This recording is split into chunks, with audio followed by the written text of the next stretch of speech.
I think that makes me your host for the next 2 days. So I want to welcome everybody in Paris. Thank you for coming to the 2019 Summoners War World Arena Championship. Thanks a lot.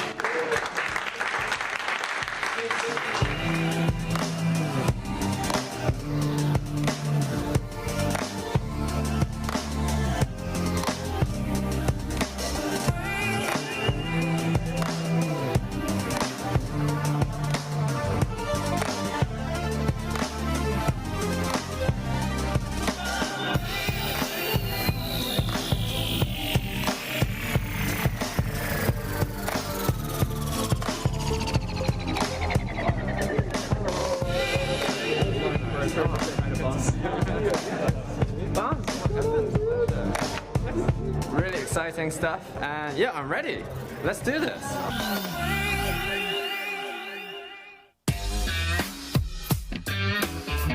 And today they will do interviews with you and photo shootings and things like that.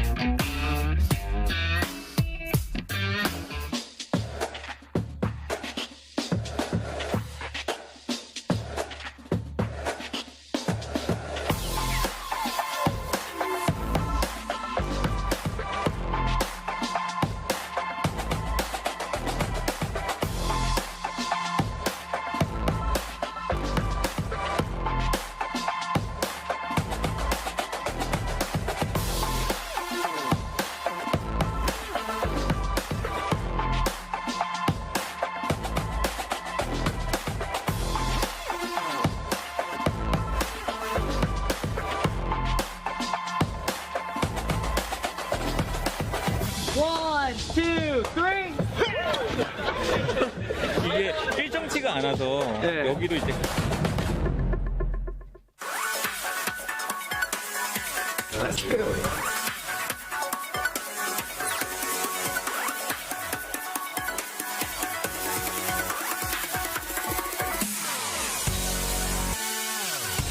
I think English is fine. Okay.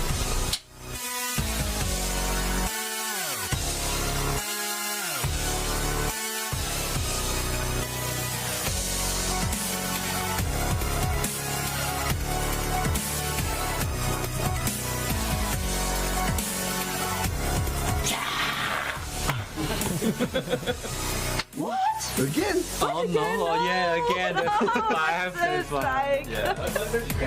No, he has it already. The third one. But the third net 5 now I got him. Oh, I should buy the best thing. Oh, I forgot to buy the best thing. Oh my god. Amazing. I can't believe I've never done this before. Mind blowing, isn't it? I'm so glad. Yeah, yes, my mind, it was here, and now it's here. It's everywhere. Me?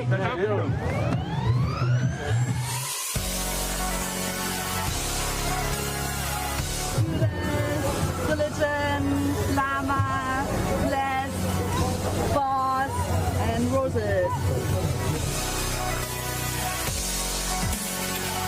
Like that. Hey bud, what are you doing over there? Farming. Farming what? A fight. Wow, you're so cool. Susan, what do you do? Yeah, pretty great. That's cool. Yeah. Llama, like the animal. Wow. Oh yeah. Wow, yeah, it's crazy. Just move already, do something already. 1, 2, 3.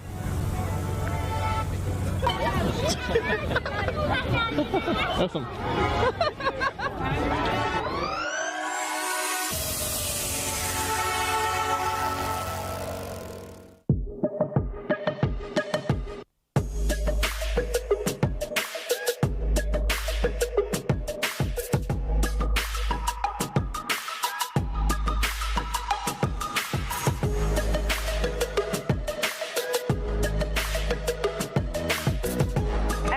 See here, this is the main theater. The setup you can also see here with the branding. You can also see which languages will sit where. Act 1 we are going for makeup, and of course Act 2 we start the show. So basically the way it's going to work for all of you guys, so we got the French casters here, the English caster will be on the side. As you can see behind you have flags, so it will be Korean casters, Japanese, Italian, German and Russian.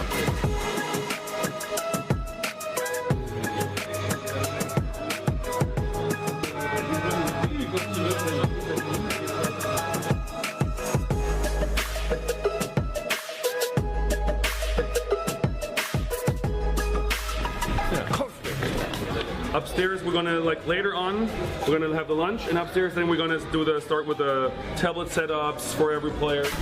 Different pose. I'd like to participate at SWC 2017, 18, and 19. So I can call myself I have some experience, but this pressure and feeling, getting nervous, are never getting used to it. So yeah, super nervous.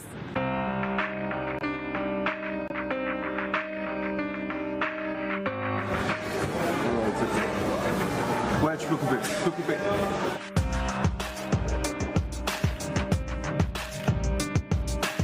This scenario, our question is, do we need all of them? So it's gonna be either them or ourselves. When we have a player coming, we are running the color of the player, and when we have a player winning, we are running the color of the player. Otherwise, we are just going white. It's the rehearsals, so we've arrived at the venue, Maison de la Mutualité, and then we're having a look, logging into all the iPads.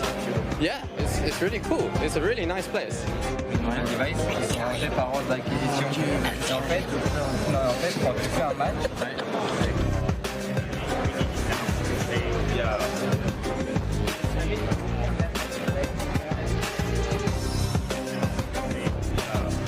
là aujourd'hui c'est la journée des répètes, ça permet aux hôtes, aux casters, aux joueurs de savoir ce qu'il y a à faire.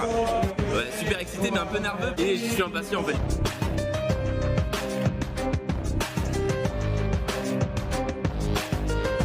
Et le prend violent, c'est incroyable! Check this out. Wow! Ok.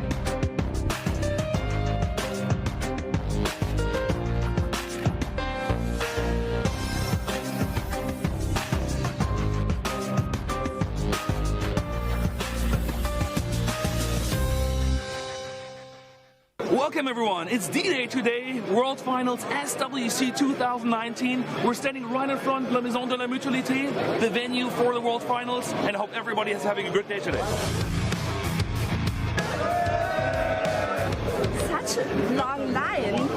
Crazy. It's happening. Rosith! Doesn't stop anymore.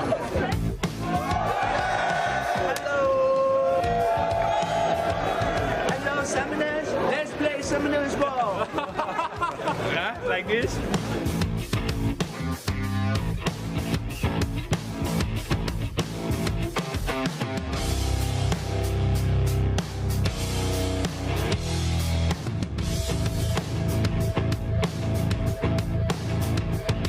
Ready, guys? It's about to start.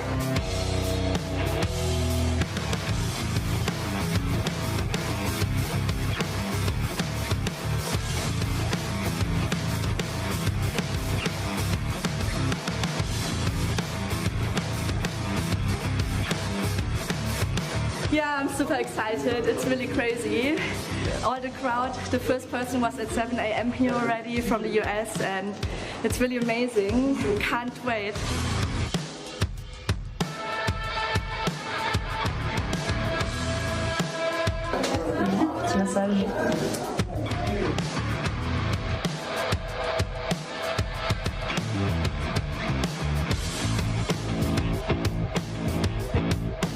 Honestly, before each one of these tournaments, I usually feel really nervous, but today I'm just excited and I feel like we're ready. I'm commentating with my boys.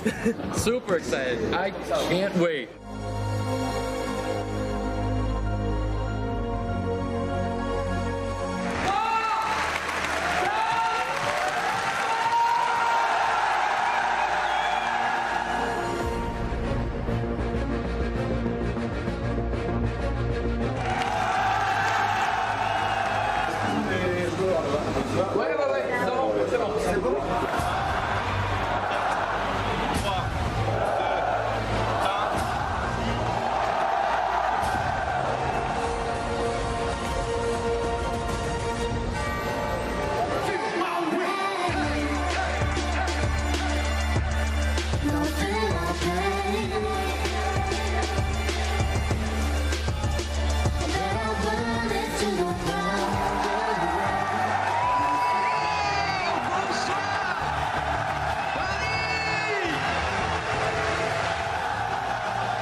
can go.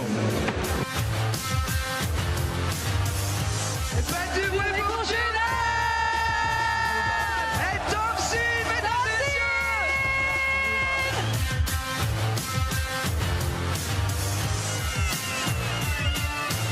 Would not want to be Judas at this moment, and he's Bomb gets resisted as well.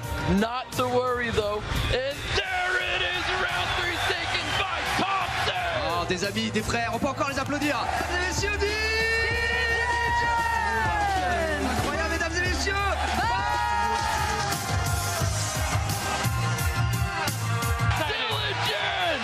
Wow! What a game here! Boss can't believe it. Vilipytty can't believe it either. What a game! Boss taking down his biggest fear in the tournament. And Boss not hitting the auto button out of respect for his opponent. Look at He's enjoying this moment. That's Boss! Boss!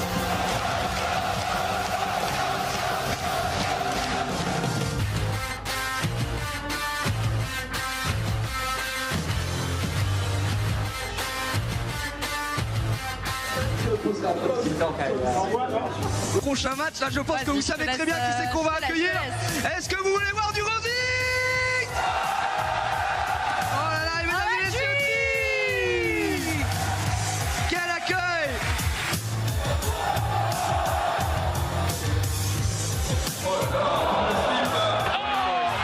Another additional turn. That's it. Tree had enough. Rosith takes that round. Mesdames et messieurs, là!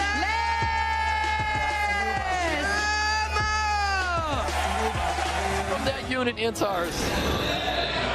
Bomb sitting on top of Hathor, and last 2-0's Llama!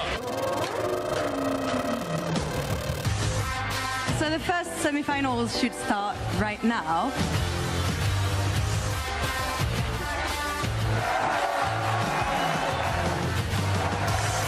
Both players have hit the auto button. They both know And it's over. there it is! Thompson takes round! I'm just thinking about Pinkroid. You did great. I just got lucky that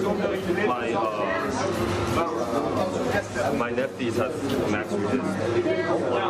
So if that wasn't luck, I'll tell you.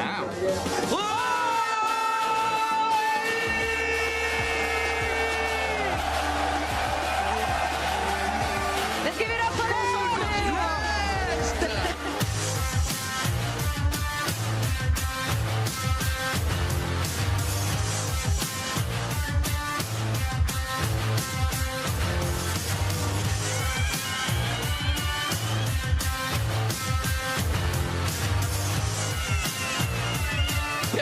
Josephine drops the Vanessa. We see the cleanse come out. Another additional turn coming from Fran to get that attack break onto Eleanoa. No defense break. And Tars is going to get that additional turn, dropping the Eleanoa. And that is going to be it. No, less. No way. Give it like 15 minutes and you'll be ready to enjoy the rest of the day. I hope. We just, we both did really well. So it's true. Be proud of it. Yeah, yes, you should be. Good job. Awesome. I know how you feel. I felt this. After Thompson, I felt this. C'est la grande finale!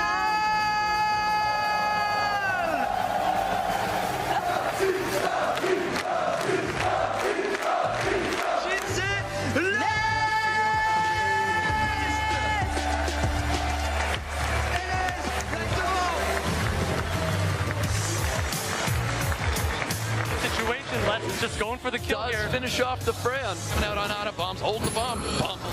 Ada's holding the bomb right now. Does not die, does not get set up. There it is. Got killed. Les takes round 1 away from Thompson. Bomb! We're going to round 4! We're going to have a fun match. Thompson! That is going to be it. Thompson taking off his headset, and he can see Les is the champion! What a game! What a way to end the final! Les is the champion!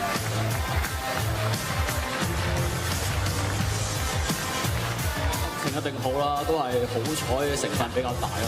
3646 Qu'il se manifeste. Il est où? J'ai entendu.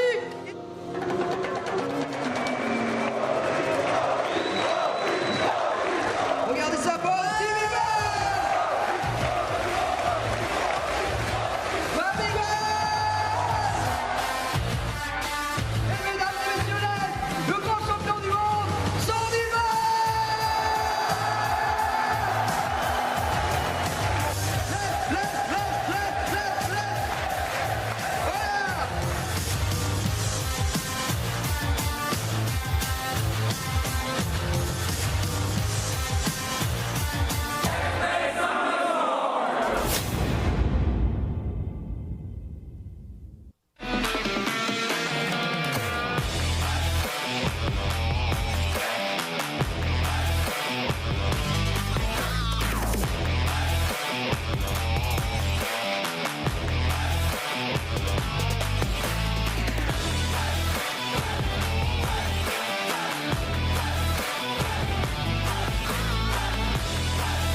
What's going on, everybody? Welcome to SWC 2021 European Cup. It's been a long road for all these players, but only 2 victors will be moving on today.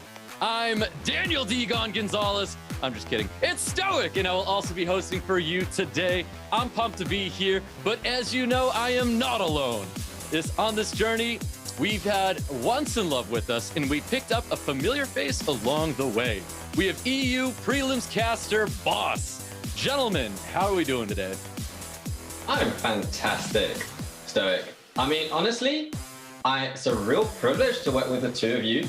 I've admired the work of yourself, Stoic, and Once in Love from afar. You guys have been doing some fantastic casting. I'm just so excited to get involved in that action today.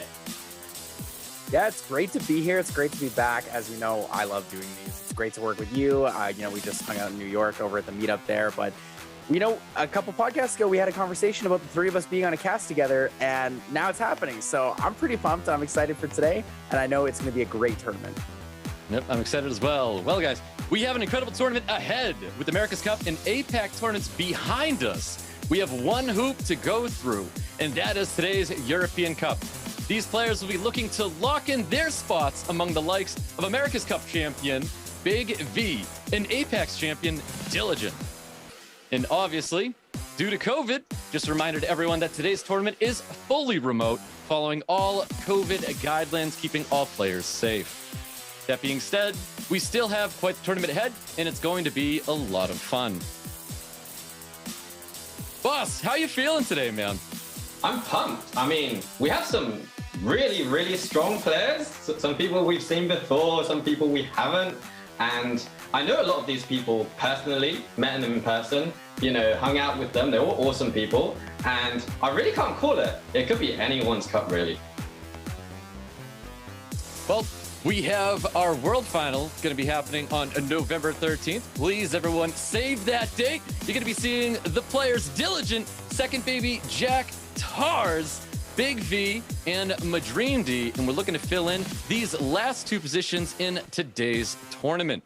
Definitely looking forward who's going to be taking those names. I think we all have our own decisions that we've done our predictions that those 2 positions will be filled by, hopefully, the people on your predictions. Once in Love, you looking forward to today, man? Yeah, I'm really excited. These are a lot of players we know and love, a lot of people who actually do stream on Twitch, or some who are starting to stream on Twitch.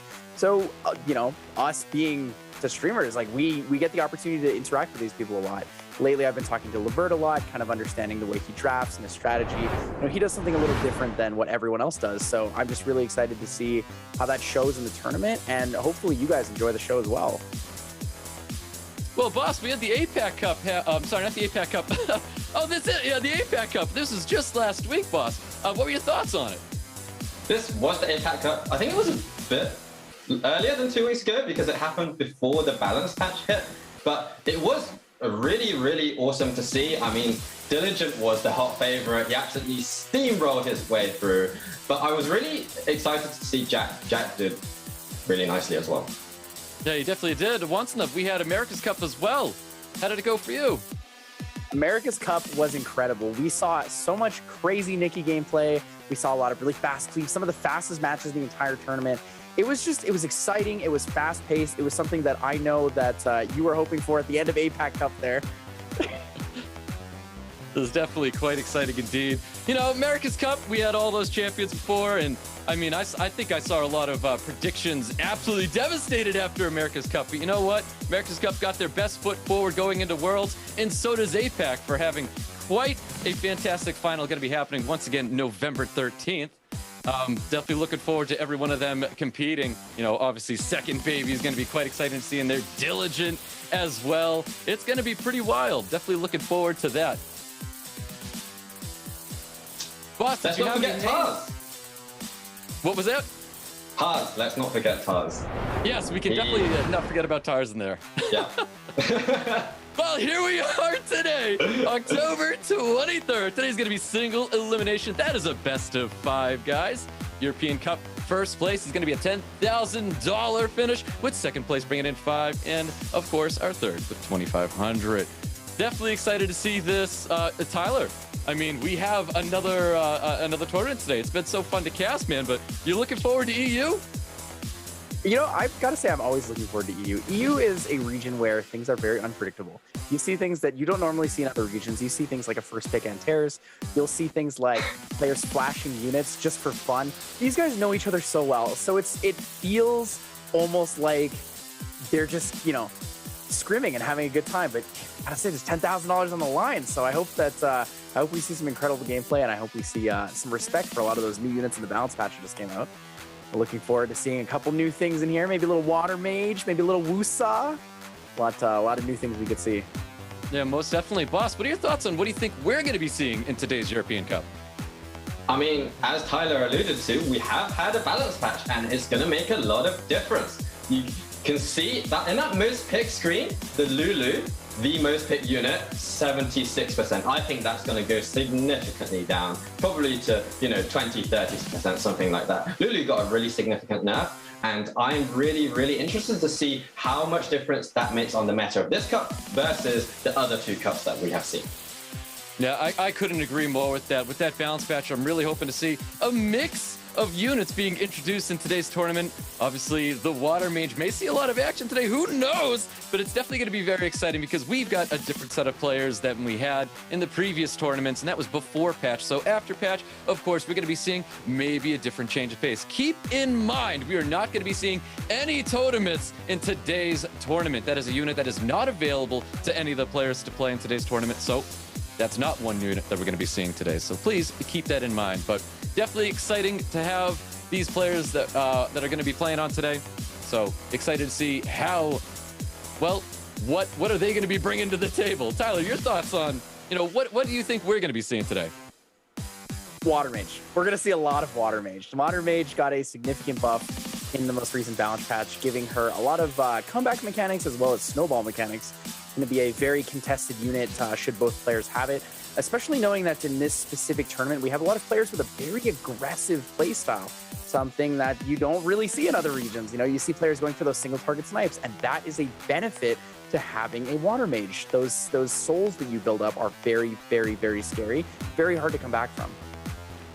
Yeah, exactly. I mean, I've seen it myself. It's when you bring that high damage, the second you see those orbs popping up over Nana's head, the match just gets even tougher and tougher. And that's where your draft is just so important. But we're going to find out how well these players do handle, you know, if we tend to see a Water Mage pop up today, how well do they handle? And you maybe want to take some notes as well to see what these players may be drafting to get themselves out of these sticky situations like a Water Mage. But we'll be finding out later on as today progresses. So maybe these pre-bans and bans might look a little different going into Worlds. Boss, any units in particular that you think you're going to be seeing today? Well, as you mentioned, we're going to be seeing a lot of Nana, the Wasp Mage. I love saying that word, by the way, Nana. People will have to think of bringing those Nana counters. I mean, Mephisto, the Wind Demon, is probably one of the strongest, if not the strongest, counter to Nana. So I'm expecting to see quite a few Mephisto picks coming in. Also, a unit that I personally faced when I've been using my Wasp Mage is her and the Water Dryad. And I do wonder if some players might pick her up as well. She has that Oblivion on her third skill that can also render the Water Mage's passive useless. Yep, most definitely. Well, we see all those beautiful faces of all of our players there. We've got our bracket breakdown right here. If you guys did not do your predictions to find out what the brackets are, here are the brackets right now. We've got match number 1 with Seiishizo versus Chene. This is a rivalry match. To see this happen here, it's honestly phenomenal. So Seiishizo's got, I think, what is this, round 3 with Chene going into SWC. So Chene was able to come out on top on Seiishizo. We're going to find out, can he break that trend? Our second match is going to be Rosith and Pinkroid, followed up by match number 3, Ismoo versus last year's European Cup champion, VIILIPYTTY. In match number 4, Obabo versus Livert. Livert, definitely exciting here. Tyler, what are your thoughts on possible people you might want to see progress here? I think fan favorites most definitely got to be Villy as well as Pinkroid. We've seen Pinkroid, his popularity on Twitch. He's an incredible streamer, an incredible player, youngest player here in the Europe Cup, but probably one of the sharpest minds we have today. Billy, obviously, everybody loves Billy. He's fun, he's a good guy.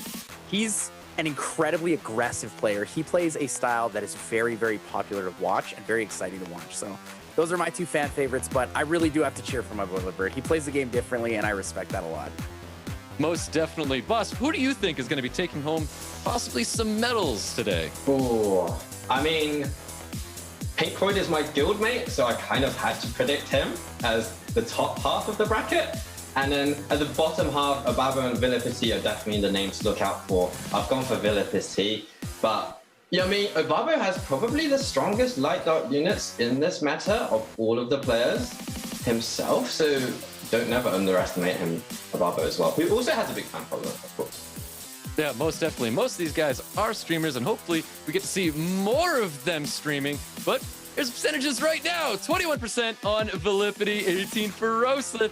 We've got 15 for Pinkroid, 12 for Seiishizo, 6 for Chene, 6 for Livert, 9 for Ismoo, and that 13 for Obabo. Tyler, what are your thoughts on these? I'm actually surprised the numbers are so close.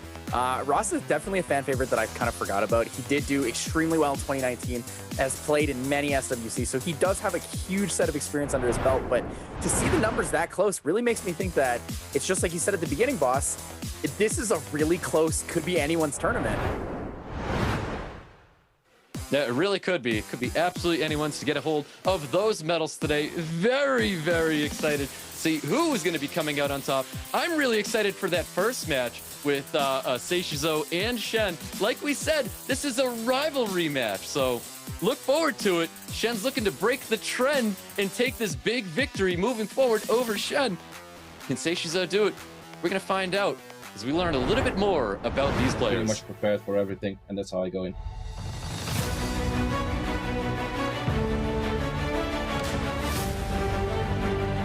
It's very adaptive. Like every meta that kind of shifts towards like a new meta or something comes up that's new, I try to adapt towards that one and then play it as is played for the meta, but then also put my own twist to it. I don't have to be specifically just drafting for one meta, I can draft for multiple metas. Monster, Seiishizo about to pick his second and fourth monster goes with the Merlong and Gianna signature monster for Seiishizo.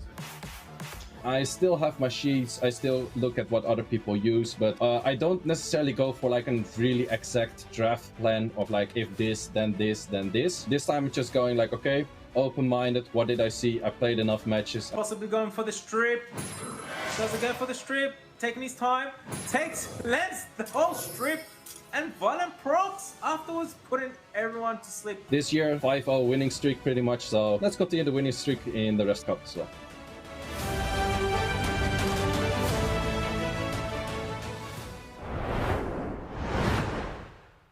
Ladies and gentlemen, Seiishizo! Boss, what are your thoughts on Seiishizo in today's tournament?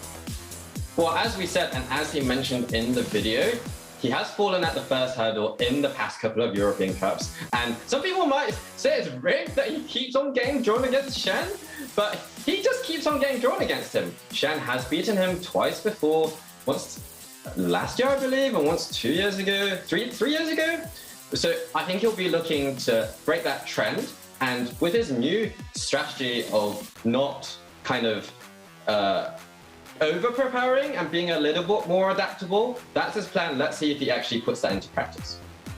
We got this awesome fan art of Seiishizo. Can Seiishizo stick to that plan, use all those notes? And now that he's not in school anymore, I think he had plenty of time to prepare for today's tournament. So best of luck to Seiishizo here. Let's learn about his opponent.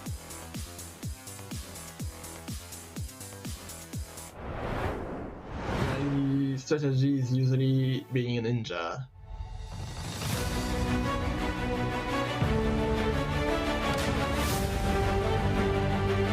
My playstyle, I would say I adapt. I'm trying to adapt as much as possible according to my opponent's gameplay. It's hard, but I'm trying. Healing up that team on Chene's side. Savannah, here we go. Defense break on that Merlong. Sierra Kinky on Elmer's side. Takes an additional turn. I played a lot and I managed to really improve my account. So I'm trying. I will try to play a little bit and to figure out what works and what I need to do to be able to just win the matches. Never mind. Finally, the Cardinal was able to CC the Kinky, and now Chene is able to wrap up this match. A truly dominant display from Chene.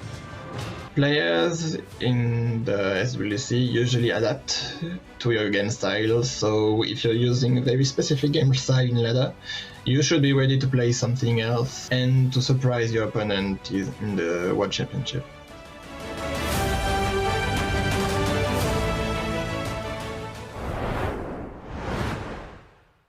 And that is Chene, Once in Love. Your thoughts on Chene on today's tournament?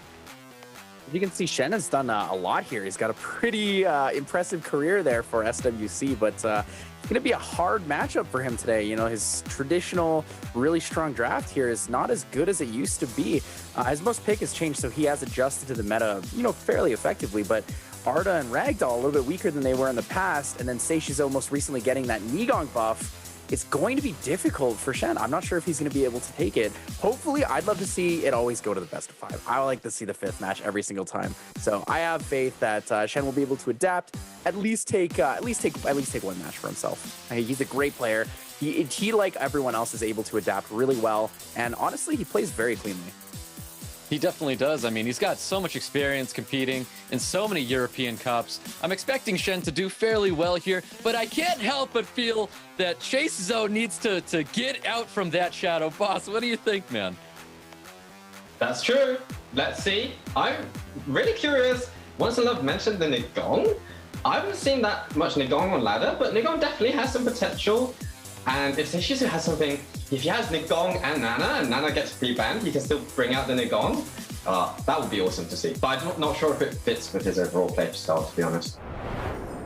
Yep, we're about to find out. So here we go. We've got Chene and we have Seiishizo. Let's get into these pre-bans and get this thing running. Interesting pre-bans. Gianna most likely. No Gianna pre-ban. We see a Chongpeng instead. The Ragdoll here. Seiishizo knows he doesn't want to deal with that. Has a lot of oracles, so we see the Gianna. The Juno is popular for him as well as the Sierra, so doesn't want to give too much attack bar to Chene there. First pick, I'm going to call it Oki, but it's a Cardinal, like always. Like all the tournaments, we see it. Most classic response here as well. These guys are drafting pretty quickly here. Cardinal being locked in. Chene with that Ciara Okeanos locking in. Seiishizo already showing that Water Mage. Nana's being drafted alongside a Juno. I do like this. I like the immediate, he knew he wanted that. He knew that this was coming out. He seems extremely prepared for this. So I have a lot of faith in, I guess, how much damage output this Juno is going to put through. Chene taking his time here. Looks like he's going to be locking in a Ganymede with one other unit after seeing this Nana and Juno. It's very important that Chene makes the right decisions here because it is very tough to come back from orbs popping up over that Nana's head. Interesting tableau lock-in. I do like the double speed lead early. It does kind of deter Seiishizo from picking the Gianna, possibly going for 2 speed leads if he wants to contend. However, there is a lot of like tanky CC control here on Seiishizo's side. Chene doesn't look like he has a lot of control. Needs to pick a second CC unit here, something that's both good against the Nana as well. Well, actually, more likely against the Diana and the Cardinal. So we're looking for a fire unit here. Most likely going to see a Rika. Well, let's see if that 5th pick Rika comes through for Chene, noticing that there is no form of immunity with a ban on top of the Juno. The Rika would be phenomenal, but it looks like Water Monkey's going to be the unit Chene's going to be going with, locking in his draft here. Water Monkey, interesting. I do like the aggression here. I think that this aggression is a good thing to test out early on. Most definitely going to see the bans there. Yeah, most definitely have to see the Diana and the Water Monkey King. I do still think that Seiishizo is favored in this situation. Juno is very effective into a draft like this. However, a couple procs from the Sierra could be more than enough to finish out a match. Well, Chene locking in that speed lead, looking to take first turn from Seiishizo. Here we go, guys. Chene with the first turn. Okeanos looking to get things started here. Interesting to note, though, there's no will on Chene's side, as well as there's a shield set for some reason, so that Gianna not actually going to do. It feels like it was designed not to do a lot, but it's gonna have a pretty big impact here. Okeanos landing that reset on top of Connell, but Gianna missing a bomb on top of Ciara. Is Ciara going to be following suit, or is this bomb actually going to be landing? Oh, interesting. So the shield is almost the bait for the skill 3. The skill 3 actually does enough damage to break through the shield, so unable to stun the enemy here.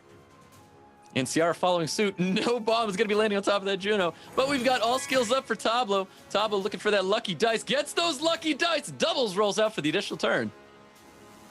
Seiishizo does have immunity on the Nana, so the defense break could come out. Looking for a big Despair Stun here. Has the opportunity to get one. No Despair Stuns, though, for him. Does get some defense breaks with the Rain of Stones coming out, getting the full team stun on top of Seiishizo. Okeano's looking to pump a little bit more damage on top of the Gianna. Ciara possibly looking to take advantage of the defense broken Gianna here. Let's see, and does, but Gianna does hold on. The ventilate into Okeanos here would be super effective. Tablo with the return dice. It's going to take an extra turn. The first orb of Nana is going to go down here. Gianna going down. Yeah, first orb definitely coming down here. We might see the Rain of Stones for more damage on top of Seiishizo's team. You might hold on to that Rain of Stones, just a little bit of poke damage on top of Gianna. Let's see what Shen chooses to do. Definitely taking his time. Chooses to go for the Rain of Stones for the damage. And the Rain of Stone's fairly effective here. Ooh, an extra turn from Ganny. Ganny will have Seal Magic next turn available. It's not looking good for Seiishizo. I'm not sure if he's able to come back from this. The bomb could explode, take it down the Juno here. It's going to be enough damage. There's no way it lives through this. Definitely doesn't live at all. Juno is going to be dropping from Ciara here. We've got that reset coming out on top of the Gianna, and the additional turn coming out from the Tablo. It is just too much control from Shen. Yeah, the slow debuff is just extra value. The slow debuff into the speed buff, turn reset, ventilate going in here. The extra turns on the Sierra, extra turns on the Tablo. There's just too much for Seiishizo to come back from. Even though he has that Water Mage, we talked about a unit that gives you a comeback mechanic, that lets you snowball. There just wasn't enough room, and Shen just completely ran over him. And the additional turns coming out of that Tablo, rolling the doubles once again. Bomb lands on top of the Connell. Connell's not going to be able to turn this around by any means, but Seiishizo definitely taking his time here.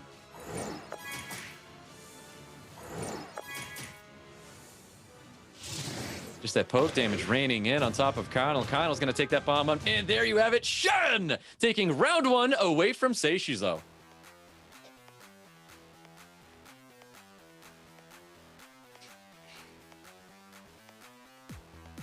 Yeah, I think we could definitely see some more improvements there from the draft. I do like the double Speedly lock-in on the 4th pick there. I think it was really effective for Shen to kind of... It was kind of a trap setup for Seiishizo. He knew he wanted to pick the Gianna because he left it open. So what he did instead was he double Speedly dropped it and said, if you pick Gianna, I will guarantee to take turn 1. It's a very effective trap, and it worked really well. I don't really know how Seiishizo is going to respond to this, but Boss, what do you think on it? Honestly, I was shocked, but I was amazed. But I was so pleased to see it that Shen completely changed up his draft style. We've never seen this kind of control from him before. He always goes for the ragdoll. You know, I was expecting him to bring out the Molong, the Lulu. He didn't. And the bait with the shield set to make Seiishizo use the skill 3 of Gianna that didn't do anything was just incredible to see. And I mean, truly hats off to Shen. A great job. Most definitely. Let's get into this round 2 with Shen and Seiishizo. Shen's going to need a little bit of redemption here, but we got the pre-bans from last time. Ragdoll, Chung Pong, and now we've got the Connell and Gianna getting pre-banned getting into this round 2.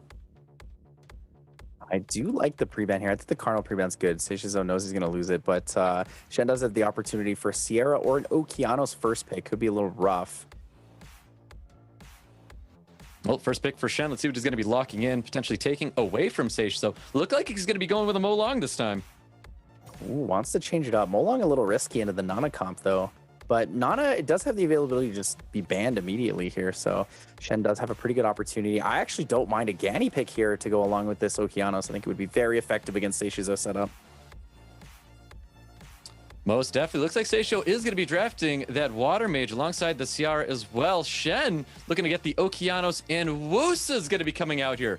Ooh, Seiishizo very quick to take that Chung Pong and one other unit. Ooh, Chung Pong Juno, leaning towards this Juno again. I actually really like Shen's draft. This is something that I've been playing a lot of lately. The Wusa is very effective. The skill 2 doing true damage based on your HP now. First turn, realistically, you can hit for 12k without any plus damage on your artifacts. So Shen does have a lot of really heavy snipe damage here. The Diana's very effective in this draft as well. Last pick could be just about anything, but I would like to see something with some sustain. Let's see what Shen's going to be wrapping up. He does have a little bit of sustain in the form of that Wusa, and he's going to go double unicorn here. We see the Diana and Helena coming out for Shen. Seiishizo looking at drafting an Antares here to help stop all that turn rotation with those unicorns. Locks in those units. Bans are coming out. I think Chene actually is drafting incredibly well here. That's a really, really good ban. It has the potential to kill the Juno. It's obviously has to be banned the Antares, but that Helena has a lot of potential to kill. With her recent changes, she's even stronger than she used to be. Well, let's see if Seiishizo has enough firepower to get more orbs up for his team. We're getting into round 2, guys. Here we go. Chene and Seiishizo, and we've got Changpeng taking first turn for Seiishizo. No glancing here onto Diana, though. A little bit awkward on that turn order. Ideally, we'd like that Juno to move in front, the strip into the pushback here from Changpeng, but not going to get it. We're going to see Sierra going down. That's half her HP already. Could get a Despair Stun here with the Water Mage if he's lucky, though. Does get it on the Fire Unicorn Helena there.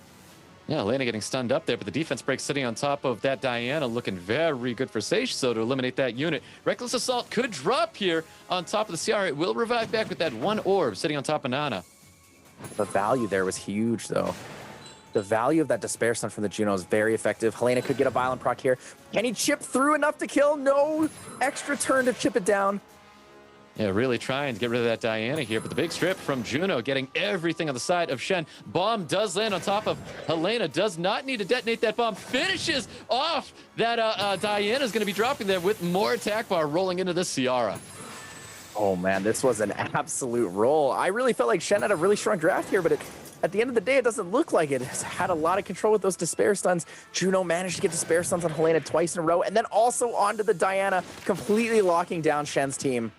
Yeah, definitely impactful Despair Stuns there. Definitely in the favor of Seiishizo, looking so good right now. Chene should be taking his time for sure, thinking about his next match already, because that Helena's not going to be surviving all those bombs. Yeah, I would have liked to have seen a little bit more aggression from Chene, but to be perfectly honest, I think regardless of what he did here, he was in a pretty rough opportunity either way. Yeah, most definitely. Seiishizo's going to be wrapping it up here, and he answers back with the round 2 victory over Chene. I actually really liked Chene's draft this time as well, but I think the key moment in the match this time round was when he decided to transform with Diana at the start. Basically almost a suicide move, took out around half of Ciara's HP, but then proceeded to just get wiped by Seiishizo. I think if he kept Diana in unicorn form, maybe just went skill 1 on the Changpeng, the match could have been very different. So well done for Seiishizo for turning it back around, to be honest. It was a fantastic answer. Seiishizo really needed to take that round. It is very tough to come back from a two-loss deficit, but he got the 1-1 right now, so it is looking good for Seiishizo. This could be his moment that he finally takes down Chene. We're going to find out as we keep going through these matches. We're getting into a round 3 with Chene and Seiishizo. Can Chene answer back, or can Seiishizo be the aggressor getting into this match? We're about to find out. And no Chiana pre-ban here for Chene. No opportunity for that. Ragdoll could come out as the pre-ban. I think, like you said in the last match there with Boss with the transformation of Diana, it's a little unfortunate that his Helena got fully locked down by that Juno 3 turns in a row as well. There's just not a lot you can do when you're in a situation like that. We don't actually know if Chene's pony is on, or his Helena is on Violent or Despair, so pretty rough when you're not on Violent. No opportunity to come out of those Despair Stuns. I'm not quite sure if I like the first pick Cardinal here for Seiishizo, though. I think a more aggressive first turn pick against Chene after he showed the Sierra Okeanos in the first match would be a lot more effective. Well, it was definitely a quick pick from Seiishizo. He locked in that Cardinal very quickly. Chene locking in the CR and taking his time with this one last pick. Really wants to choose the right unit to take away from Seiishizo here. And it can't be that Okeanos or Changpeng. Those are the pre-bans for this round. I do like the Ganny pick, but I think it's a little bit risky. It would be really neat tech-wise, though, if Chene has a Sekhmet to go along with this. Sekhmet Wusa Ganny actually works very effectively. Due to the high base speeds of these units, you can actually run all of them really fast and still set up against teams like these 270, 280 speed Violent teams. Oof, we're seeing double water units coming out of Seiishizo. That calls to it. It calls for a Diana if I've ever seen one. But we've got the Water Mage and Lulu. Chene hovering over a Tableau. Does he choose to lock in that Diana or not? We're about to find out. Tableau is a bit interesting here. I think I saved Tableau for the last pick. We don't see any AoE control here right now. We don't even see a single stripper, so I'm not quite sure what this Ganny is going to be doing into the Lulu. we're going to be seeing a Gani Hathor coming out of Chene. That is just something I was not expecting to see Hathor being drafted by Chene here. To be fair, Hathor is very effective against Lulu. The 2-turn sleep does deny all violent proc opportunities, so it is something people pick up on the ladder, but this is a huge gamble he's taking here. He has no stripper opportunity into a team of Karnal, Belinus, and Rika. That is a lot of fire, a lot of AoE control against Chene here. I think it's over in draft. I mean, Seiishizo's taking an interesting take on this match as well with the Fire Druid and Rika. Chene looking to lock in a Water Monkey King. I am very surprised at both drafts here, honestly. Whatever gets picked last, I think just gets banned no matter what, right? Seiishizo on his side, he could either lose one of the 3 fire aggressors for turn 2 or most likely the Lulu, but there it goes. The HP lead is gone for Seiishizo. Chene we had to ban the last pick there. Yep, last pick was getting banned, whether it was Juno or not. And I do like the Juno more than I like that Water Monkey King. But let's go, guys. We're getting into round 3 with Seiishizo and Chene. Chene's going to be taking first turn with this Ganymede, but Seishizo's all willed up here. I would like everyone to note really quick here that is a double will Belinus. So it's actually designed very specifically for these turn 2 compositions. I do like that opportunity. We see the sleep go out here onto the Lulu. Extra turn could push back the Lulu. Possibly wants that 2-turn sleep. A little bit of poke damage coming towards Water Mage here. Bomb does come out on top of the Lulu. Doesn't choose to detonate. Cycle a little bit of attack bar, but another turn's going to be coming out of the CR. That's not what Seiishizo wanted to see there. Sierra does have a second bomb. Could take out that Lulu early on here. We're going to see the ventilate into the Hathor. Hathor will get a strip on possibly the Water Mage. Might actually go for something else instead. Yep, there's that ventilate, exactly what you said, onto the Hathor. Hathor with that skill too, looking to remove some immunity on a unit here. Going for the Belinus here, I think is the most effective play. Goes for the Rika. The resistance, though, doesn't manage to strip. Oh, man. Chene was trying to get a second bomb on top of that Lulu. Doesn't get that second bomb. Seiishizo's pretty happy about that. But again, CR is going to be getting these additional turns, cycling so much attack power. Going to have bomb up once again. We get another additional turn coming in a Tablo. Tablo, which is pumping a little bit more damage into the Nana. Nana still holding on. Oh, we get a Despair Stun and Death Breaks on the side of Chene. Oh, huge stuns here and the extra. Oh, man. 3 death breaks from the Nana into the wind units. This is looking pretty over. That will and the Belinus will deny Chene any opportunity to stop Seishizo's cleave here. It's not looking good at all. I'm pretty sure Seiishizo will be winning this match here. Well, Chene does have a bomb. He's looking to place it on top of the Lulu. If he detonates it, obviously the orb's going to be reviving back to Lulu, saving it here. I don't think Shen's going to be able to come back from this one. Just too many negative effects coming from this Belinus and Rika combination. Oh, here it comes. The slow debuff is just so impactful. This Steel Magic's not going to be enough. It's not going to be enough to stop the Belinus. The Belinus is going to come in and just wipe everything off the field. Massive damage from that Belinus. Seiishizo taking round 3 away from Chene. That was incredible and so one-sided. As Once Enough said, it was pretty much over at the draft stage. Chene didn't bring enough strip. I think that Tableau pick, it worked out very well. He put him in game 1. But unfortunately, if Tableau was a stripper instead, then things would have been very different. Any stripper, Chiwu, a Hey Gang, even the Juno would have been a better choice than that Tableau, I think. But I did actually really enjoy seeing the Gani Hathor combo. That's something we haven't seen for a long time. And I do believe it still can be effective in this meta and any meta. It's just people don't use it because there are other AoE units, but when they're pre-banned, Hathor is definitely an option. Yeah, most definitely. I agree with that very much. That was very interesting to see the Gani Hathor coming from Chene.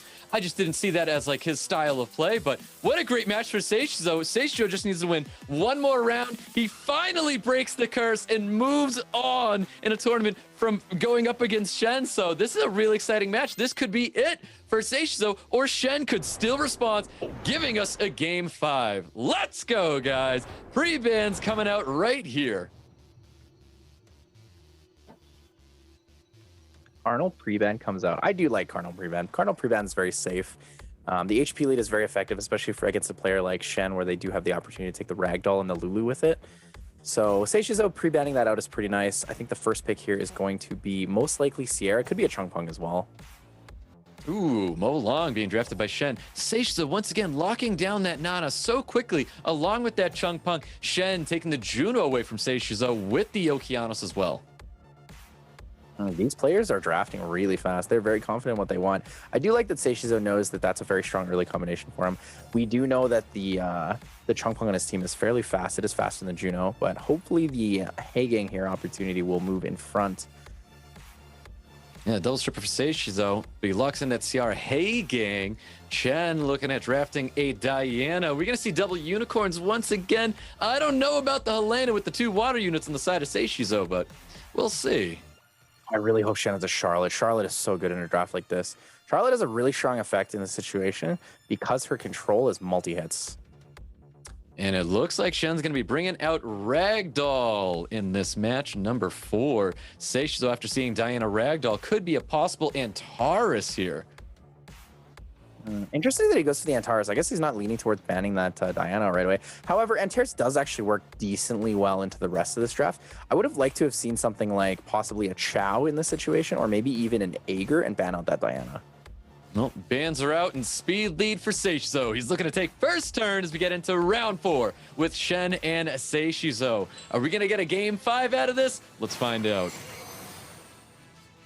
A big strip. Does land the strip on everybody with the Haegang. Despair does move in front, but here we go. Does he go for it? I don't think he's going to do it. He doesn't want to take that risk. There's the shields coming up for Shen, and of course the healing with Juno with those 2 negative effects laying on it. And then we have the strip probably coming out here just to remove some of the immunity on the side of Seiishizo. No reason to strip. Might as well just go for the skill 1. It does cleanse from that Haegang there. Something interesting to note, though, is very hard to get the cooldown reset here when the Ragdoll's on the field. If you crit in the wrong moment, it just doesn't do enough. But another stun comes out. Nana managing to hold down that Ragdoll. Yeah, definitely. Beautiful stun there. Diana hoping for a stun herself there on top of Ciara, not receiving it. Haegang, no despair stun happening on top of that Diana, and Ciara cycling even more attack buff. Interested to see if this Molong is on Violent or if it's a Vampire one. If it's Violent, this could be a lot scarier for Seiishizo. He's going to have to play this a little bit more carefully. Saves the glancing, doesn't quite need it, knows the bomb is available there. Extra turn for Ragdoll, though. Yeah, glance hit, not a lot of damage coming out onto Ciara here. Haegang always looking for those despair stuns. Not happening here. Juno looking to cycle a little bit of attack bar on, honestly, any of these wind units. Oh, good despair stun here. Big value there for Shen. Really debated skill 2ing, though, for the AoE stun. Glad he kept the skill 1. It is a little bit better in this situation. Ooh, Shen looking for some stuns here. Does get a stun on top of the Haegang. And we've got Juno looking to possibly take out the Ciara. I think he's debating not killing the Ciara here, thinking about possibly using the Molong combination skill 3 for a snipe. We are going to get an extra stack here. Nana's going to get a stack with this kill onto the Diana. There we go. That orb is back up on Diana, protecting a unit from, well, dying from the reckless assault that could happen here. Another glance sitting on top of Ragdoll. Ragdoll not able to pummel much damage in here. Yeah, interesting how both players it's all the 3 protect 1 comp in this situation. Seiishizo needs to protect the Ciara. Shen needs to kill that Ciara as fast as possible. The bomb coming up with the Molong could deny the reckless assault, though. Could deny the reckless assault. He does have enough to finish off the CR, but he's going to be missing a unit here after it dies from that bomb. Ooh, pretty good effect here. Actually does have the opportunity to kill the Ciara with a stun. Needs a lucky stun here from the Juno. If he goes for the AoE, crossing his fingers here, does he get a despair stun on anybody? Does not receive a despair stun anywhere. More attack bar manipulation happened from this Chung Pung. Chung Pung with a massive skill 3. Definitely finishing off Shen there. I don't think Shen's going to have enough to come back. Oh, if he manages to kill the Ciara right here, he has an opportunity to win the game, but it's going to be pretty rough. If he kills the Ciara before this, Nana gets another stack from that Molong going down. The thing is, Nana only gets stacks when it's your turn, so if that dies to the bomb or the dot, then no stacks will be gained. There it is, though. Haegang does finish her off. Yeah, there's that orb on top of the Nana, saving Seiishizo's team here. It's just this lonely Juno trying to take these stacks away. Finishes off the Chung Pung. There's that orb down. We've got the bomb coming out from Ciara. It does land true. He's going to be detonating it here. Seiishizo doing his best to take down Shen. Oh, it's rough for Shen. Seiishizo is looking like he's going to be taking this 3-1 here. Yeah, he really is, but there's those negative effects landing on top of the Juno. If this bomb lands, he does not have a way to detonate it. He doesn't choose to detonate it.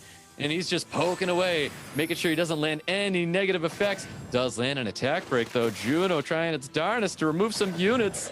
Think this is going to be it here, and there you have it. Seiishizo breaks the curse, takes round 4, and moves on in today's tournament. There we go, guys. That was a huge moment in the game. You can see how happy he is to finally advance to the semifinals of the European Cup. Finally beaten his old nemesis Chene. Such a smooth performance, and that Nana was a real MVP throughout. We didn't know who had Nana. Turns out this guy you can see on the screen has the Nana. What I was really interested in overall was that Chene did not pre-ban the Nana at all after seeing it. Didn't bring any counters like the Mephisto and just went with kind of the normal drafts.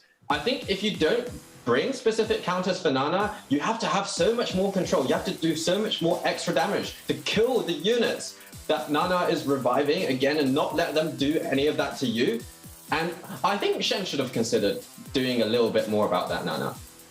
Yeah, most definitely. I mean, there's a lot of ways that you can handle a Nana, and I think Chene did his darnest to handle Seiishizo here. And Nana was just very, very impactful going into that first match. Huge congrats goes out to Seiishizo, finally taking down Chene and moving forward. And there he is. Seiishizo loves this image. He's in the semifinals here. He's waiting to find out if he's going to be playing Rosith or Pinkroid, because that's going to be our next match coming up here. Tyler, your thoughts on Rosith and Pinkroid?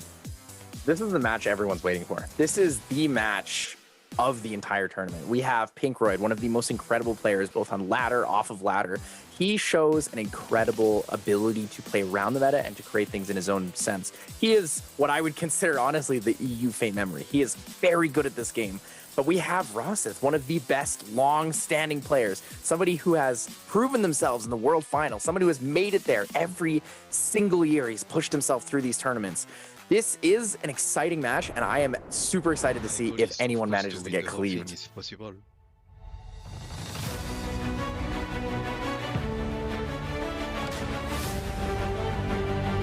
My strengths are mostly the win quality I have. I think it's one of the best from Europe Cup. I don't know who has the best, but definitely really good. That is an incredibly fast Juno from Rosith. The power of rune farming. Both the Juno and the Ciara were able to outspeed that RPO. When I play on SWC2021, I'm more calm, trying to think and trying to outsmart my opponent during draft phase and trying to do some plays during the match and not doing any mistake. Absolute domination there from Rosith. We've seen our second qualified Europe Cup player. I can run up a lot of monsters, so I have more options to surprise my opponent.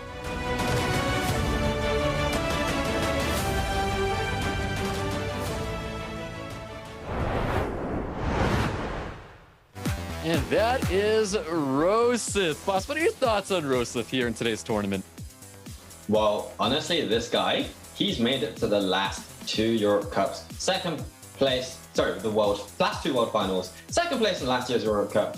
European champion 2 years ago. He's got the biggest credentials of anyone here right now. It's just a question of he has not been playing as much RTA as some of the other players. Does that put him at a disadvantage? I'm not sure if it does, but at the same time, this meta that we have this year at the moment, especially after the patch, is very different to previous metas. Will he be able to adapt?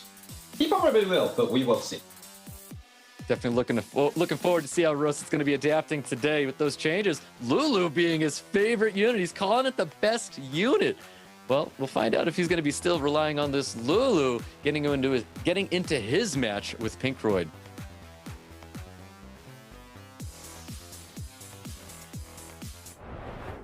Definitely looking forward to learning a bit more about Pinkroid here.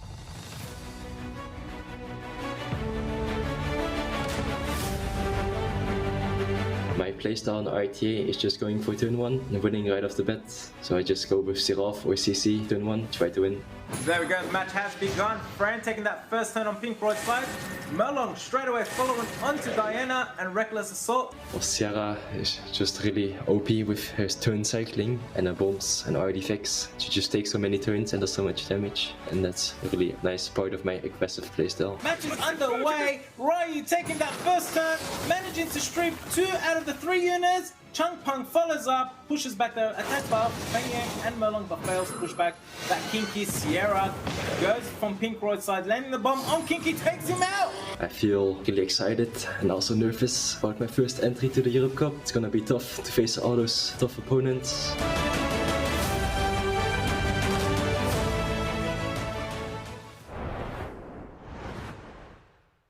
Pinkroid looking ready as ever. Once in love. Your thoughts on Pinkroid in today's tournament? Oh man, Pinkroid is what I want to see in this tournament. He, like you said, first year in Europe Cup. He is incredible at the game, though. He is so aggressive. His play style is unique. He manages to change all. Look at him. He's so animated. He's having the time of his life. Seeing him play in this tournament makes me excited to know that there are people who are that passionate about the game. I like his question to his opponent. When are you going to start streaming? I've got the same question to Rosith. When is Rosith going to start streaming? I think he's got an awesome character. I would love to see this dude on Twitch. Definitely looking forward to seeing Pinkroid and Rosith going at it here. We got the wonderful fan art for Pinkroid. We're seeing that Tian Lang. Potentially going to be seeing that Tian Lang today, knowing that Pinkroid's opponent does have a ragdoll. Not just one, but two ragdolls. And we're only going to be seeing one of them going in today's match here. But here we go, guys. We're going to be getting into it, watching Rosith the Pinkroid going at it in their very first match together.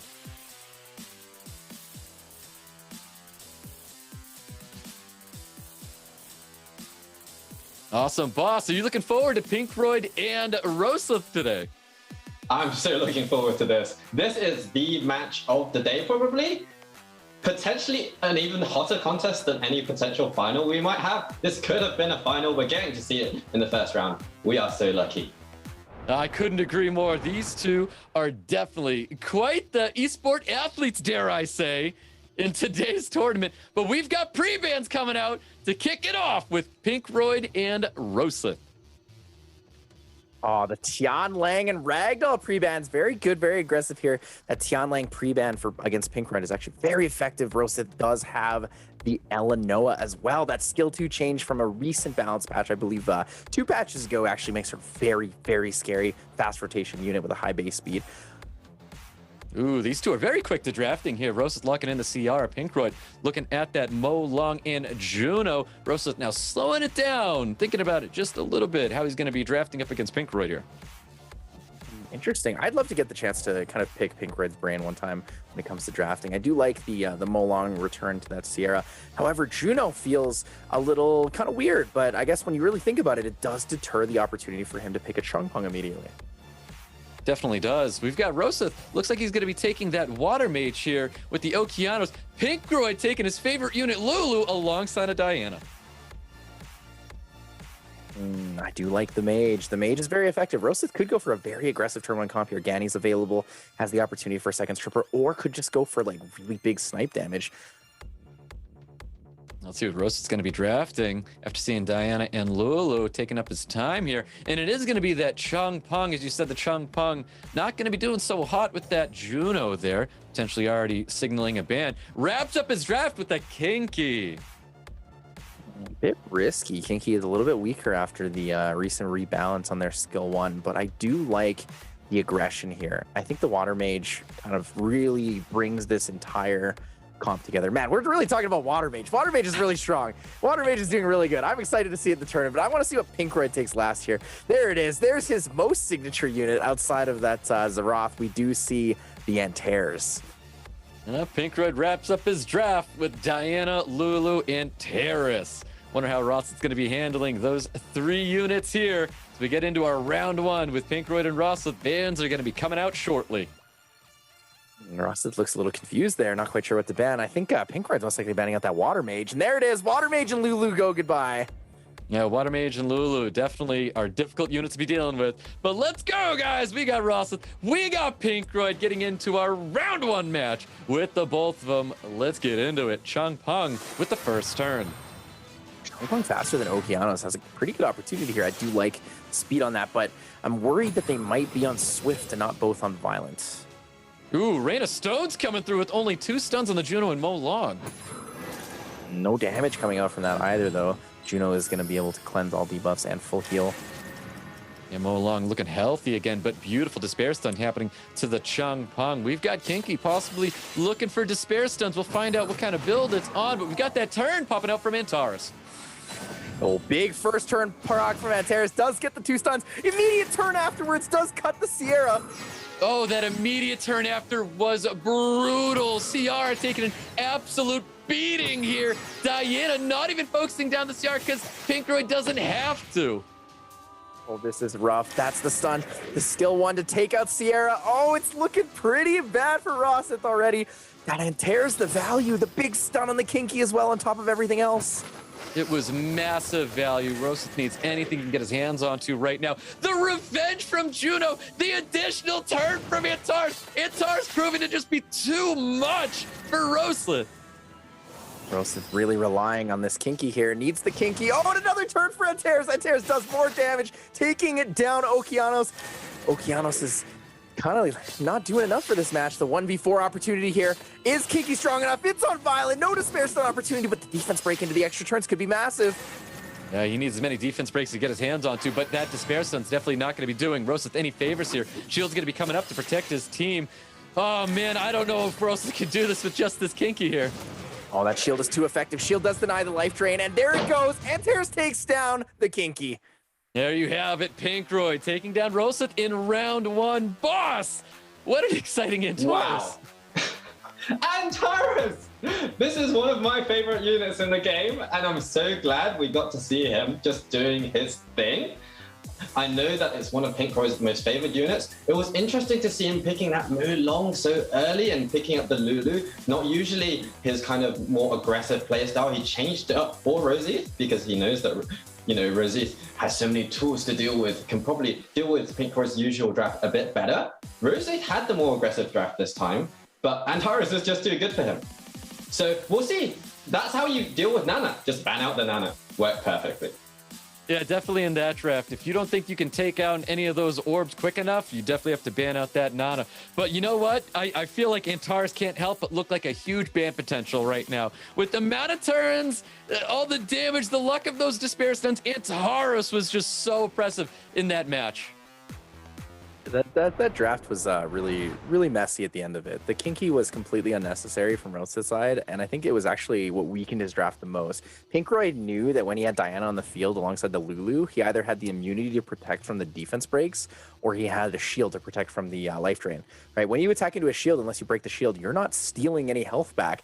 And knowing that the Violent runes are on there for the Kinky instead of being on Vampire, it's even harder. Yeah, most definitely. Well, pre-bans this time, Okeanos and the Nana get a pre-ban. Pinkroid taking that Ciara first pick away from Rosith from last match. I love this. I love to see when the pre-ban comes out and it respects your opponent. It respects the fact that that Nana is terrifying. I think Pinkroid could actually have a pretty significant advantage. There it is. That's the unit I wanted to see the most this tournament. Sekhmet, probably one of my favorites after the recent buff.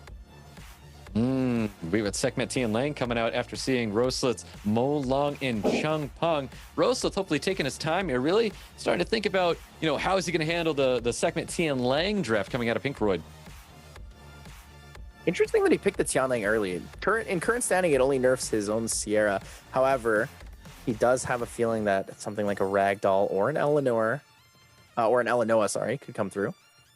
Well, Ragdoll Diana coming up for Rosith. And we've got Pinkroid looking at Arika right now. It's a pretty good draft on Pinkroid's side. I think the fact that he can pick the Rika here, knowing the last pick could be banned out, has a lot of opportunities here. Oh, and there comes the Antares again. Antares very effective into this.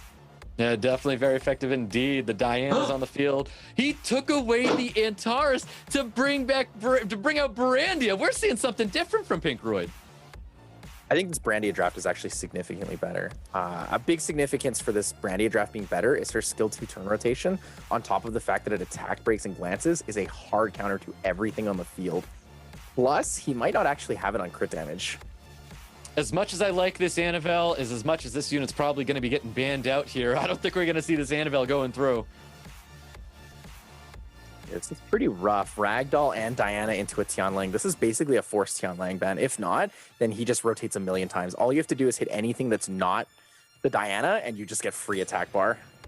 Well, Annabelle and Tianling going to be banned out here. HP leads for the both of them. Here we go. Rosith and Pinkroid. This is going to be round 2. Let's find out if Rosith can make a great response getting into Pinkroid, or can Pinkroid shut it down once again? Sekhmet with first turn. Oh, Sekhmet missing the reset, though. Will have the opportunity for the skill 3 defense break into the Sekhmet. This is not looking good already. Already at a bit of a disadvantage here. That glancing on top of the brain is going to be very helpful to keep the damage down. Reckless Assault coming out onto the Rika, dealing quite a bit of damage, of course, and a big skill too, not getting any stuns. And Rika's pretty tanky. This bomb could take out the Molong if it's high attack, but gotta play from behind here. Puts the bomb onto the Chungpung, doesn't want the skill 3 opportunity. Gets the extra turn. Sierra's gonna have some rotations here. Yeah, beautiful extra turn. They're going to have bomb up once again. Diana possibly throwing up a shield. No! Looks like he's going to be on the aggressive. He's going to try and get a kill here, dealing massive damage to the CR. CR still holding on, though. Ooh, no punishment for the first turn transformation. Knowing the attack bars were high there. It's looking pretty good. This could be a lot of damage if he wants to throw it into that ragdoll. Can't be stunned, so bonus damage on the skill 3. Ooh, a little bit of damage there. Glancing on top of the Diana is going to be very helpful for Pinkroid. Saves it, though. Oh, my goodness. The damage of that ragdoll does take out the Sierra. Gets the stun on the Diana. Pretty effective here. Glancing on the Rika's not enough here for Rosith. Ooh, Russ was looking for the kill on top of the Rika, but gets the additional turn. Can he drop the Rika here? Does drop the Rika. We've got that third skill looking to push back Pinkroid here. Looking a little bit better for Rosith getting into this round 2. Impossible for the pushback. The glancing debuff does deny it, but the additional damage is important here. Rosith does not have this in the bag yet. This could kill. This could be enough to take out in one shot this ragdoll. Oh, ragdoll holds on, but the AoE finishes him off. Both units going to be dropping there. It's not over for Pinkroid. I think it is over. I think Pinkroid has this. Pinkroid one-shotting the ragdoll into the extra turn rotation. The full opportunity. Oh my god, here it is. Has to go for it. No, has no other choice. Ooh, was not able to cycle attack bar. No defense break comes out there. It's not over, though. Looking to deal more damage. Oh, there you have it. Pinkroid taking round 2 from Rosith. Boss, that was really exciting. Believe it. This guy, Randia MVP this time. He just keeps switching up, bringing out units, and they work like a charm.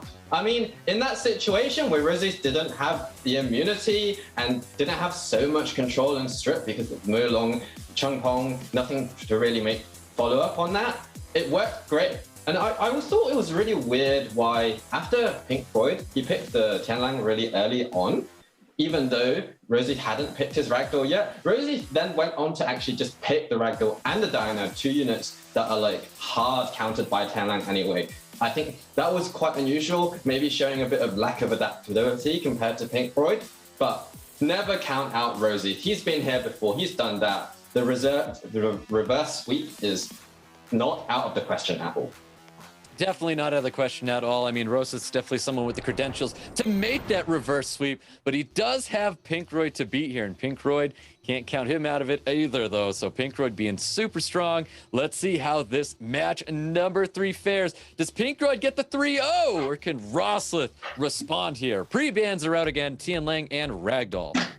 I really want to see more games between these two. These two are 2 incredible players, 2 brilliant minds, but Rosith is just a little too rigid here. Pinkroid on a pretty big high after that win. That very effective Brandy. I love that he picked that instead of the anti-airs at the end there. The rotations, the attack break and glancing, super effective against everybody on that team. And so animated as well. You can see how much fun he was having with both of those wins. Rosith with the first pick of the Ciara, Pinkroid with Chungpung Okeanos. Rosith responding with that Molong. He does like that Molong. We may see the Nana here coming out of Rosith. I think if Rosith doesn't pick aggressively enough, it's over. Pinkroid is setting up for a cleave. He's setting up for a very aggressive turn 1 setup, where his last pick could be enough to kill. Yeah, a lot of AoE coming out of Pinkroid. And then, of course, Rosith is hovering over the Nana with one other pick to respond here. He needs to respond very well into Pinkroid because he has that 5th pick. Yeah, it's too bad the Samat doesn't work here. Pinkroid kind of already set up for that. Asher, though, interesting, wants to really take that turn 1. Pinkroid could double down, double speed lead opportunity here, and it might be just enough to control, possibly taking a Chiwu here, but it might not be enough damage. Oh, here we go. Something we saw in the APAC tournament. There is an Eladriel on field. There is an Eladriel in the field. It's another unit I was not expecting to see Pinkroid. Pinkroid's bringing out some new and fun stuff. He's hitting Rosith with so many different angles here, which is really fun to see. We've got bans coming out. I don't know if Eladriel's on the table to get banned out or not, or did it throw off Rosith enough to make him want to ban it? I think we're going to see the Sierra ban for the speed lead. Pinkroid, there he goes. He knew. Basically what happens in this situation is if you ban out that Eladriel, then you have to deal with the full combo speed lead aggression. He takes first turn, but if you ban out the speed lead, then you have to fight through a Molong Nana comp into an Eladrin. It's pretty tough.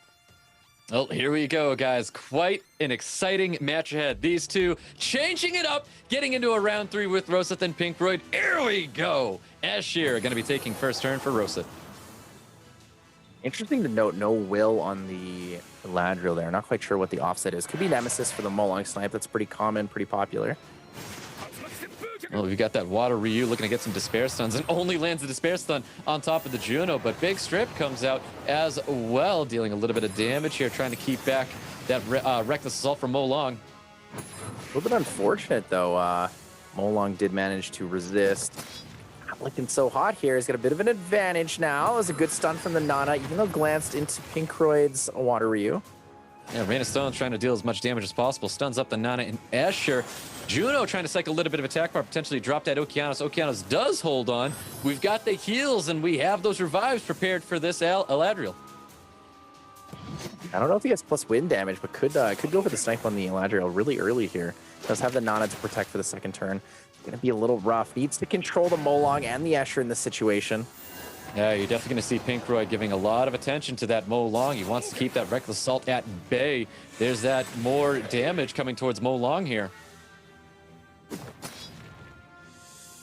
Pretty effective. It's pretty tough now. The snowball mechanics here from the Water Mage are going to be very strong. 2 stacks, very good. Multi-hits into the Water Ryu, almost takes it down, but Alad can full revive, so it's pretty good. Does get the stun on the Molong, though. Yeah, it's a great stun on the Molong. Juno finishing off Water Ryu. Pinkroid's going to have to go for the revive here. There's the revive. No additional turn coming out, though. The rotation here from the Juno is going to be pretty effective. Could go for the skill 2 strip and try to take out that Eladriel right away. A little bit of poke damage coming into the Okeanos as the unit of choice Rosith wants to remove first. Ooh, not able to finish off with the Molong. Rain of Stones coming out, only stunning up 1 unit. Rain of Stone's extremely ineffective in this situation. Pinkroid's struggling to really keep up here, and the heal speed buff here from the Asher is going to be enough. It's going to control. It's not looking good for Pinkroid. He doesn't really have any comeback mechanic when there's 3 orbs on that Nana. Yeah, definitely. That is a long cooldown time on the revive, so he's going to be healing himself up here. I'm not too sure Pinkroid's going to be able to come back from this one. Quite an interesting draft between the two of them, though. Definitely an interesting draft. Definitely. I think that Pinkroid's draft actually is very effective, but the issue is he's relying on a 15% chance to win. We saw how effective that was in the Legend tournament, that he'd lost the first time he entered, losing to that Okeanos, missing on the first turn. You really, really need that when you're playing against a comp like this. And in this situation, luck just didn't favor him. Yep, exactly so. I mean, he gets the additional turns, but he's going to need 2 more after this one. But his Eladriel's going to be dropping, and Rosith responds back and takes round 3 away from Pinkroid. Boss, your thoughts on a comeback here with Rosith? Well, I mean, the comeback could be on. I did like the Eladriel pick. I like the fact that Pinkroid is bringing out new, interesting, weird units again. But I think this time round, I'm not sure about the ban on the Ciara, because the thing is for Pinkroid, his main source of damage was the Okeanos. Rosith banned out the Chung Hong. The Okeanos couldn't really do much against a Molong, a Juno, or a Nana. So Rosith's units just remained really healthy despite the extra revive and sustain that Eladriel was bringing. So I don't know, maybe he should have just banned out the Nana again. That's, if in doubt, ban out the Nana, right? Which he'll be able to do in the next pre-ban. Exactly. In the next pre-ban, we may see that Nana pre-banned out as a unit that, well, no one wants to have to worry about it. But it's going to be a really important match for Rosith to draft appropriately so that we do possibly see this reverse sweep coming out of Rosith. We want to see the game 5 at this point. Yeah, I think like you said, boss, with that ban there, Pinkroid may have gotten a little bit too cocky, actually, thinking that Rosith wouldn't realize that the Trunk Punk was the most important ban in that situation. But Rosith, like we said, has the experience. He knows what he needs to play. Reverse sweep is an opportunity here. I want to see a game 5, so let's see what we go with here. Pinkroid pre-banning the Nana, I believe. There is the Nana and Chung Pung getting pre-banned in this match. First pick's going to be going to Pinkroid. Let's see if he chooses to take a unit away from Rosith. I'm going to call a Sierra first pick. Pinkroid's very popular Sierra first pick. Very aggressive, very good unit. Like he said in his player intro, very, very strong with the additional turns, turn cycling, and the bombs, ignoring elements. Yeah, most definitely. Rosith looking to respond to Pinkroid here. Potential Mo Long, he's been taking this away, and he's been drafting it first from Pinkroid. And it looks like he's going to be changing it up, and that's kind of what I want to see out of him. Deciding not to. He is going back to that Mo Long and drafting Okeanos this time. I do like the Okeanos take it away from Pinkroid. I don't think that playing turn 2 is very safe into Pinkroid. He is a very well-known turn 1 player with a lot of aggressive nature and really can take you down early. Well, there's the Juno coming out of Pinkroid, the early Juno coming out of Pinkroid. One other pick, and it is going to be Lulu. These two are definitely changing it up a whole lot. Rosith hovering over a Douglas. Are they just flashing the Douglas? Hey, maybe this is just a meme. Boss, would you like to elaborate if this is a meme? I'm kind of confused on what's going on. Maybe? I know Pinkroid loves the Douglas. We'll find out if that is going to be something he's going to be drafting here. Well, Ragdoll is going to be a unit of choice right now. Rosith taking the time all the way down to 0. Ragdoll Diana being drafted for Rosith. And of course, Tian Lang and Tars coming out for Pinkroid. Rosith needs to respond appropriately here.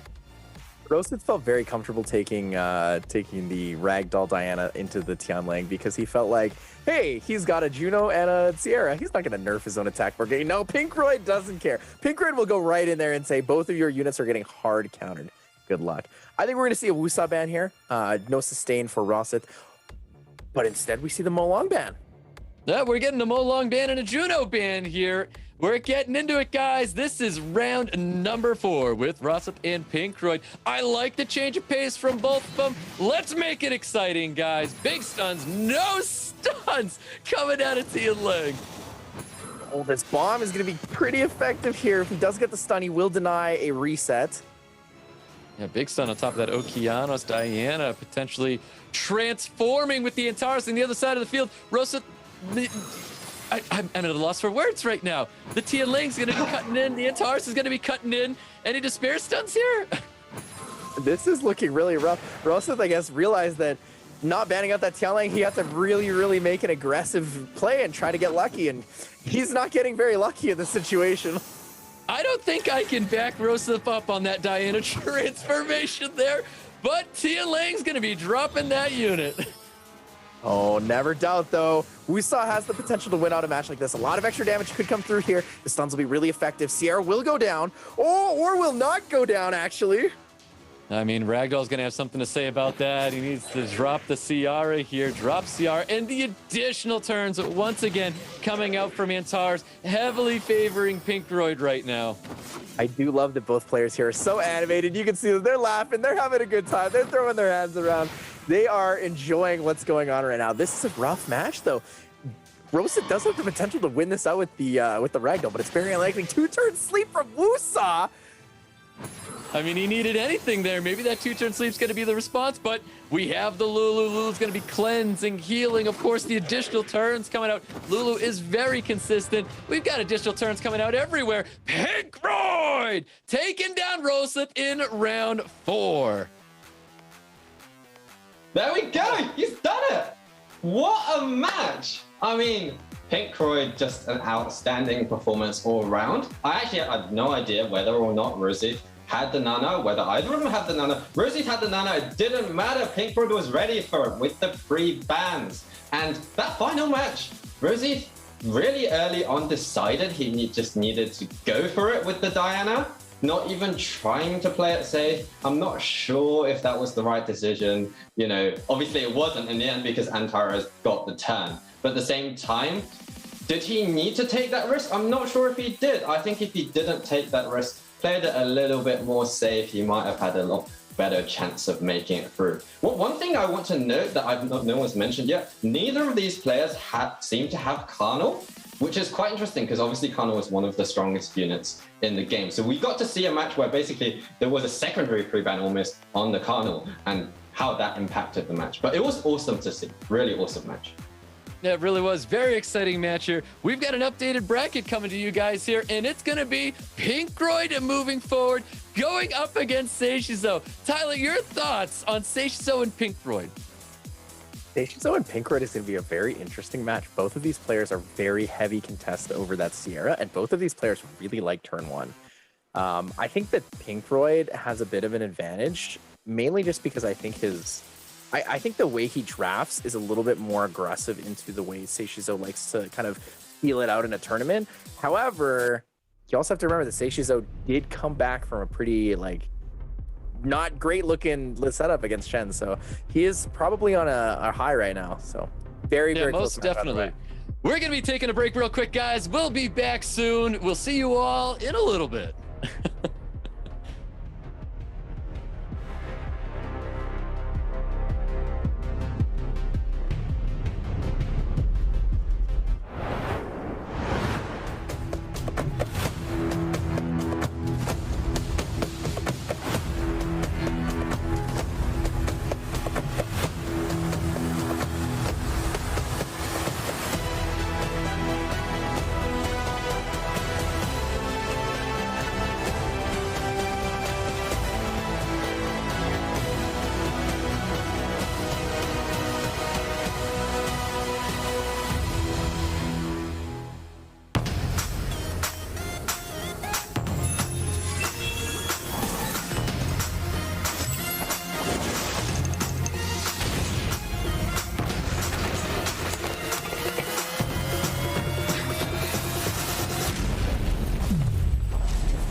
Does it go for the strip? Taking his time.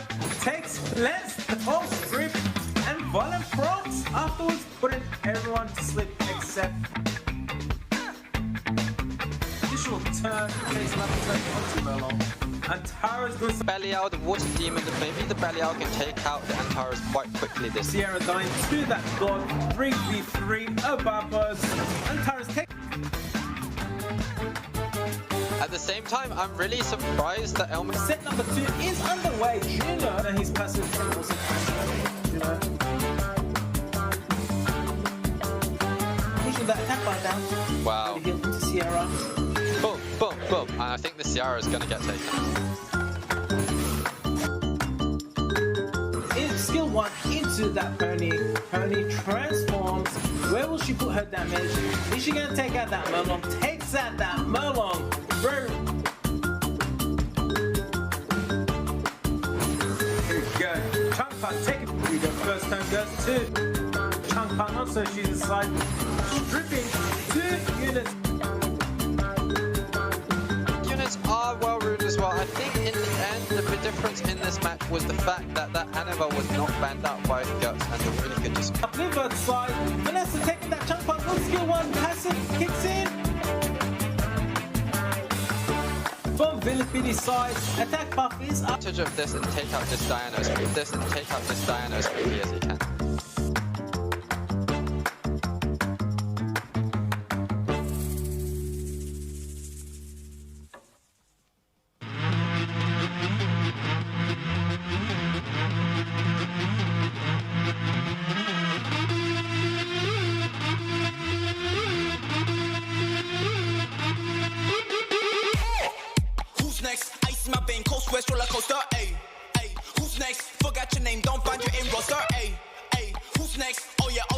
one step closer. Ay, ay, who's next? Hand the controller, it's game over.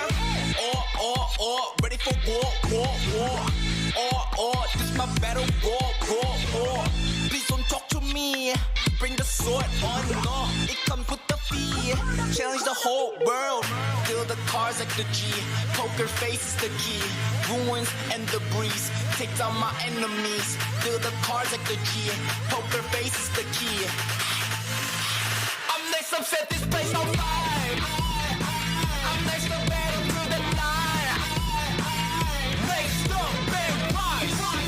From the top, you pay the price. From the top. Shine armor around my waist. Ay.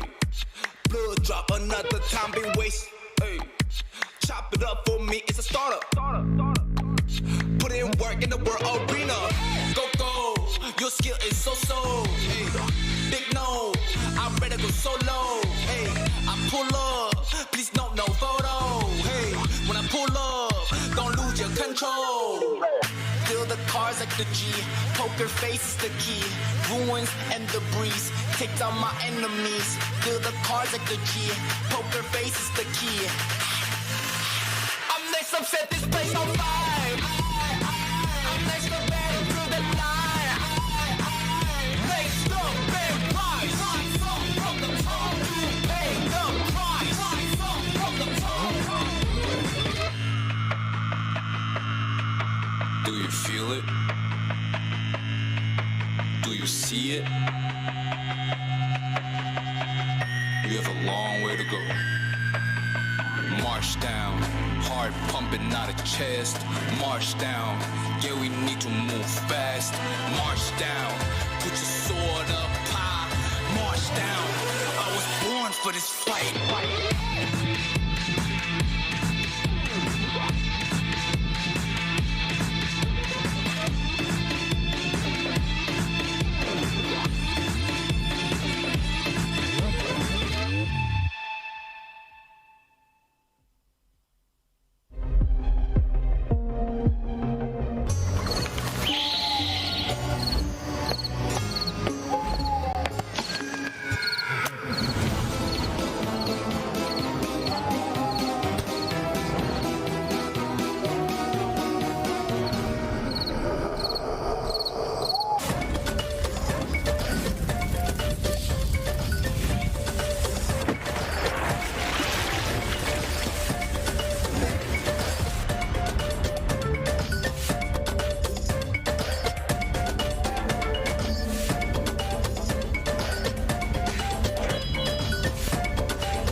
Welcome back, everybody. Let's actually take a moment to not forget about today's sponsor, Google Play. Summoners, level up your monster. Find your arenas here on Google Play. Welcome back, everybody. How we doing, guys?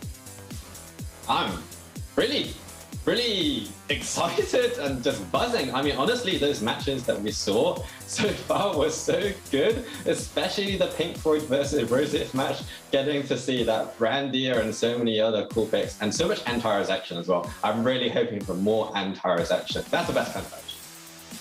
Me as well. I'm hoping for a very entertaining tournament, and some of these units bring that. And I mean, we've got our next match right here. We've Ismoo in VIILIPYTTY. We're going to get into this match, and we've got two returning players, but not just returning players, our champion, VIILIPYTTY of last year. We're about to find out a little bit of information on these two players. Let's listen in, see what they have to say here. Sobald der Eurocup beginnt, bin ich nervös. Ich glaube, dann beginnt das Lampenfieber bei mir.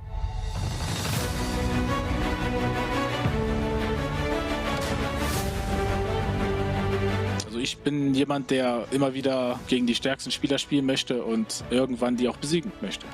Ismoo moving to the EU Cup once again, second year in a row, 3-1. Congratulations to both players. Well done, Ismoo. Mein Spielstil in Summoners War ist defensive Kontrolle. Ein Monster wurde natürlich gebufft, was mir sehr in die Karten spielt.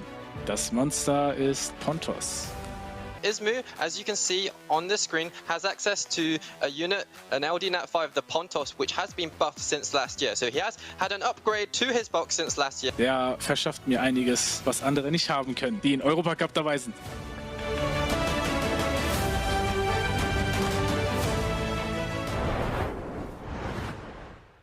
There you have it, Mr. Charming himself, Ismoo. Boss, your thoughts on Ismoo here? Well, Ismoo, I mean, I've spoken to him before. He's such a nice guy and, you know, a really strong competitive player as well. He's actually on the global server, so I'd say I know a little bit less about him than about the other players. But what I have seen from him is that he's a very controlled player, very calm, very good drafter, and he's going to be a good match for anyone, even the current European champion. Let's see if he can stay calm, cool, and collected as he's going to be playing last year's European Cup champion. Wonderful fan art of this lovely man here. Staying cool and calm with that Pontos right there behind him. Definitely excited to see this guy playing VIILIPYTTY here. But let's also not forget, we got to learn a little bit about VIILIPYTTY himself as we get to know a little bit more about him here. Tyler, your thoughts on Ismoo playing? To win by crushing absolute destruction.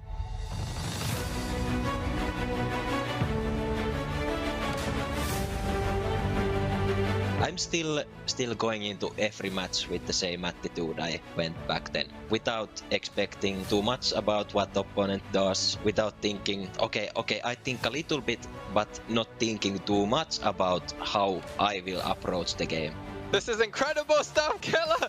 Over on Shan, Nasha, 3 light, dark units on VIILIPYTTY's side of the field. The tournament, it's a little bit different. If you have like super detailed plan and your opponent does something that you didn't expect, then can you change your plan fast? Can you live according to the situation? Rakuni healing his team up on VIILIPYTTY's side. Indeed, this Rakuni is actually doing work for VIILIPYTTY right now, because even if the units are stunned, Rakuni's passive still kicks in. Whoever fights against me, I'm going to focus with everything I have and try to do the best I can.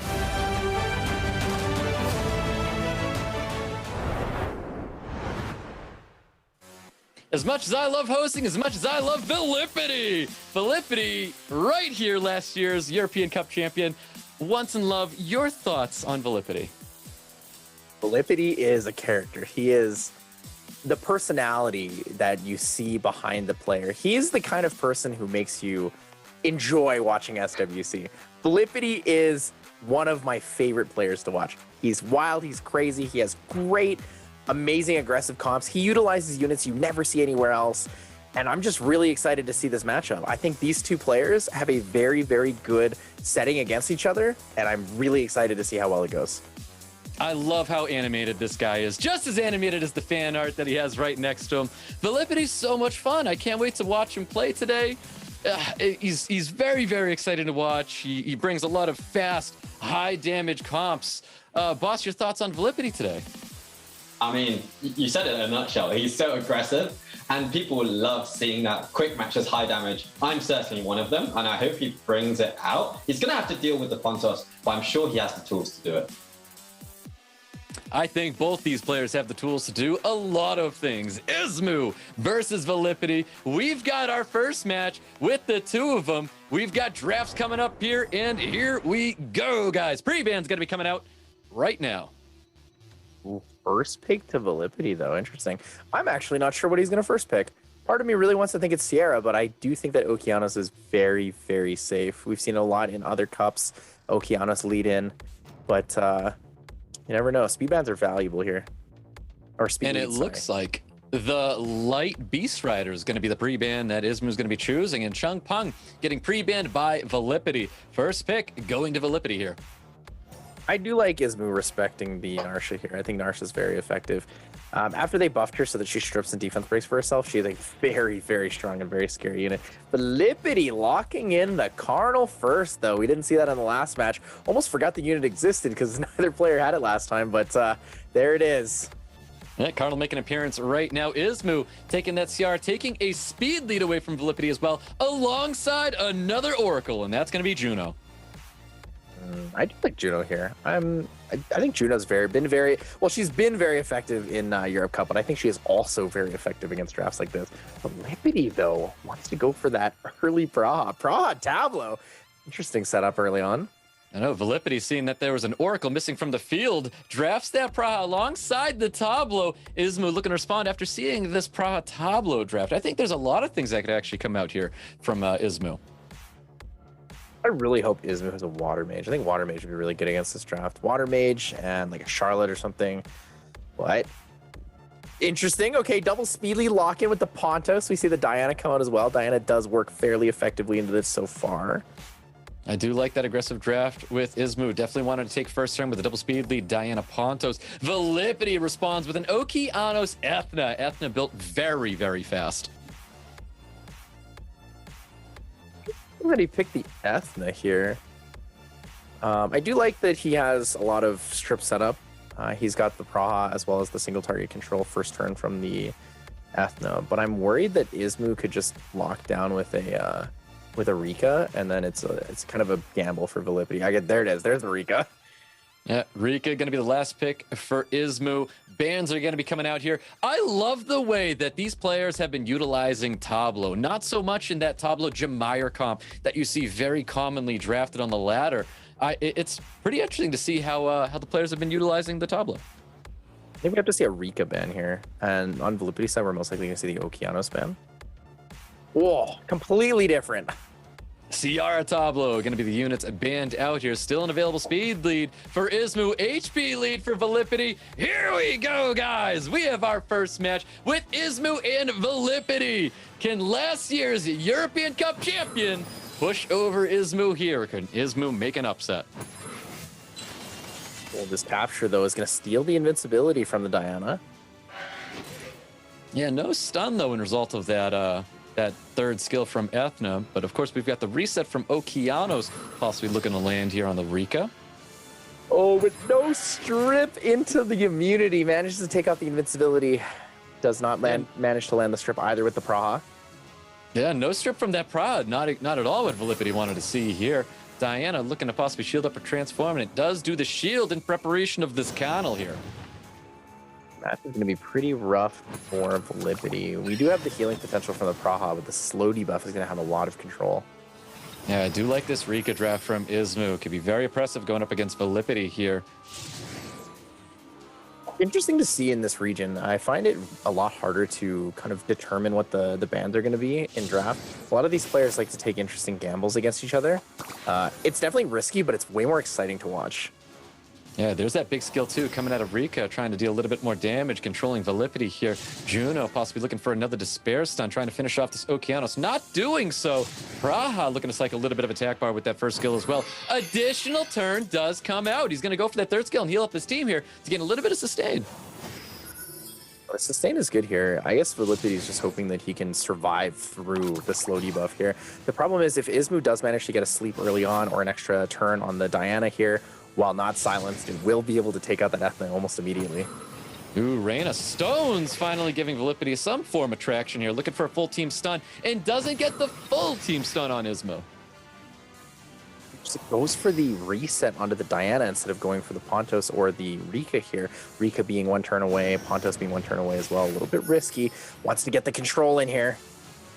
Yeah, looking to get the provoke on the Diana to stop that from targeting one of his units, but Juno's going to be going for the big skill too to get that AoE damage in there, keeping that Ethna down. The kill confirm and the extra turn. Here it is though. Ismoo's Pontos has skills back. It's not looking good for Vilipytty. Holy ground coming out for Ismoo here, protecting his team, going for a silence, which does land on the Praha. Well, that big violent proc there for Ismoo. Ismoo's leaning towards a position where I think the match could be over.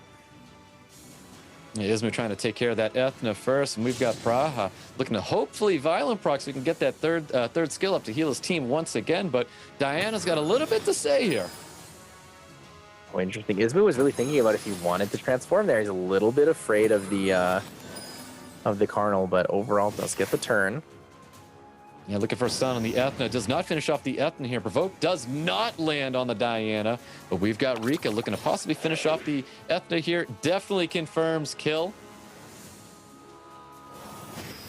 Vilipytty's still playing it out. Actually, if he manages to kill the Diana with his Carnal, he is in a position where he could win out the rest of the match. Additional damage plus the healing from the Praha is enough. Oh, there's the extra turn. Praha gets a Violent proc, manages to get the heal up. Yeah, beautiful additional turn from Vilipytty, healing up his team here, getting a sleep on the Pontos and the Diana, not putting that Juno down. Gonna be a little scary. A Violent proc from Carnal here could be a significant change in the game. Looking to just go into the Rika, not wanting to wake up or deal a negative effect on the Juno here. Diana's coming up from the stun, shielding up the team, protecting him from Vilipytty. Big AoE here. Should go for the slow debuff on the Carnal. Wants to save it. It's going to rotate twice instead and hope for a Despair stun here from Juno. Yeah, just going with these safe plays. Carnal does get the additional turn here. Got that third skill coming out. No stuns on Ismoo's team. Not enough. Here comes the slow debuff. Diana stun into the Praha has really good value. The slow debuff is up as well. Big debuffs landing here. Pontos is going to have skill 3 next turn, and it's not looking good. I think it's over for Vilipytty now. I think it's definitely going to be over for Vilipytty because that's going to be it for the Carnal. And now we have just this lonely Praha. Not going to be able to be doing enough here. But I do believe Vilipytty's going to take up this time here just to think about the next match. A lot of things kind of went sideways in this match. I got to say, Vilipytty did get a little bit lucky there with that Praha Violent proc early, denied his death from the Rika dots. But overall, Ismoo's draft was just very, very collected. Yep, and there you have it. Ismoo taking round 1 away from Vilipytty. That's right, guys. I mean, color me impressed. We knew that Ismoo was a really solid drafter, and Vilipytty had so many tools at his disposal, but Ismoo just went with what he knows, what does well for him. He got some lucky resists from the strips at the start when Praha used their skill 2. Rika didn't get stripped, so then Carnal couldn't CC Rika. Rika got her skill 3 off, and it just snowballed from there. But I also feel like Vilipytty didn't really bring enough counters to the Pontos. If he's not going to bring enough counters that go through the Pontos or that are doing strips, then he should have banned the Pontos, I think. Yeah, it's not the aggressive draft that we usually see from Vilipytty, but we've got another match ahead. Vilipytty may change up that pace, be a little bit more aggressive, be the Vilipytty that we know from and remember from last year going into this round 2 with Ismoo. But hey, let's not count Ismoo out of this. He already took 1 round from him. Let's go, guys. We get into round 2 with Ismoo and Vilipytty. Pre-bans from last time. There's the Nasha. There's the Chungpong. Something really important to note in Ismoo's draft is by taking the Juno early, it enables him to pick one of the best Pontos counters away from the enemy. I think it's a very, very interesting tactic that he picked. We saw him pick the double oracles. It was actually a really, really smart idea, knowing that he wanted to pick the Pontos afterwards. Ooh, new pre-bans here. Tablo and Taurus getting pre-banned.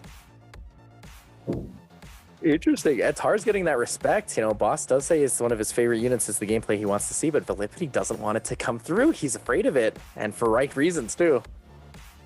Yep, Fire and Bison, aka Carnal, coming out for Ismoo here. Vilipytty looking to draft an Okeanos and Ciara taking his own speed lead. This might be the aggressive Vilipytty we remember coming out on this match. Oh, this is most definitely a comfort pick here. We do see probably one of the most common early setups actually for most players in tournaments and such, whether it's EU Cup, NA Cup, or APAC.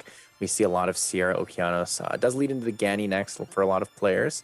Ismoo has the opportunity for a lot of things as well. Takes his own speed lead with the Pontos and a Chungpong.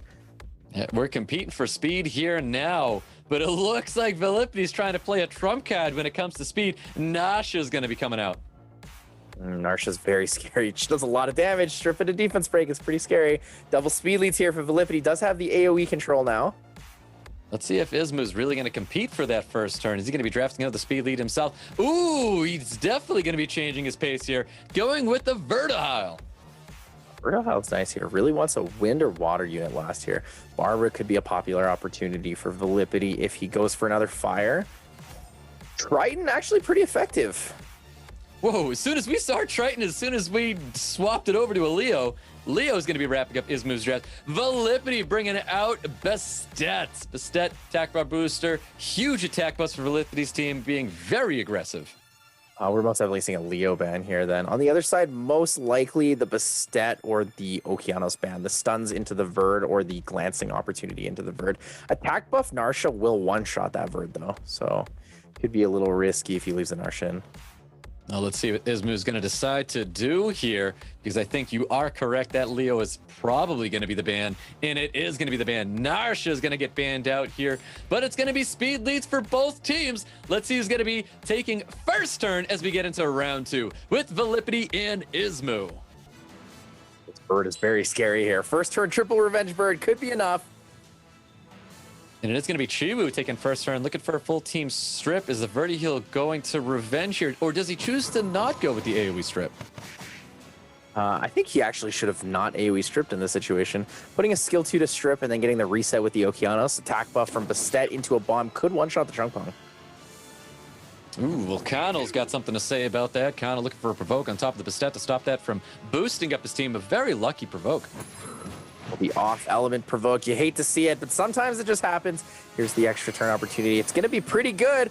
Verd did get that counter, and here it comes. The holy ground for Ismoo. Yeah, protecting himself from the Okeanos Rain of Stones, but he's going to go for a reset on top of the Fire, and Bison does remove that immunity. Bomb is going to be coming out. Obviously not going to be detonating with that invincibility up. And no damage is going to be done from that bomb. The 2-turn invincibility is pretty strong, but the stun can still come out. So Ismoo did manage to protect his team, but really needs some good value here because that Bastet and Sierra are going to do a lot of damage. Yeah, Ismoo trying to lock down the Chiwus to stop that second skill strip there. Defense break and silences coming out on Vilipytty's team. Looking very good for Ismoo right now. Ismoo in a position. Oh, manages to kill the Chiwu with the skill 1 on the M-Bison there. 8.9k damage taking it out. This rotation from Verd, it's going to be too much. Bison skill 2 will be able to control the Sierra, and I think Vilipytty's going to be losing the second round here. Ismoo with quite the draft here. Honestly, this is looking phenomenal for him right now. Okeanos needs to do absolutely anything, and he does pass over the silence on top of the Fire and Bison. We have been seeing a lot of really good drafting, but I think another thing that's worth notice, we've been seeing a lot of weird decision-making. I don't think Vilipytty had to go for that skill 3 on the Chiwu. It definitely is a safe choice, but he really didn't absolutely have to throw that, knowing that his Bastet was planning on outspeeding the whole team. Yeah, definitely in Ismoo's favor here, looking for some stuns to help lock down Vilipytty. I think Vilipytty at this point is definitely thinking about his next match already. How can he take a match away from Ismoo? Ismoo's been drafting and playing very cleanly. Yeah, Vilipytty needs to put a little bit more respect into that Verd counter. The first turn counter is pretty much GG after that. It doesn't have any opportunity to control the Pontos afterwards. Yeah, GG indeed. I think that's going to be locking it down right there. In the Vertiheel with the finisher, Ismoo taking round 2 away from Vilipytty. Well, are we about to see an absolutely huge upset right now? Is the current European champion about to go down? Well, it's not over yet, but honestly, I'm so impressed by Ismoo today so far. I agree with what Once in Love said. That was a weird choice to go with the skill 3 from the Chiwu when he could have just gone for skill 2, stripped either the Chungpong or the Cardinal, gone with the attack buff on Bastet. Sierra could probably have taken out a unit, probably the Chungpong with the attack buff, but he didn't. Just in general, I don't think Vilipytty has been putting enough respect on that Pontos, whereas on the other hand, Ismoo has been banning out the Tableau and the Naja, 2 key components of Vilipytty's draft that allow him to do so much damage. So I think it's just a difference where Ismoo seems to have been more adaptable today than Vilipytty has been. Definitely adaptable indeed. I really like Ismoo's drafting. I really like Ismoo's play. But Vilipytty's got to save himself. There's a lot of predictions relying on Vilipytty right now. A lot of people think Vilipytty was going to be going to the end here. Ismoo has something to say about that. We've got pre-bans from last time. Tableau and Taurus pre-banned out here. New pre-bans going into this game 3. Narsha, Chungpong getting pre-banned in this game 3 between Ismoo and Vilipytty. I always like Chungpung pre-ban. Chungpung is a very strong unit. One Violent proc is enough to flip any match depending on where things sit, but just being able to have that strip into glancing is always going to be a very, very safe and very effective unit. Well, Vilipytty's going to be locking down that Connell. There is Ismoo very quick to going with double Oracle once again for his first picks. We most definitely know that the Pontos is coming out here if Vilipytty doesn't pick enough aggressive single target damage. No Narsh opportunity. Molong does show a little bit of promise in a situation like this. Yeah, Molong Ethno once again coming out for Vilipytty. This is looking a little familiar to that first match already. Does he choose to change what he's going to be wrapping up his draft after seeing these next two picks coming out of Ismoo? Let's find out. I'm not really a huge fan of seeing the Ethna this early. I do think that Vilipytty, should he choose to go under this direction, could actually just pick up the Lulu and then has the potential to lean in towards that new Artemil that we know he has, or could just play really, turn one aggression, could just pick up a stat there and then go Oberon +1. There's that Diana and Pontos once again coming out for Ismoo. This is very important that Vilipytty answers appropriately. And we're going to be seeing Water Mage, the Nana, coming out for Vilipytty. It's the first time we've seen it from Vilipytty here. He's got one last pick to wrap up his draft, and it is going to be the Okeanos. As much as I love Water Mage, and we've talked about how strong Water Mage is, I don't think Water Mage is that effective in this draft. Ismoo has a lot of control and a lot of potential to fight through this. Enough that we can honestly just see a Rika last pick. Oh, but the Wusa. Wusa is very good into this. Yeah, Wusa is definitely very good indeed. Help protect himself from the Okeanos and that Connell as well. Ismoo, it's a very smart draft on his half here. Vilipytty, can the Water Mage change up his pace here in this round 3? There's no speed lead here for Vilipytty, so most likely needs to ban out the Wusa, or if he wants to ban out the damage, he bans out the Diana. Ismoo most likely going to ban out the Molong. And Pontos, Molong are going to be the bans here. Water Mage is going through. Is this what's going to change up that pace for Vilipytty as we get into a round 3 with Ismoo and Vilipytty? Is there going to be an upset? Can Ismoo get this win here? Let's find out as we get Wish of Immortality up for Ismoo. The capture here does come through, though. A little bit of damage and gets the stun. Pretty good stun opportunity here. I'm looking for a full team strip on top of Vilipytty, but we do have that reset here to help gain a little bit of advantage over Ismoo. Takes the safety and goes into the Sierra here. I think that's a pretty effective choice. You could honestly change forms here if you wanted to. You have 3-turn immunity and the shield. You don't have to go for anything crazy, but you could go for the damage if you need it.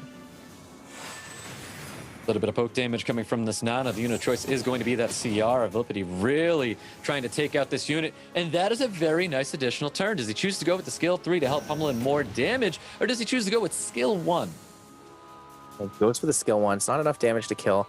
Okeanos does have Rain of Stone, so could pop the kill opportunity, but Wusa skill 2 does hit pretty hard here. Whew, really good damage coming out of that skill 2. What an incredible buff for Wusa, because that's a fantastic move coming out of his utility.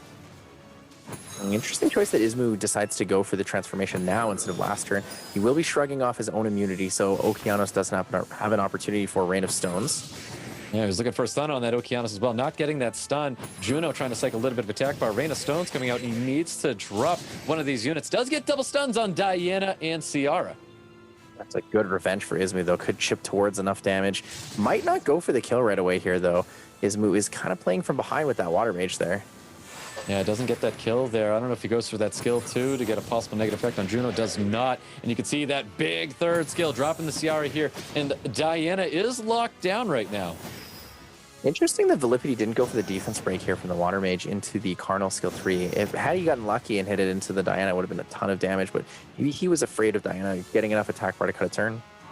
Yeah, Carnal trying to do all he can to help out Vilipytty here in this situation. Okeanos is going to get revived back. Juno cycling a little bit of attack bar on top of that Ethna with a big skill 2, dropping that Diana here. 2 stacks back on the Nana. It's pretty rough here for Ismoo. Ismoo played a little bit too defensively into that Water Mage. Would have liked to have seen the Water Mage ban there if he wasn't planning on having some heavy control for it on first turn. Ooh, does resist the reset coming out of the Okeanos. You can see the revive popping up there. Wish of Immortality coming out to protect his team. Wish of Immortality just in time will stop the slow debuff here from the Carnal. Vilipytty going straight for that Wusa, knows the big damage comes from that, the skill 2 and the sustain. Wusa's gonna have to go through a lot of units to win this one out. And here comes the capture. That's a guaranteed stun below 50. Yeah, capture coming out, almost dropping that Wusa. Once the Wusa is going to be gone here, I don't believe Ismoo is going to be able to pick it up from there on. I mean, this is a great turnaround for Vilipytty here. A lot of Ismoo's trying his best here with the Juno. It gets a lot of damage out, but it's just not going to be enough in this situation.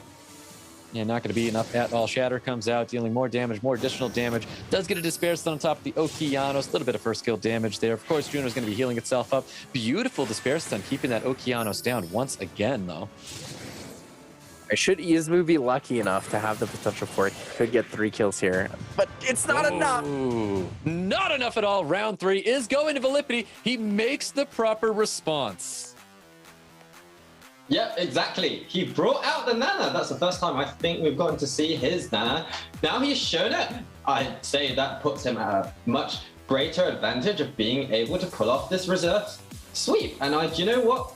A golden rule, so-called, that I mentioned earlier, if in doubt, ban the Nana. Ismoo did not follow that rule. He didn't ban the Nana. I think he should have. The Molong was a good ban, but I think the Nana was a better ban. Because as soon as Vilipytty took out that Ciara, he got another stack. The Ciara is not that difficult to kill. And also, Vilipytty finally put some respect on the Pontos and banned out the Pontos, and that made a huge difference as well. So I'd say that Vilipytty is very much on the up right now. He's kind of learnt from his mistakes, and he really might have the chance to take the whole match. Yep, I couldn't agree more, because it was exactly the results there. Giving respect on Pontos' name, banning it out, and drafting the Nana as a very safe unit to keep his team alive. Vilipytty was able to take that win. And Vilipytty's going to be looking for one more so that he stays in this tournament. But it's not over, guys. Ismoo can shut it down here. We're about to find out. Ismoo, Vilipytty, pre-bans coming out. There it is. There's the Nana pre-ban. As expected, we always see it. We know she's very scary and hard to deal with. Wants to be able to play within his comfort zone, so pre-bans her. Yeah, I definitely agree with the Nana pre-ban. I think that's very smart of Ismoo, and we have the Connell getting pre-banned by Vilipytty. Ismoo with the first pick, potentially taking that Ciara away from Vilipytty.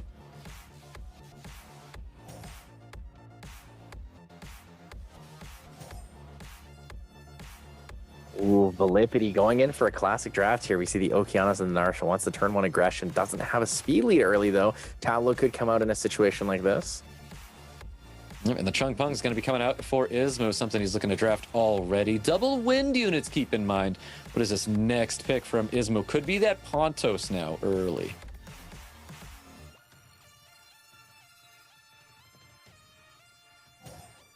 Juno's good here, too. And it is going to be the Pontos. Vilipytty hovering over a Tableau. 24 speed lead for himself. This is something these players have been utilizing so much. It's so neat to see the Tableau being used the way it is right now. And it's also locked in a 24 speed lead as well. Potentially one more speed lead coming out for Vilipytty. And no, it's going to be the Sekhmet. Sekhmet is very good here. I really like Sekhmet because when you have speed lead Sekhmet, you basically double down the fact that if I pick 2 speed leads, I'm guaranteed to take turn 1, but your last pick opportunity is flexible, right? Ismoo with the Jamire here is interesting. This Jamire tech is very common right now, especially against Gianna players, but against the Sekhmet, I'm not quite sure if it's actually effective enough. Well, Jamire locking in another speed lead for Ismoo. That would have been very wind heavy. And it looks like he takes it back. He's going with the Rika for the double occult girls to wrap up his draft. Chiwu. Interesting that he goes for a Chiwu and not like a Water Ryu in a situation like this.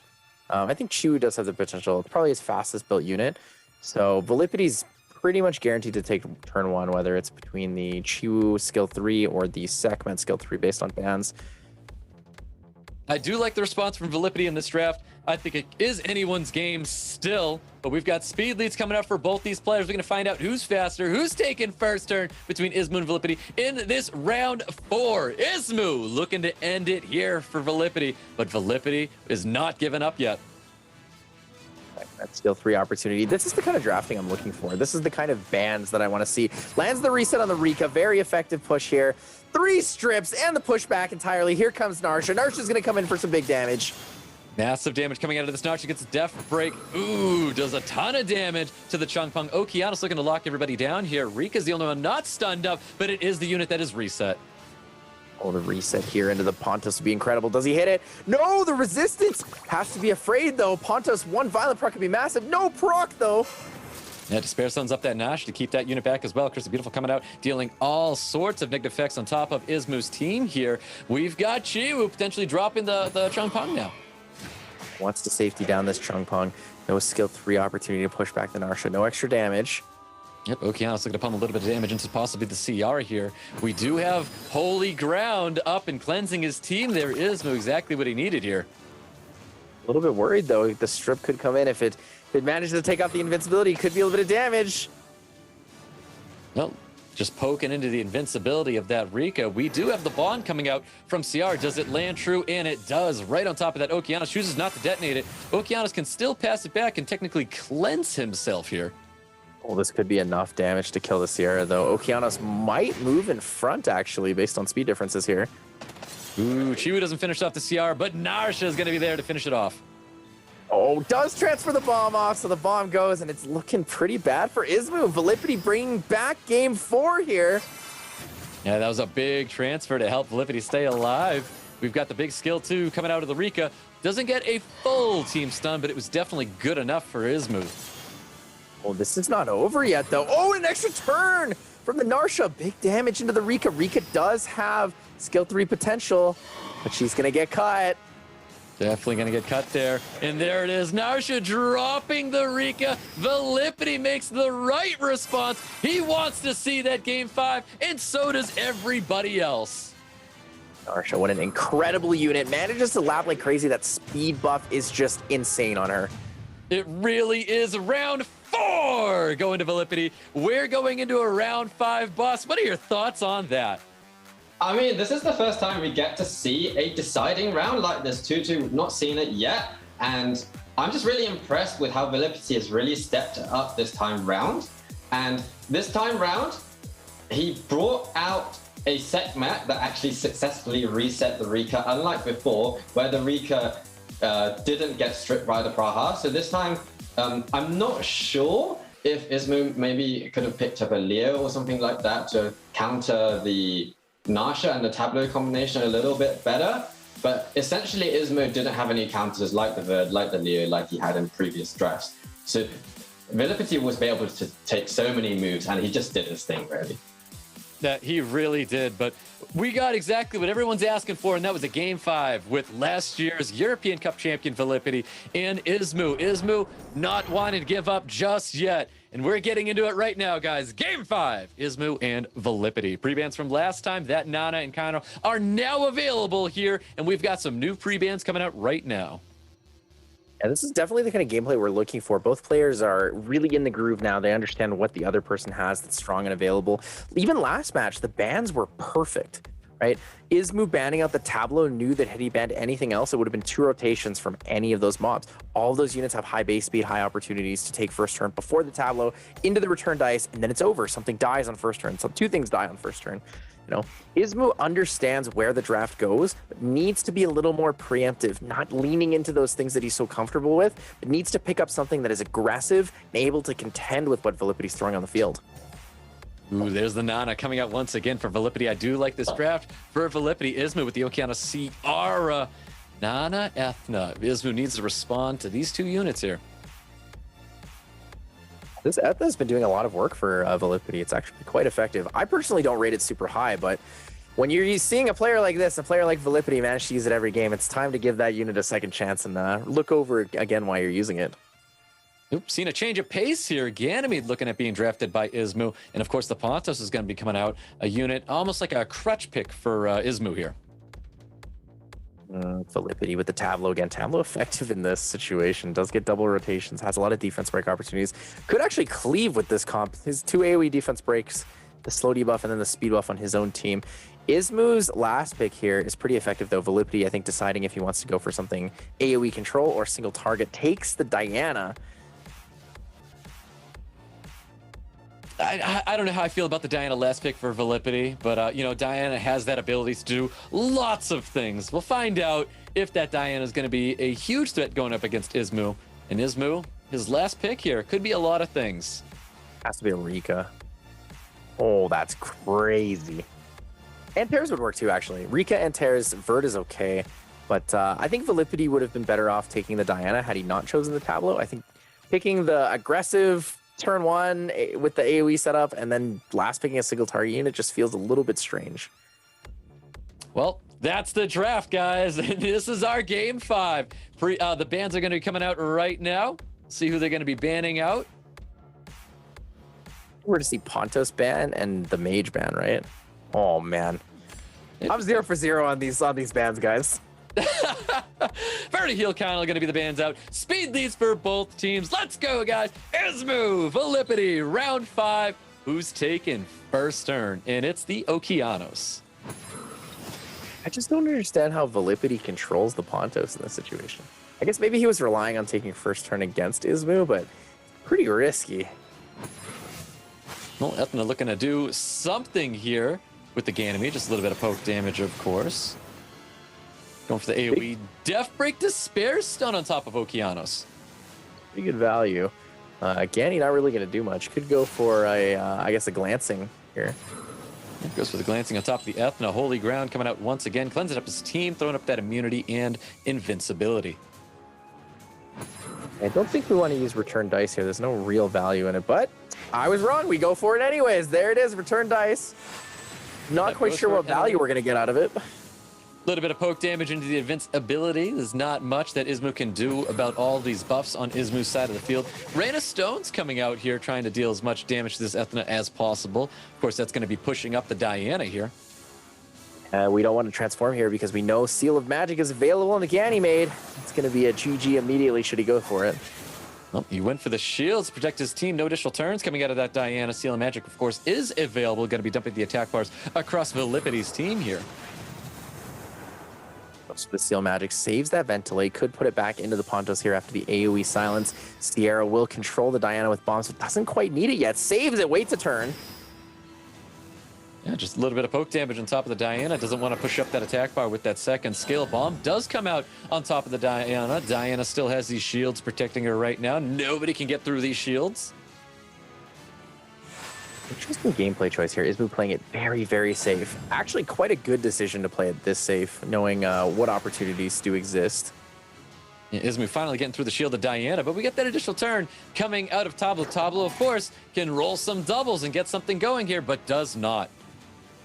No doubles, no luck. Here comes the AoE silence, possibly a violent proc here into the Holy Ground, but no extra turn. Yeah, Vilipytty's going to be looking for a stun. He does not want the additional turn right now because he will take a ton of damage and possible stun from that bomb. Rain of Stone's coming out doing the stun for him anyways. Ooh, Revenge? Nah. Spare Revenge there. There's the reset. Does deny the AoE defense break potential. Yep, just more poke damage coming into the Pontos. Does get that stun. The Dispersion on top Pontos. Well, this extra turn for Ganny, though, does seal the deal. Once that Diana goes down, Ganny does have seal from the extra turn he got there. Tableau really needs to roll some doubles right now. Doesn't receive any of that. Okeanos can drop that Diana here. Doesn't quite need to. No, Sierra gets the turn. Sierra can throw the bomb and then blow it up. Has to be careful, though. Nana has one stack still. Has one stack. If you can kill the Tableau here, you would take away one of those stacks, and one of these units are going to be revived. Oh, wants to play it safe. Knows he has the 2-turn glancing on the Diana. It's unlikely the Diana transforms or gets the stun. Yeah, Vilipytty needs anything right now because I have a feeling this bomb's going to do a ton of damage to this Tableau. But we get the additional turn coming out of Ethna. Ethna needs to get some sort of crazy value out of this unit. Oh, that stun is massive. It's absolutely huge here. Could actually go for the transformation to kill the Sierra. This could be pretty big. He needed to go for it because he needed to get that orb up. He was not able to do it. It doesn't matter. Here's the Violent proc, the pushback into the Holy Ground, and it's over. Ismoo is going to take this away from Vilipytty. Vilipytty, not enough damage. The glancing debuff, extra value there into the Diana. He needed to get that kill there with Diana on the Sierra. Was not able to do that to get the orb up here. Ismoo's fully protected right now. There it goes. The bomb blows out. Diana goes. Tableau goes. It's just a lone Ethna left. Not going to be able to strip through. Does get the violent proc, so can't take an extra turn now, and it's just looking so grim here for VIILIPYTTY. He's got one unit he needs to drop right now, and that's that CR. That's going to gain him another orb, and he's going to do his absolute best here. There's the glancing. That's going to be stopping this Ether from doing anything. Rain of Stones comes out, drops that last pick. Ismoo taking down VIILIPYTTY here. There's nothing more he can do with this one unit. What incredible play coming out of Ismoo. Phenomenal drafting coming out of this man. So proud of Ismoo. Oh, wait. VIILIPYTTY thinks he can win. He had a moment there where he thought he could win once he got the stack. It does revive yourself, so the opportunity does exist, but it's unlikely. We do see immunity and invincibility here. Not going to be enough to survive through this, but VIILIPYTTY's going to try. He believes in it. VIILIPYTTY needs a miracle. The miracle he might have, though. Here's the extra turn. Seal Magic in on the Nana. No defense break opportunity, but the unit is so tanky. It has the potential. Extra hits on skill 1 plus the additional damage. Could be enough. 2 turns there for the Pontos again. Nana needs some serious ignore defense damage here to drop some units. We've got Okeano staying alive right now. He has the Ventilate available to get his Ponto stuff back up again with Holy Ground, protecting his team. Nana just, I don't know what the Nana can do right now. Ismoo playing it perfectly safe, calm, cool, and collected. Wants the win, wants the safe victory, and he takes it. There you have it, guys. Round 5, and the winner, Ismoo, taking down last year's European Cup champion, VIILIPYTTY. Wow, that has to be the match of the day. I thought we'd seen the match of the day already. I mean, this is, I guess, if it's not the match of the day, it's definitely the upset of the day. Actually, both of the Euro Cup qualifiers to the World Finals last year have now been eliminated. VIILIPYTTY and Rosith both subject to that. And honestly, I'm so impressed by Ismoo's draft overall. That Pontos, I'd say once again in this match, VIILIPYTTY didn't respect the Pontos. In that final round, he didn't really bring that much strips. Even though he had the Nana to give himself some extra lives, Ismoo, interesting that he chose not to ban it. I think if he actually banned the Nana, it would have been an even smoother journey for Ismoo. But at the same time, it was still enough. He had so much control with that Ganyoki, and it was just really smart playing as well. Balancing those HP bars, making sure he didn't get the revive that Diana didn't get a revive with one of the orbs. He killed the other units so that Nana had no orbs left when Diana came back. Great play, great play. It was very, very smart playing by Ismoo. Very proud of him taking down last year's European Cup champion. We've got the bracket update, and it's going to be Ismoo moving forward. Once in love, your thought on our next match? We have Obabo and Livert, and whoever wins this is going to be playing Ismoo in the semifinals. Man, we got there's too many fan favorites in this. There's too many fan favorites in this tournament. Obabo is probably one of the most, easily one of the fan favorites. Come on. Remember the shift update when one of the Korean contest guys said, "Are you drunken?" It's just a meme that will never die.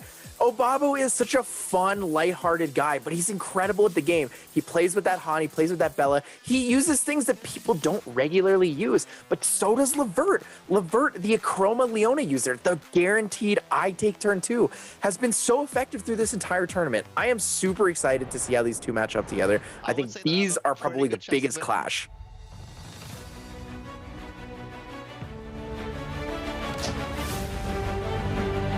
So if I were to describe my playstyle in RTA, I would say that it's versatile, and that would be my main strength, that I change my draft depending on the opponent.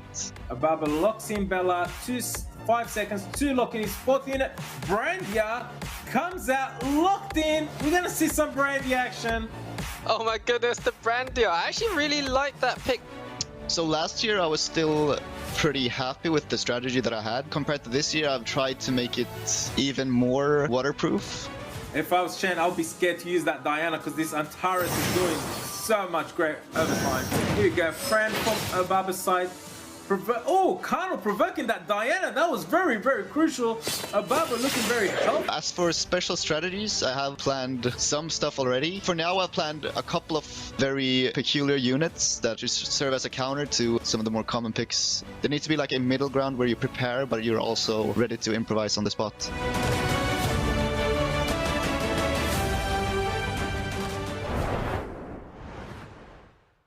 Master of Darkness, Obabo. Boss, your thoughts on Obabo in today's tournament?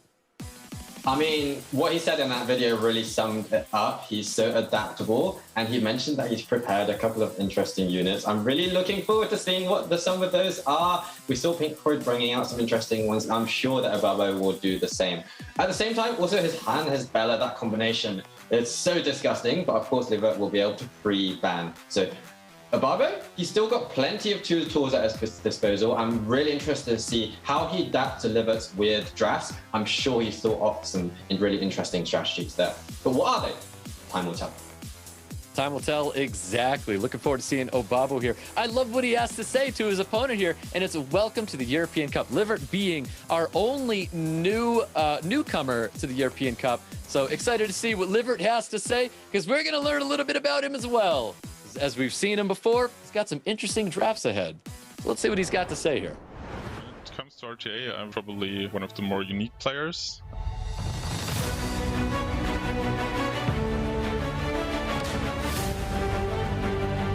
I usually like to go for the second turn, just survive the opponent's first turn and try to come back from that. He came up with a counter, an unusual team, but an unusual team that is working quite nicely nevertheless. There we go, Kali taking 99% of that HP buff on Rika. While a lot of people do that, no one really does it with the monsters that I am currently using. Here we go, Rika returns, collapse into Sierra, doesn't kill her, manages to provoke her, put her down to 1 HP. You can still be successful even if you don't really follow whatever people are playing in the meta.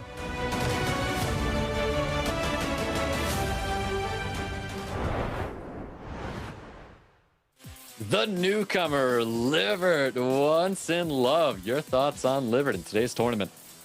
I gotta say, after we had Livert on the podcast that one time, I learned a lot about trying things that felt a little bit different, a little bit out of meta.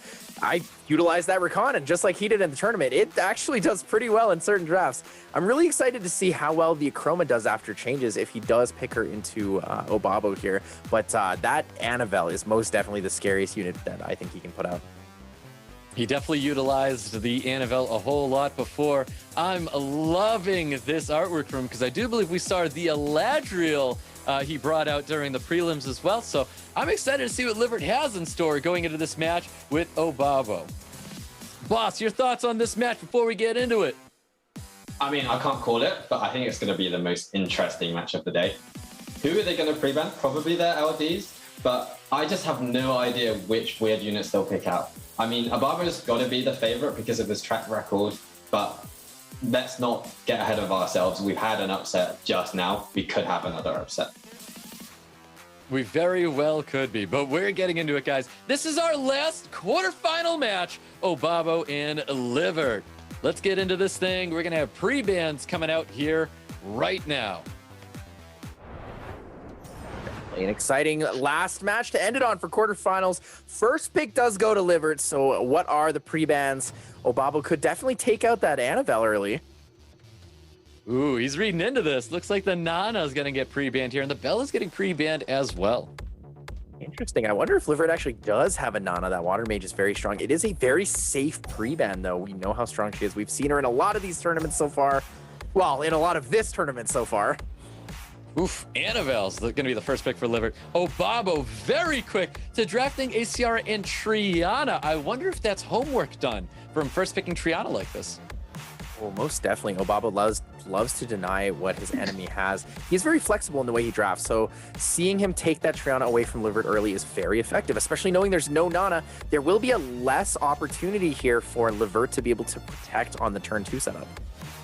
Interesting that Livert's going to be locking in that Leona already. Not having any form of immunity, it's like he's potentially calling that ban on top of Ciara already.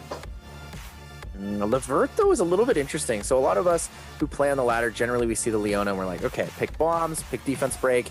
But it's different with Livert. He manages to make it work into all of these different things because everything else is still there, right? If we're focusing so hard on the Leona in a draft like this, then what ends up happening is the Annabelle goes ham, the Vanessa goes ham. But I do love the way Obabo's drafting here. We see something new. We see the Sekhmet. It's not something I've personally seen him draft, but that alongside this Monkey King could be very effective. AoE defense break has the control with the stun and the multi-hits. Ooh, there is the Achroma, like you had mentioned before. Achroma's coming out alongside the Juno to help protect Livert's team. Once again, no immunity is coming out for Livert. I really like this draft. I think the Juno and the Achroma are very effective in this situation. Has speed lead opportunity, has a 44 HP lead opportunity here. Obabo doesn't have a lot of control though. It's just a lot of damage output. Wusa very good into this. Does have the potential to protect and heal up. Plus the true damage on skill 2 with that new buff is very strong. Does the Wusa signal a ban on top of the Juno here? I wonder. I want to say yes, but I also want to say that it's most likely an Annabelle ban for the AoE defense break potential. However, having Annabelle and having Vanessa at the same time is really tough. Obabo does have double immunity where one of them is the cleanse, so I want to see a Sekhmet ban here. See what happens here, and it is going to be a Juno ban with a Triana ban on Obabo's side of the field. I think Obabo leads advantage with this draft. Livert won't be taking turn 2 with this, or turn 1 with this. Could actually pick the HP lead into Obabo. Obabo will have turn 1 opportunity, but will he have enough to snipe and kill a unit right away? We've got leader skills coming out, and these two are really thinking about their leader skills, and it's going to be speed leads for both of them, but I don't believe Livert's going to be taking that first turn away from Obabo with that 33 speed lead. Let's get into it! We have our last quarterfinal match, Obabo versus Livert. Here we go! Taking that speed lead on Livert's side is really important, though, because if he knows that he's a little bit on the slower side, he does need it to contend future turns afterwards. The attack bar difference here is pretty significant. The reset into the Annabelle. Big strip onto the... No strip, actually, onto the Vanessa from the Water Monkey King. I think we're going to be seeing that immunity popping up here to protect his team. No, he's going all in. Big skill, too, dealing massive damage here. Bomb does not land on the probably max resistance unit Annabelle. This is a little rough here. Not a lot of crit opportunity. The anti-crit from a Chroma passive is pretty scary. Definitely scary indeed, helping out Livert's team stay alive here to survive all this critting coming from Obabo's team. There does land the poke on top of the CR, looking to get an additional turn with the Annabelle. Does receive it, has cleanse up coming next turn. I do like that he's going for this Vanessa, go for the early kill. This is going to be a lot of damage, so this Chroma could hit really hard. This could be a 15k, 16.2. That's a lot of damage here coming out. That Chroma's very effective in this match. Definitely a lot of damage indeed. Defense break sitting on top of the Leona right now. Looking for a full team stun. Not getting that stun here with the Water Monkey King. Shield's going to be protecting the CR. CR may drop even through this shield. We do have the cleanse here. Does protect the Leona. No defense break up. If he kills the Sierra, there's no bomb opportunities. No more bomb opportunities. I mean, he's got the strip and the additional damage coming from Water Monkey King to deal as much damage as possible to that Leona. And then the Achroma is already going to be built so tanky. A very, very safe draft coming out of Livert right now. If only we saw the RTA transmog here on the Leona, we would have seen a team of 4 RTA transmogs. Both the Valkyries there and the Night Lady Annabelle. And looking at some big damage coming on that Water Monkey King. We know Water Monkey King usually not built very tanky. He's a very aggressive pick, and that's why you see all this damage coming out on top of the Annabelle. No stuns once again happening here. Massive skill 2 damage coming out of Wusa, but does Obabo have enough in the tank to take down these 2 LD5s? Hopefully he does, though. Nowadays with the Monkey and the 6 hits, I think a lot of people actually are leaning for a more tanky build. Has the opportunity and potential there. Oh my goodness, the damage coming out from the Achroma and the extra turn. This could be enough to kill the Monkey. Doesn't land the second crit, though. Oh, does not land that second crit. There's a lot of value built into that Achroma. It might be lacking a little bit of crit rate on it. Maybe, possibly, but Leona looking to finish off the job here with that Water Monkey King. Stun doesn't get it. Could kill here. Skill 1 into skill 2. No silence on the Wusa, so immunity will come up again. Yep, immunity's definitely going to be coming up here, but I don't think Obabo has anything left in the tank to help take care of these 2 very, very tanky units. Needs to kill the Achroma. Needs to survive. Not going to be enough. The damage is pretty strong. Please note, though, there is a Nemesis set on that Sekhmet. That's something I like to run as well. So it's pretty good against wound saws and such, but I don't think that Obabo's going to be able to take down Livert here. Does need to kill that. Oh, but the extra turn on Wusa will bring his cooldowns. That's definitely going to be helping him out, though. You saw that massive skill 2 damage coming out of the Wusa onto the Achroma. He needed these additional turns to help get something going here. And that beautiful stun coming out of the Leona, locking down Wusa. There's more additional turns coming out of the Achroma. does get an additional turn with his Wusa. It may be enough to finish off the Acroma. Not just yet. Had he killed the Acroma there, he actually had the potential to win out. Assuming he didn't die on that turn, he'd have skill 2 available. Well, Livert takes that round 1 away from Obabo. Well, guys, I mean, a little bit of a surprise, but at the same time, I enjoyed the match thoroughly. Obabo did actually bring out some interesting picks as he promised. The Sekhmet I thought was a really good pick into Livert's strat in general, stealing the Triana, the Water Monkey King doing so much damage as well. But the thing is, what I think happened there is that Livert, he only had to deal with the Ciara really as the hard Leona counter. The Leona stayed alive for long enough such that Obabo just couldn't take out that Leona, the Chroma helping keep her alive. And once the Ciara was down, it was pretty much over. That Leona could pretty much solo the other 3 units along with the additional sustain of his support cast. I think Obabo probably wants to think about pre-banning that Leona in the next match. Yeah, quite possibly. We've seen Livert rely on this unit a whole lot. I'm expecting to see it coming back in the next matches as well. Maybe not the Acroma, but who knows? Because Livert, he's got that one up on him right now. And you can see the pre-bans from last time. Nana and Bella are now available getting into round 2. It's a really close setup there. That Wusa does a lot of damage, but really needs to kill the Acroma early. The silences from that Acroma were absolutely vital in that match. Did manage to deny a lot of opportunities for keeping the Sekhmet alive, right? Sekhmet into the Leona is strong enough to kill. You get the defense break. You also have a glancing debuff. Plus, once the shield and revenge buff come in, you can steal that with your skill 3. And Leona and Nana are going to be the pre-bans in this round here. We have Obabo with the first pick. Just like you said, boss, there it is. There's the pre-ban Leona. Very hard for Obabo to deal with. Very, very good insight there. I do like that both players are respecting Nana enough to pre-ban them on opposite sides. There will be no Nana gameplay in this match. Oh, they know how strong that unit can be. First pick with Obabo. Let's see if he chooses to take a unit away from Livert. And it is. He's going to be taking that Annabelle away from him. This is wild. Obabo has every pick in the world, and he takes away the Annabelle from Livert. He knows Livert's strongest thing is the fact that nobody picks his units. So being able to take away his Triana, being able to take away his Annabelle is very effective. I wonder if Livert has prepared anything else. Maybe he has a Sierra opportunity, Ganioki. He has a lot of other things he could pick, but hopefully he has it ready for Obabo. Oh, you can see the Triana Vanessa coming out of Livert. We've seen this play style, honestly, like years ago that a lot of people would play this, but he's going to be bringing it back here in the second match between Obabo. Ciara and Bella, that's the bread and butter for Obabo. He gets his Doc Cannon girl on the field. Ooh, the Praha. Interesting. I do like Praha. I think Praha is very good because of the additional damage and the healing. Knowing how tanky Livert's team is as well, it's very effective. Bella could rip through this team, though. Bella has a lot of additional damage, a lot of additional hits, and the Verd, to me, signals the Acroma ban. Yeah, it's a very interesting draft there on the Verd. I feel like he's just preparing for that last 5th pick coming out of Livert. And Wusa's coming in here, and we saw how much damage the Wusa is going to be bringing to this table. We actually could see a Praha ban instead of the Acroma. The Acroma passive is nice against the Verd and the Sierra.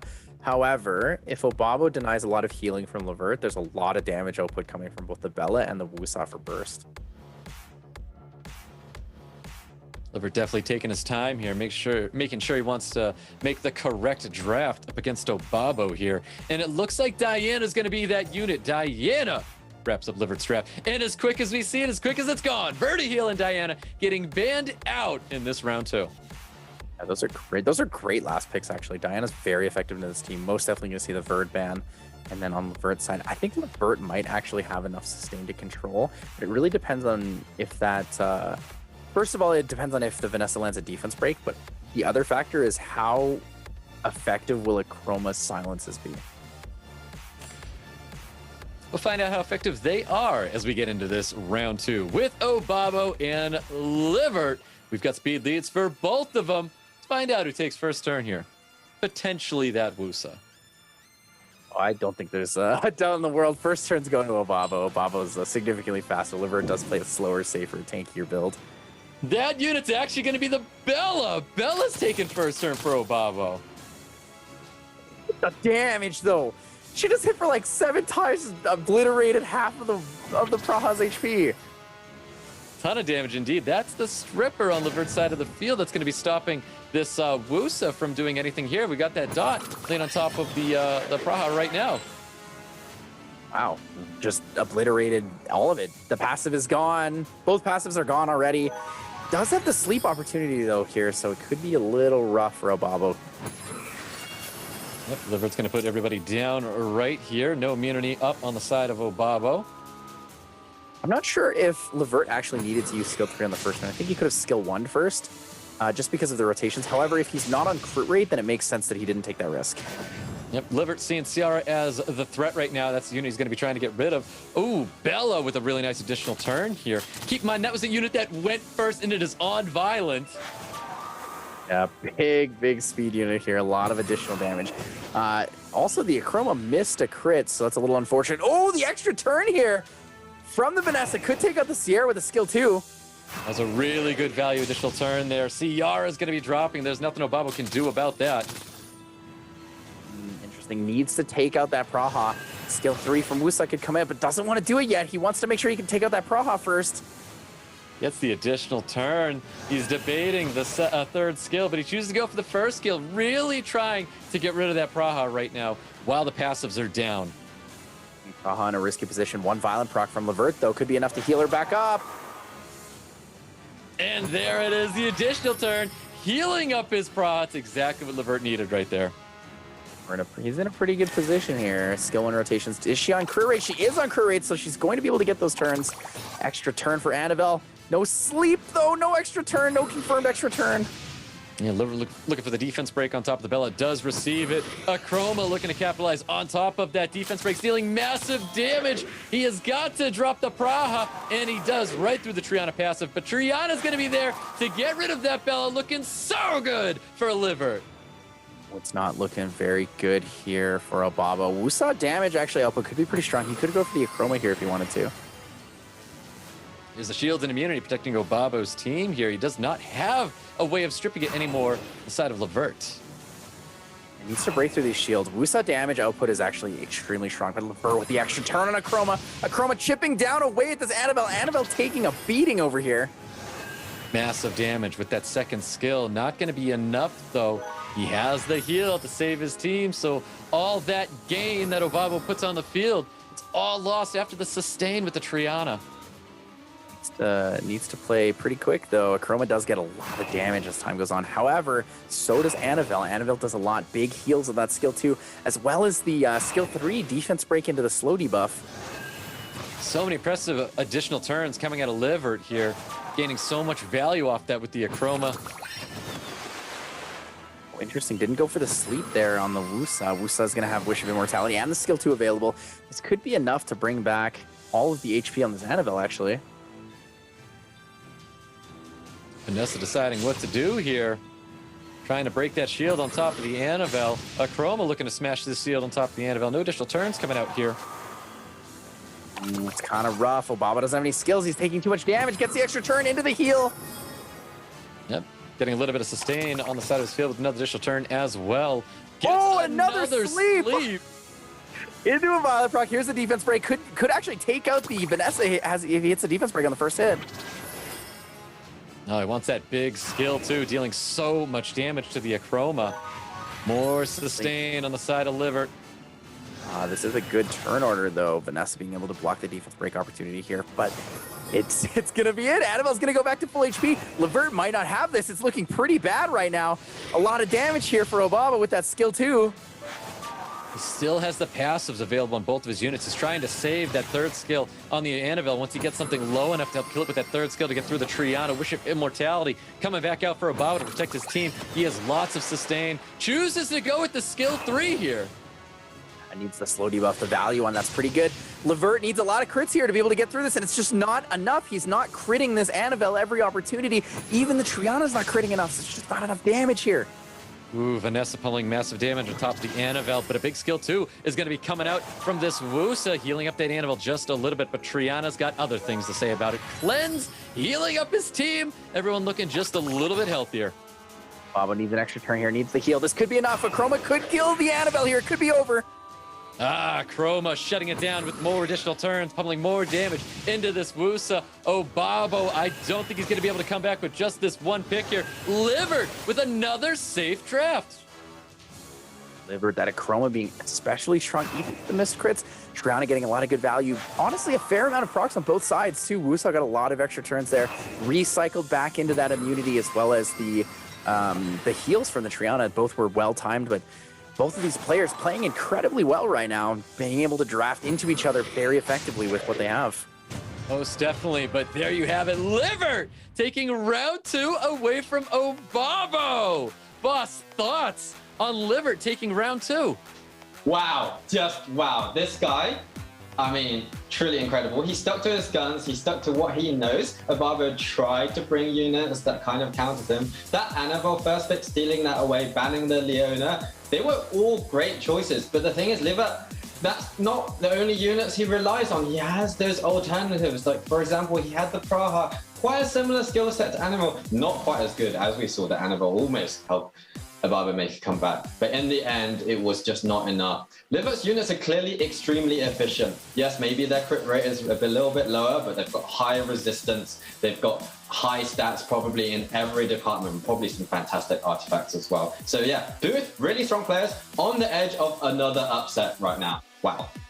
Yeah, most definitely. I mean, Obabo potentially dropping out right here. If we get 3-0'd in Livert as the newcomer, looking very, very good for him, especially on his record here to say that he took down Obabo, but in a 3-0 fashion. Will Obabo let him have it? Or is Obabo going to take one away here? Pre-bans from last time, Leona and Nana pre-ban. We've got new pre-bans coming in right now. Nana and most likely the Bella again, but no, we don't see the Nana, we see the Triana. Does Livert have a Nana that he's available to actually pick into Obabo here? I'm curious if Obabo did the homework to know that Livert had that Nana. We're about to find out if that Nana is available here. Livert's first pick.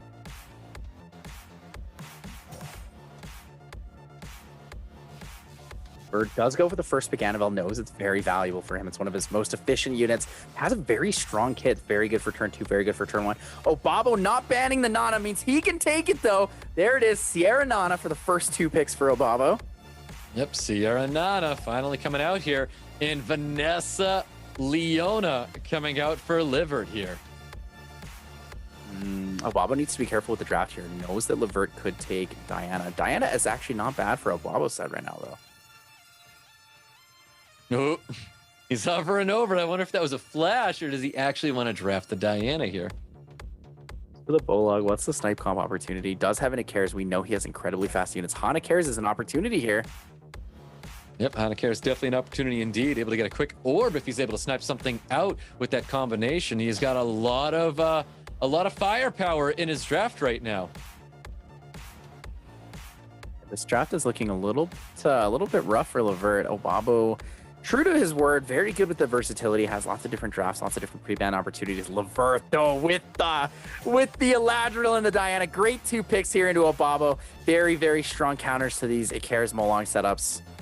Yep, there you have it. We saw the Eladriel in prelims. We're seeing the Eladriel again alongside that Diana, which is going to do fairly well against the Molong and Nana, of course. I think whatever gets picked last here, either most likely the ban or the Nana. Most likely the Rika should have come through though. Ooh, you were right. We're gonna see that Han coming through for Obabo. Very interesting drafts here. This is very, very different for Obabo compared to his previous drafts. This might be exactly what Obabo needed. There it is. There's the Mage Ban. Goodbye to the Diana as well. This match is looking a little weird. It could really go any way. It really could. I mean, there's double revive on the side of Livert. That may be able to keep him alive. He has the sustain with the Annabelle as well. We've got potentially a speed lead coming out of Obabo to make sure he gets that first turn. And it is. It's a 24 speed lead, but the 33 speed lead is coming up for Livert. But I am assuming right now that Obabo is going to be taking that first turn. This is important. Does Livert get the 3-0 or can Obabo respond and take a match away from Livert? I want to see the 5. I want to see the 5th game. I always want to see the 5th game, especially against people who draft this well. There's so much incredible gameplay to watch. Oh, here's the Ikaris looking for attack recovery on top of the Vanessa. Reckless Assault is going to be coming out here. And if he can get that Han in there to get the stun on top of the Eladriel, he might be able to lock it down. But it's going to be Ciara looking to get the bomb. Can he get the lockdown here to prevent the revive? Oh, Nemesis runes would actually be detrimental in this situation, but there's the extra turn. Violent procs out of the stun, has the opportunity here for the revive. There it is. The revive comes out right on top of this Vanessa. Vanessa is defense broken right now. Obabo needs to shut this unit down right here. Oh, pretty unlucky here for Livert, though. Livert's Annabelle would have cut, but the extra turn, Violent proc from the Han, does manage to take out the Vanessa, so there's going to be no early defense break into the big damage. We're going to have to see the Annabelle go for it. Does land slow debuffs into the extra turn, though. It's pretty effective in nature. Pretty effective indeed. We're going to be seeing that first skill coming out, or possibly healing up his Eladriel to keep it alive just a little bit more. Goes to the first skill, hoping for that sleep there. This match could really go 50-50. Provoke and stuns here are very effective. Oh, that revenge stun, it's a lot of damage into the Sierra. Sierra's basically 1 HP. She could actually go down right now. She really could. I mean, there's a lot of damage coming out of this Leona. Is it going to be enough to drop the Ciara? I think he has to go for it. He has to take it down. It's 1 HP. That means Eladriel's taking it out next turn. But the heal opportunity from Ikaris needs to take out that Sierra right now. Can't let it live another turn. There's that additional turn with the Annabelle. Drops the CR there. Bombs are now gone. There's no, I don't want to say there's no way you can take out this Leona, but we'll find out. Looking for a stun. I'm sorry, looking for some big damage on top of the Annabelle. Good damage output regardless, even with no defense break. 1 defense break would have been enough to kill that Annabelle, but that max resistance, those stats are very effective. It's actually not looking that great for Livert again. This Han is pretty scary, but I don't know if the Han has enough accuracy to really land a defense break here on the Leona. Leona possibly looking to stun up that exact unit to keep the Han away from doing anything. And there it is. He gets that stun on top of it. We're looking for the slows and the death breaks from this Annabelle. No additional turn coming out this time. Looking for some value with that skill 2. Receives nothing. Not enough to kill, though. Han is not going to get an extra turn here. It's going to be a little scary. Livert needs to live. He needs this. He needs to survive a little bit longer to be able to keep this this Han at bay. But oh my good God, that Leona with the big damage. And it's going to take out the Han. It's looking like a 3-0 here for Livert. It really is looking like that 3-0. He's got so much sustain with this Eladriel. He's got the heals. He has the revives. All these stuns that he's potentially getting with this Leona is just phenomenal for Livert right now. Not looking good. These are pretty rough setups, but I got to say I respect both players for the way they drafted. They really stuck to their guns, the way they play the game, and it honestly worked out fairly well. A lot of these matches were really, really close. Yeah, they really are. Molan trying to hold on here. He has the revive, chooses to go for the kill, doesn't need to make those safe plays. There you have it. There's the provoke on top of the Ikaris. Goes with the third skill. Defense break does land so much damage. Livert with the 3-0 on Obabo. Oh my goodness, guys. The first 3-0 of the night and probably the most unexpected 3-0 of the night. Who could have seen it? This is probably the match where people might have favored one player over the other the most, but it was actually the other player that made it all the way through, and he must be over the moon. Honestly, so impressed. That Annabelle, I mean, I think this was potentially the closest matchup we've seen of the 3 so far, in the sense that Obabo took out so many units so quickly. He had actually at least 3 Leona counters, the Molong and the Han with the defense break, the Ciara with the bombs. The thing is that the Annabelle kept the team alive and that Eladriel. The Han missing the defense break on Annabelle and towards the middle of the game was a really important turning point. And from then on, the Annabelle just took over just like that. Wow, the best match of the day. I said it was the best match of the day earlier when Pinkroid played, but this is the best match of the day. This is a phenomenal match. Livert taking down Obabo. I mean, we're going to have a bracket update in a second, and everyone gets to see that all of everyone's predictions dashed. I know my predictions are dashed, but how about you guys? Look at this bracket already. Seiishizo moving forward, Pinkroid moving forward, Ismoo and Livert playing in the semifinals as well. I'm 3 for 4 right now. I'm doing pretty okay.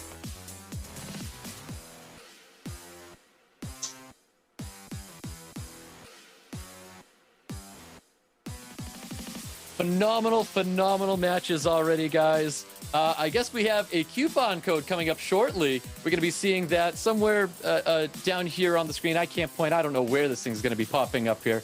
But we've got a coupon code coming up here. And there it is. It's all... Oh, is this French? I believe this is French, and I am not going to make an attempt on this one. But all easy... I think it's all easy L Europe. I think it's all easy L Europe 21.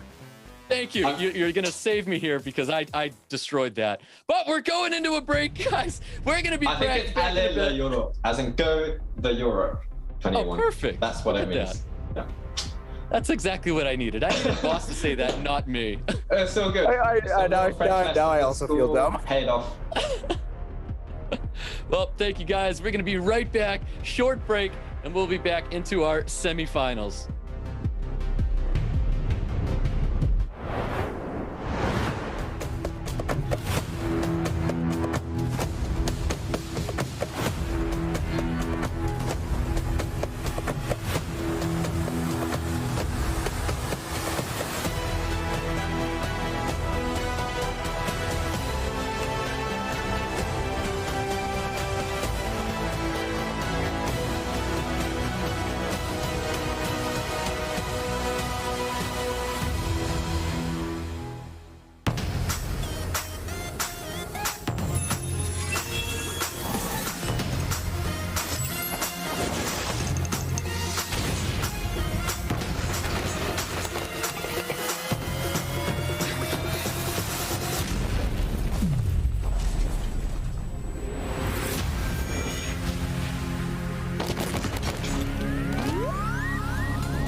For the strip, taking his time, takes less the whole strip, and violent procs afterwards, putting everyone to sleep except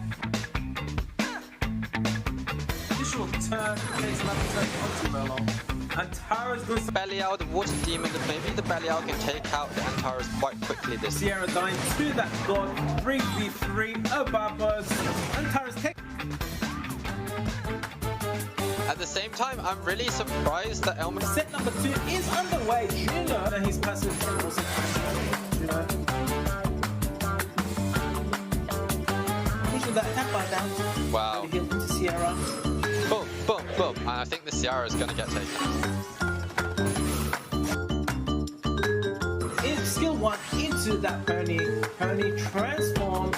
Where will she put her damage? Is she going to take out that Merlon? Takes out that Merlon.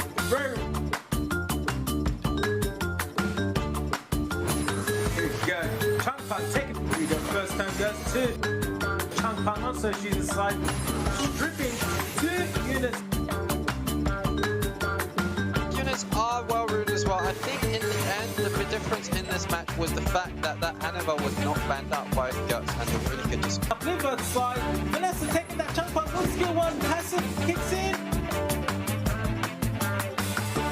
From Vilipytty side, attack buff is up. Advantage of this and take out this Diana as quickly as he can.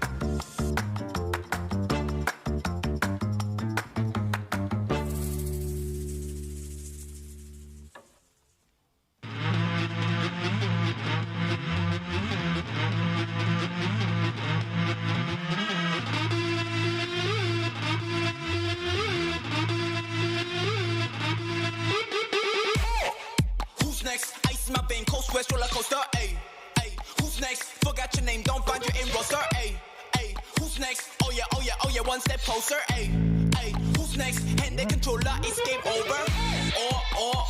Ready for war. This my battle, war. Please don't talk to me. Bring the sword on, no. It comes with the fear. whole world. Deal the cards like the G. Poker face is the key. Ruins and debris. Take down my enemies. Deal the cards like the G.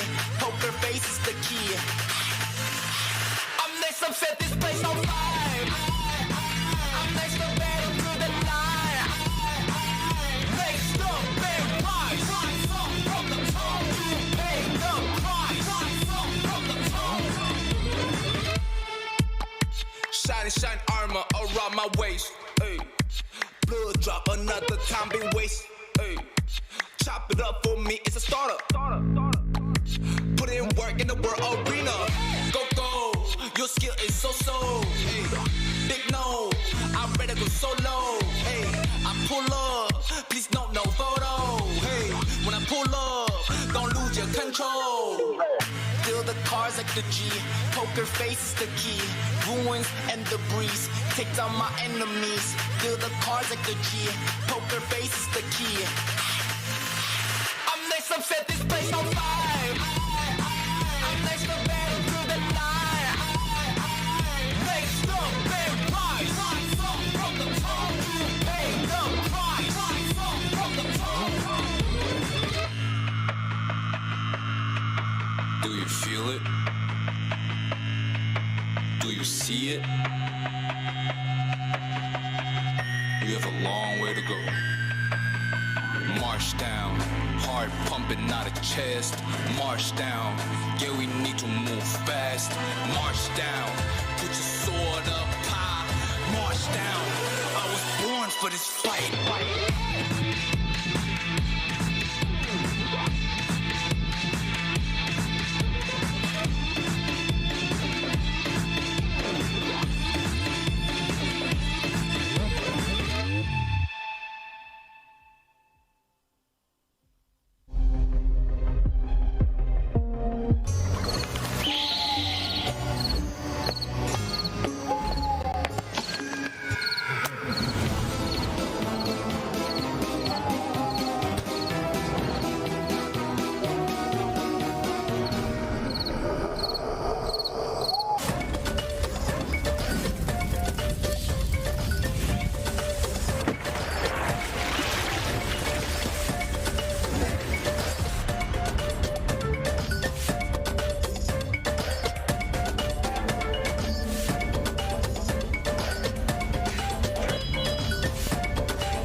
And welcome back, everyone.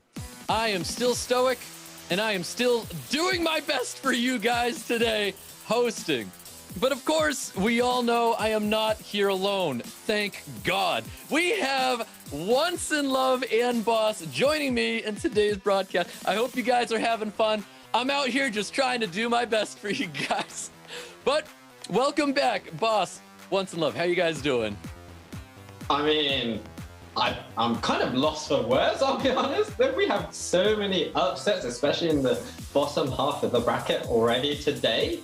The Europe Cup could end right now, and I'd just be a very happy man seeing so many exciting picks, so many huge upsets. I mean, Could it get any better? I'm not sure. I mean, it could, but it'll be very difficult for it to get any better.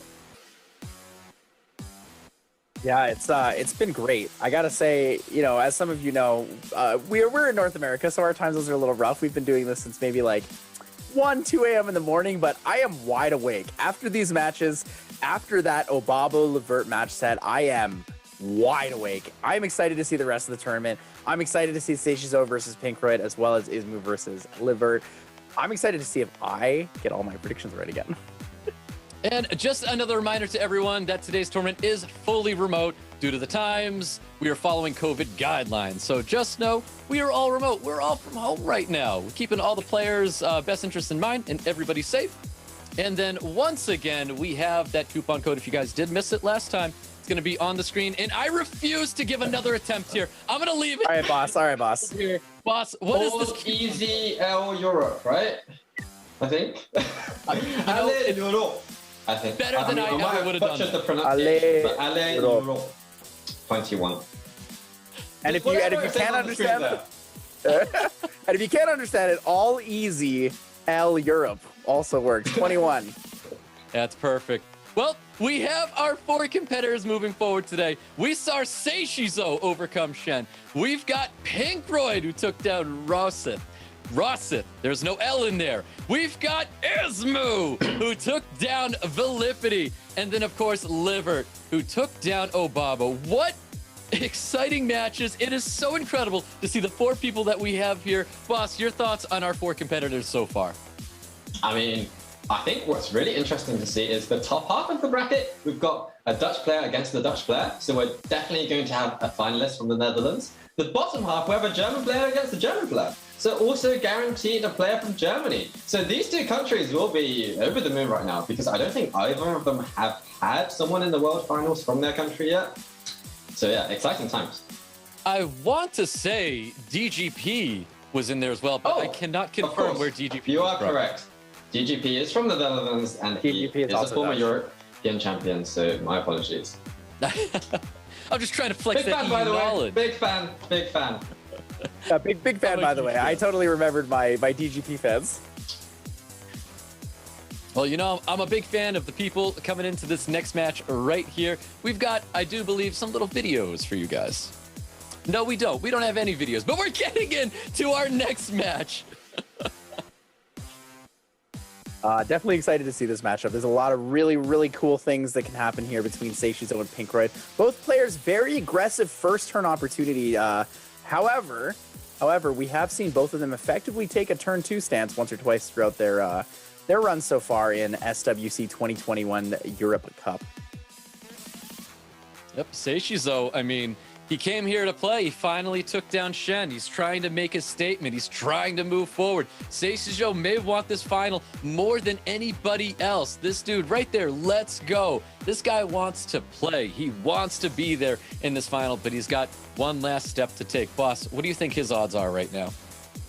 I mean, honestly, I think his odds are pretty good. I would say he's potentially a bigger challenge for Pinkroid than Rosith was, simply because Pinkroid had access to the Tianlang that was such a hard counter to Rosith's ragdoll, whereas, yes, Pinkroid probably has a Hague gang to counter Seiishizo's Gianna, but Seiishizo also has the Nana, he has the Gianna, Seiishizo has the Cardinal, which we don't believe that Pinkroid has as well. So Pinkroid is going to have to deal with a lot of units that he doesn't have.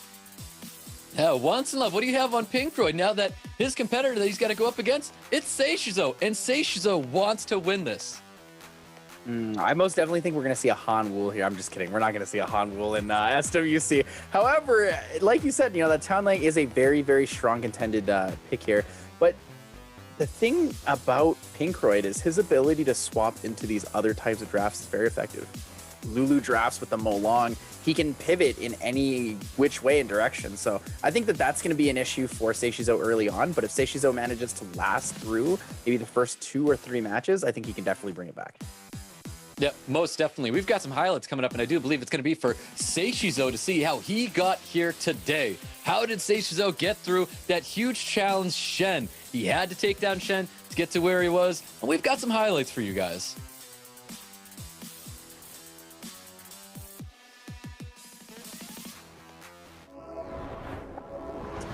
Eventually, these highlights will pop up. There it is. It's Seiishizo and Chene. You can see Gianna did its absolute best here for Seiishizo, trying to get as much lockdown as possible. This was like a really, really big wall for Seiishizo to climb over Chene. Boss, your thoughts on how Seiishizo handled Chene? I think he handled him incredibly well. I mean, clearly he's learned from his mistakes, but at the same time, I think Chene actually didn't respect the Nana enough. And I think we saw that Pinkroid respected the Nana a lot more than against Rosith's Nana. So I think Seiishizo is going to have a much greater challenge in his next match. Yeah, definitely. I think Seiishizo does have his hands full going up against Pinkroid. It's going to be not the easiest climb here, but you want to know what? I think this is a fight that Seiishizo definitely saw coming. Seiishizo, I think, is prepared for Pinkroid. I think what Seiishizo has in his favor is Pinkroid streams. You can catch him on Twitch, you can see what he's been using, and I think Seiishizo has been preparing for him. We all know Seiishizo finished up school, so he's had plenty of time to play SWC War and have his preparation for this year's European Cup. So really proud of Seiishizo for how far he's come to get to where he is today. Hopefully he doesn't rely too much on that information, though. Pinkroid actually hasn't streamed in, I think, 2 or 3 weeks. He's been hiding the strats. He's afraid of giving away too much information.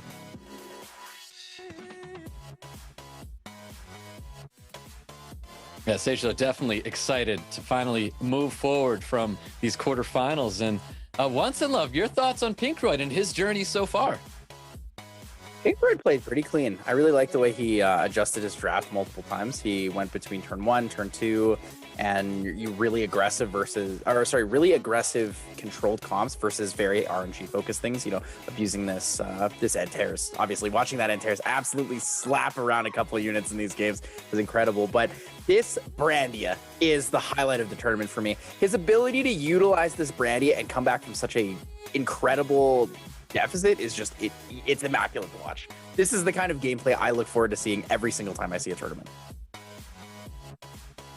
I mean, me as well. As much as it's a pain to see an Antares do what it does to even us on the ladder in a tournament state, it's still entertainment, guys. Antares can do all sorts of things, but in some cases it can do nothing. But in Pinkroid's case, it does a lot of things. It was a unit that he really used to utilize and gain his advantage over his opponent.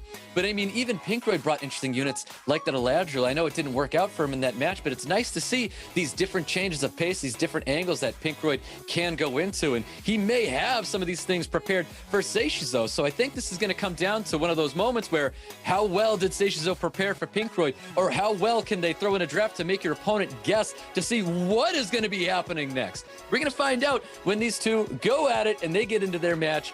I think we want to see a game 5 with a Seiishizo, Pinkroid. These two can definitely go the distance here. Yeah, most definitely. Going the distance would be really, really important to see in a game like this. All right, we're going to see some predictions here. Boss, your thoughts. Pinkroid, Seiishizo. What do you think? I mean, honestly, I really can't call it, but I'm going to have to favor my guildmate. My guildmate is Pinkroid. Bring it home for Aftermath. But yeah, let's see. Seiishizo, probably the toughest opponent he could have. Once in Love, who do you pick? I'm going Pinkroid 3-1 if he gets first pick. If he doesn't get first pick, I say 3-2. Still Pinkroid. I feel like for me, I gotta side with Seiishizo this time. I think this is his year. He finally took down Chene. He is motivated to win. But it's not going to be an easy match ahead because we're getting into that match right now. Pre-bans are coming out. Chung Pong getting banned out here with the Water Mage.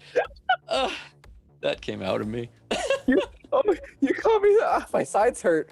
My sides actually hurt. I was not expecting that. Pinkroid does get the first pick in this series here. I do believe that first pick is an advantage for both of these players. Pinkroid does take down the Sierra, gets a speed lead opportunity. Seiishizo responding, takes the Cardinal, even though Pinkroid might not have one, and we do see the Heigang follow-up. We know Seiishizo has an incredibly fast Despair Heigang. Pinkroid responding here with the Molong and the Juno. You doing okay there, Stoic? Because I'm struggling after that one. Oh, man. I'm not responsible for things that I say anymore. And here we go. Gianna, Charlotte coming out for Seiishizo. Pinkroid looking to wrap up his draft with Sekhmet and Ashir. Oh, I do really like Pinkroid's draft. Even without the speed lead, has double turn one opportunities here. Enough to kill any individual unit on this team. Seiishizo most likely wanting to lean in for a speed lead here. I think Water Ryu is very effective for him. A Despair Water Ryu could be just enough damage to tip the scales against that Escher. Well, Seiishizo has one last pick here after seeing the Sekhmet and the Ashir out here, and it is Samath going to be wrapping up Seiishizo's draft, and he does lock that unit in. Interesting to see a Samath here. I wonder if we're going to see that Sekhmet ban.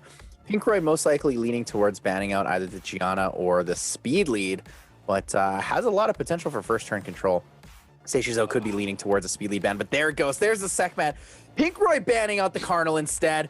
And there we have it. Match one beginning between Pinkroid and Seiishizo. Seiishizo and Pinkroid, round one, guys. Let's see who's going to be going first. And of course, it is going to be the Escher with that beautiful skill too. Pinkroid does have the opportunity for the snipe here. We saw it in his highlight videos, how he got in here through the qualifiers, the Reckless Assault into 2 skill 1 opportunities. This will be enough. The additional damage is taking out the Gianna. Ooh, Pinkroid with a huge statement, removing the LD Nat 5 from the field.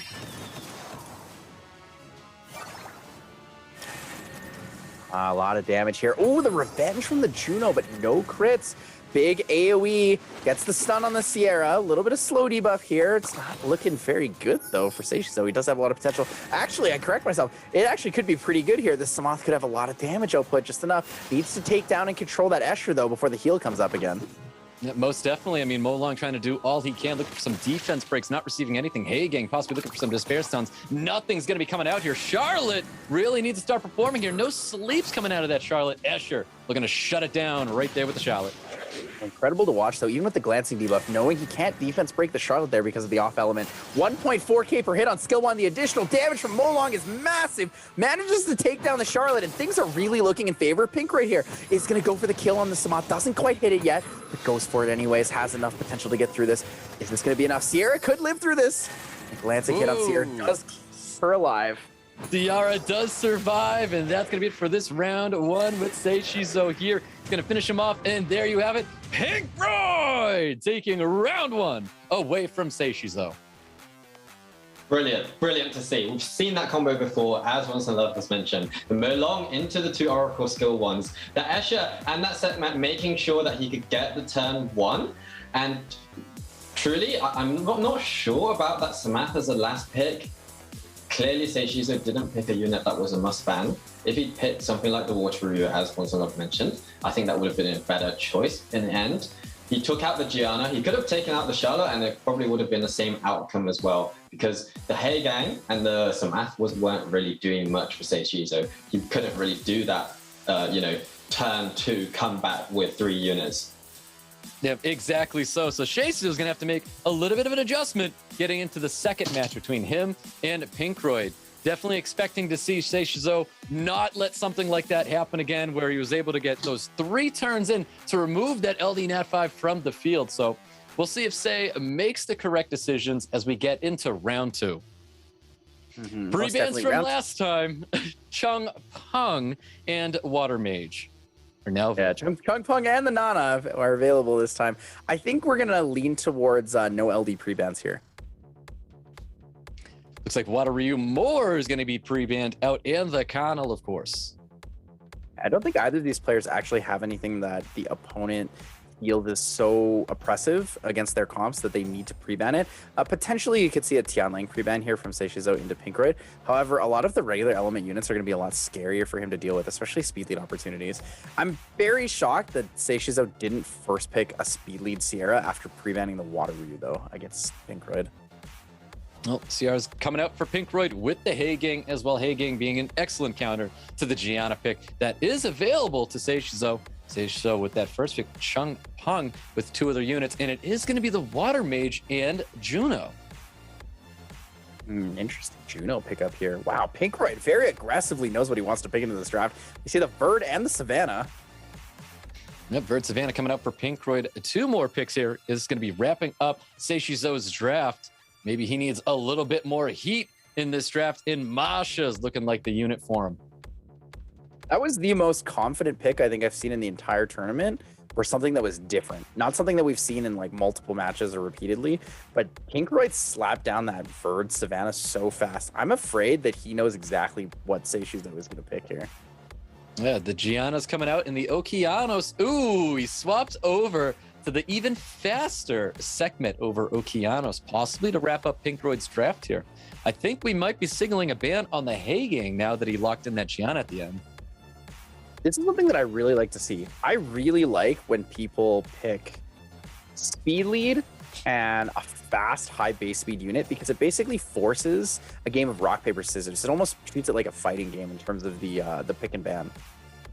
Well, it looks like Nana is going to be banned out here, and Hagang is banned out on the side of Pinkroid. Attack lead for Seiishizo, and I believe that was a speed lead for Pinkroid. Here we go, guys, round 2. Seiishizo versus Pinkroid. Seiishizo really looking for some good RNG here. Pinkroid literally praying for the reset so he doesn't miss. Goes for the charming voice. Does he hit it? And the resistance. Oh, no. Gets resisted. Gianna's going to be planting that bomb on top of the Verd heal, getting the double stuns on Savannah and Ciara. Chung Peng looking for the third skill to dump the attack bars and gains that additional turn with a big skill too. And we have Masha and Juno ready to just pummel so much damage into this field. That's GG. Praying for that 15% is a very, very rough setup on the draft. Pinkroid knew he had to take the gamble. He didn't have anything else, an opportunity for this. You could see him there laying back in the chair. He's a little frustrated from it, but we know he can come back from it. He is one of those players that will be able to come back regardless of what happens in a match like this. Well, as quick as Pinkroid took down Seiishizo in round 1 is almost as quick as Seiishizo took Pinkroid down in round 2. Yeah, very rough match to see. We never liked the 15%, but, you know, that is part of the game, and it does happen. Seiishizo with a very aggressive draft after that, but really, really, really risky. Very aggressive indeed. Seiishizo taking round 2 away from Pinkroid. I mean, my heart goes out to Pinkroid there. He needed that reset from Sekhmet. He didn't manage it. Actually, I think he missed a lot of resets in his game against Rosith as well, but then he had the follow-up. This time round, he had to reset that Gianna. He missed it, and then Seiishizo just took over, kind of. I feel like Pinkroid, that third pick, I'm not sure about that. If he brought another stripper or something else to help him take the first turn, make sure he did his thing, things could have been a little bit different. Well, we'll see if this round 3 is going to be a little bit different for one of them. Whoever gets this win here is definitely going to have a nice edge on their opponent here. We are set up to possibly looking at a really nice Game 5 already with a 1-1 right now. I can't wait to get into this next match here with Seiishizo and Pinkroid.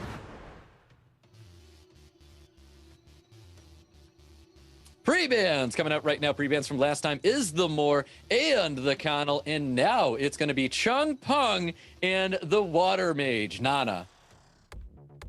Interesting to see what Pinkroid first picks here. If he still goes again with the Sierra, that first turn opportunity is very good for him. It does deny it from Seiishizo. There is no Chung Peng on the field as well. And there it is, Connell and Hagang getting drafted by Seiishizo. Very quick to draft that Juno and Mo Long for Pinkroid's side of the field. Seiishizo trying to slow it down just a little bit here with his next draft. But Escher could definitely come out again. We could see it. Escher has the opportunity to take turn 1 with other units here. Seiishizo, if he picks this Gianna Charlotte, needs to be aware of the Escher opportunity here. The Escher and the Verd could come out as well. Interesting. He's making an adjustment here. We have not seen the Molly come out of Seiishizo just yet. And a Vanessa coming out of Seiishizo. Molly, Vanessa locking in his draft. Pinkroid very quick. Once again, we have an Annabelle takes that Chow away and a possible Lulu. A lot of sustain coming out of Pinkroid. I actually really liked that Chow pick. I thought that Chow pick was GG. Like, you put that down, you ban last pick, it doesn't matter. Chow will kill any unit on the field. That was very scary for a second there, but Lulu is also very hard to deal with. Annabelle, Lulu, double last picks, has the Juno on the field. That Cardinal's basically useless, so whatever last pick comes through is getting banned. Well, yeah, I don't see Diana getting let through in this match with these 3 water units on the side of Pinkroid, but bans are going to be coming out here, and it is going to be the Diana and Lulu getting banned here. Speed leads for both players, 33 speed lead for Seiishizo. Seiishizo looking to take that first turn here. Let's go, guys. We're getting into round 3 with Seiishizo and Pinkroid.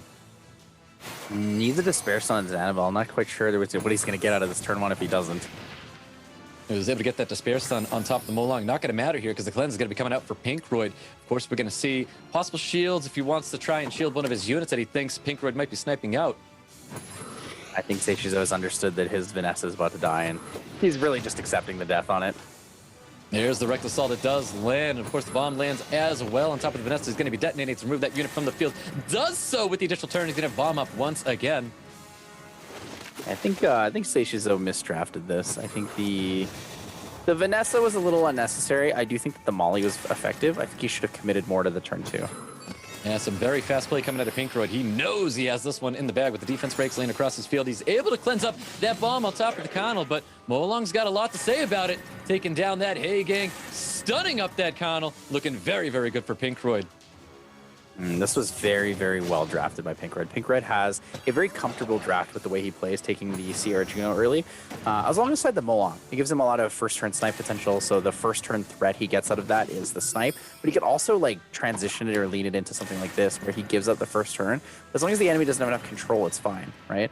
We see the Annabelle come in with the skill 2, full cleanse, everyone's full HP. Even the defense break from the Vanessa isn't enough to take it down. Even a Violent proc wouldn't have been enough. Maybe had she Violent proc for the cooldown reset, but I think what Seiishizo really needed to do here is a very small minor thing, but he needed to go for the skill 1 on the Sierra for the tiny chance at a cooldown reset to save himself on first turn. I couldn't agree more. I mean, Pinkroid looks so comfortable right now. We're just waiting for this Molly to be dropped here because I would assume that Seiishizo is going to take up this time. He wants to think about his next match already. We've seen this time and time again. And there you have it. Pinkroid taking round 3 away from Seiishizo. Honestly, in these matches against these 2 Dutch heavyweights, we're seeing so many fast matches. And I think this was a match which was pretty much decided in the draft. I definitely felt like Seiishizo was trying to be adaptable. Yes, he brought out the Gianna, he took it back, he put in a Molly instead, almost the completely opposite route of being defensive. But at the same time, he already had that Hey Gang with Molly and Vanessa. You have almost no damage. Whereas Pinkroid had units that did everything. They had sustain, they had damage, they had additional turns, and it was just total annihilation in that match, to be honest. No conflict. Yep, that's exactly what it was. I mean, the draft is just so important. This is a great example of what it means to draft appropriately. Pinkroid looked extremely comfortable. You'd see him waving his arms up there, and he wasn't very excited because he just felt so comfortable. He's already thinking about his next match. Seiishizo took his time there in that match, so he's going to be thinking about this one as well. I'm expecting to see a different pace coming out of Seiishizo now after, being down 1 match here. The last match there, I really would have liked to have seen him pick the Gianna with the Molly. If he wanted to do that, it would have given him a little bit of damage threat into Pinkroid, even if he picked the Annabelle and Lulu again. And the last pick could have been a Diana or something else, ban out the Molong. But the pacing here for Seiishizo seems to be a little bit strange. He's a little bit unsure if he wants to take turn 1 and turn 2. Well, the Molong and Gianna are the pre-bans in this match. Seiishizo's first pick is going to be the Changpeng, and Pinkroid looking to draft 2 other units. I think Pinkroid's going to definitely take his time in this draft with this match. It's a very important win. He could end it right here. Pinkroid could honestly slap down Sierra Watery right now, and it would be a very tough match for Seiishizo. However, taking Okeanos right now with the Sierra is probably more effective. Looks like Sierra Juno is going to be coming out for Pinkroid, and Connell and Hey Gang coming out for Seiishizo. A good potential here. Pinkroid most likely leaning towards the RNG potential draft. There's the Antares that comes out. We definitely see that. And the Nana, the Water Mage coming out in this draft. Annabelle pretty effective here, but knowing it's off will is going to be a little risky into that Changpeng. Yeah, not showing a ton of damage on the side of Pinkroid. This might be a ban on top of the Nana because he needs a very, very aggressive... Never mind, he is showing a Tessarian. Let's see if he chooses to lock in this Tessarian or not. I think this Tessarian is much safer. I really like the concept of you picking a fire unit here into Seiishizo and then still banning out the Antares. Annabelle is getting locked in here. I'm sensing a possible ban on top of the Nana, not having a ton of damage on his side of the field, but no immunity, no sustain on the side of Seiishizo, just this Nana. I think we have to see Changpeng ban. Pinkroid's gambling the Changpeng ban because these units don't control Annabelle and Lulu together very well, so he has to ban out one. He's most likely banning the Annabelle and hoping he can control the Lulu. Oh, there you have it. It looks like Changpeng is the ban. Annabelle is the ban. Here we go, guys. Can Pinkroid get this win here and move forward to the final? Or can Seiishizo hang in there and take one more match away? Let's find out. This is the kind of drafting I'm a lot more used to. This stuff is very, very standard stuff. Very standard stuff. That's a big Despair Stun, though. Despair Stun into the Sierra and the Lulu. No chances here from Pinkroid. Wants to play it safe. Yeah, he's really hoping for that glancing on top of the Diana, not receiving it there. Gets the defense breaks across the field of Pinkroid as well. Definitely going to help him out with trying to get some damage in here. Big skill, too, on top of the Ciara, but Ciara's going to be proccing out. Glancing is on top of Ciara here, but that's not going to stop this bomb. That was a very, very effective Violent proc there. Needed the stun, too, and he gets it. As he go for the skill 2, goes for the skill 1, wants a slow debuff. Lulu needs a turn here soon, needs to put up this immunity. Looking for the stun. A little bit of damage towards the Hay Gang. Big AoE coming from the Antares. Antares stunned up the wrong unit. Juno just pops right up. Juno, big heal, though. Comes to max HP on herself. Brings the Sierra up to half. Actually, could potentially Lulu skill 2 into the Sierra instead of actually going for the skill 3. There's that AoE cleanse for Pinkroid, healing up his team. Sierra looking much healthier now. A little bit of risk here still with Sierra, though. Sword Rain does come up. Slow debuff landing on Sierra has good potential. Gets the stun and the slow debuff. Juno with the revenge stun, though. Juno changing the pace of this game very, very quickly. Really great revenge stun there, but Antares has something to say about it as well. Getting another Despair stun on top of the Ciara. Really trying to get rid of the Ciara here, and it could be a little bit in Seishizo's favor. Very risky. A lot of Antares procs here. Antares getting a lot of value. Could be enough. Needs to take it down. Needs to keep the Despair Stuns up from this Juno. Nana with the Despair Stuns into the wind units again and again and again. Yep, good Despair Stuns here. Trying to cycle as much attack bar as possible. A little bit of poke damage coming towards this Antares. Juno does drop the Antares. Antares proccing right after that. Revive getting the Despair Stun. Dropping Ciara. Oh my goodness. That was a lot of damage. That thing hit for like 16k. I was not expecting that kind of damage output from the skill 1 and Antares at only 20%. The defense breaks. Does land a defense break on top of this Lulu. No Despair Stun. Ooh, Antares once again trying to pummel in as much damage as possible. Diana not looking so healthy right now. Also attack bar pushback on top of Lulu. Does not get the attack bar pushback here. Big skill 2 going right into this Diana. No, not into the Diana, into the Lulu. Diana's definitely not going to be able to do anything while it's stunned up as well. Seiishizo makes a great response in this match. Oh, Pinkroid losing his mind, though. Seeing how many off-element Despair Stuns is Nana's getting. You can see him shaking his head, throwing his hands. He's losing his cool. Hopefully he can bring it back for the match 5, though, because Seiishizo is going to be the winner here. That's right. Seiishizo taking round 4 away from Pinkroid. Yeah, that's right. We're going to a decider, guys. I mean, that was a very interesting match. I think... Again, the lack of disrespect for the Nana might have been the difference there. Yes, the Changpeng was a good ban, but I think the Nana might have been a slightly better ban. I think it is just so difficult to deal with this unit. Pinkroid has won the 2 matches when he hasn't had to deal with Nana, and he's lost the 2 where he has had to deal with Nana. The next match, though, he's going to be able to pre-ban the Nana. So let's see if he manages to do the same as he did before, or Seiishizo learns from his previous mistakes and switches things up a little bit.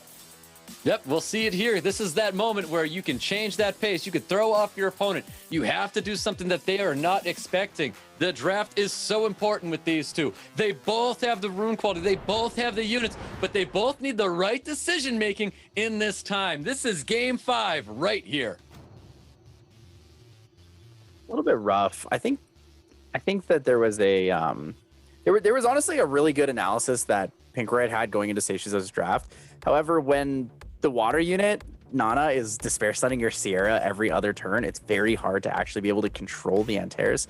But there's about 8 turns of rotation before you can actually put a bomb on Antares, and then you get stunned in between. It's very difficult to play around that.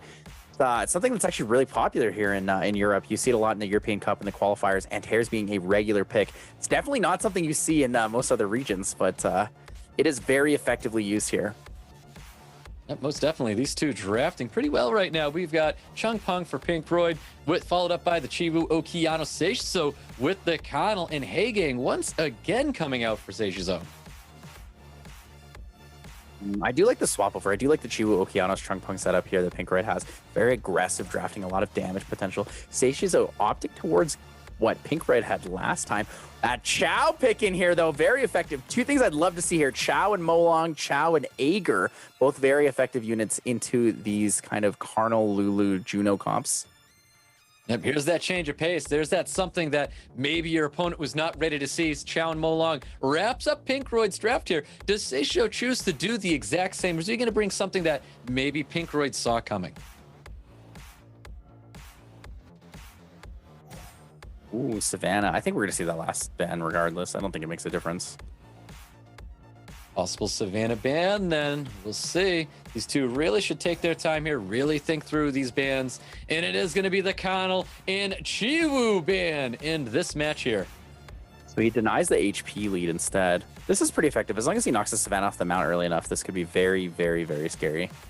Yep, scary indeed, but this is game 5. Here we go! Seiishizo versus Pinkroid. Okeanos looking to set the tone here with the reset on top of the Savannah. Oh, that Savannah really fast, though. The stun on Chow doesn't matter, though, because Chow cleanses. It doesn't matter at all. Chow looking to do all he can right now. Glancing is on top of him. Goes for the hit on the Savannah. Wants to go for that knock, that dismount right away. However, Seiishizo's Lulu is a little bit faster. It's unfortunate. Yeah, double spare stuns on top of the Changpeng and the Okeanos as well. Reckless Assault is available, but chooses to go for big skill 2. No results of skill 2 here. Another stun to that Molong is pretty rough. It's not looking very good for Pinkroid. Pinkroid's struggling here. He's losing his mind. You can see it in the cam.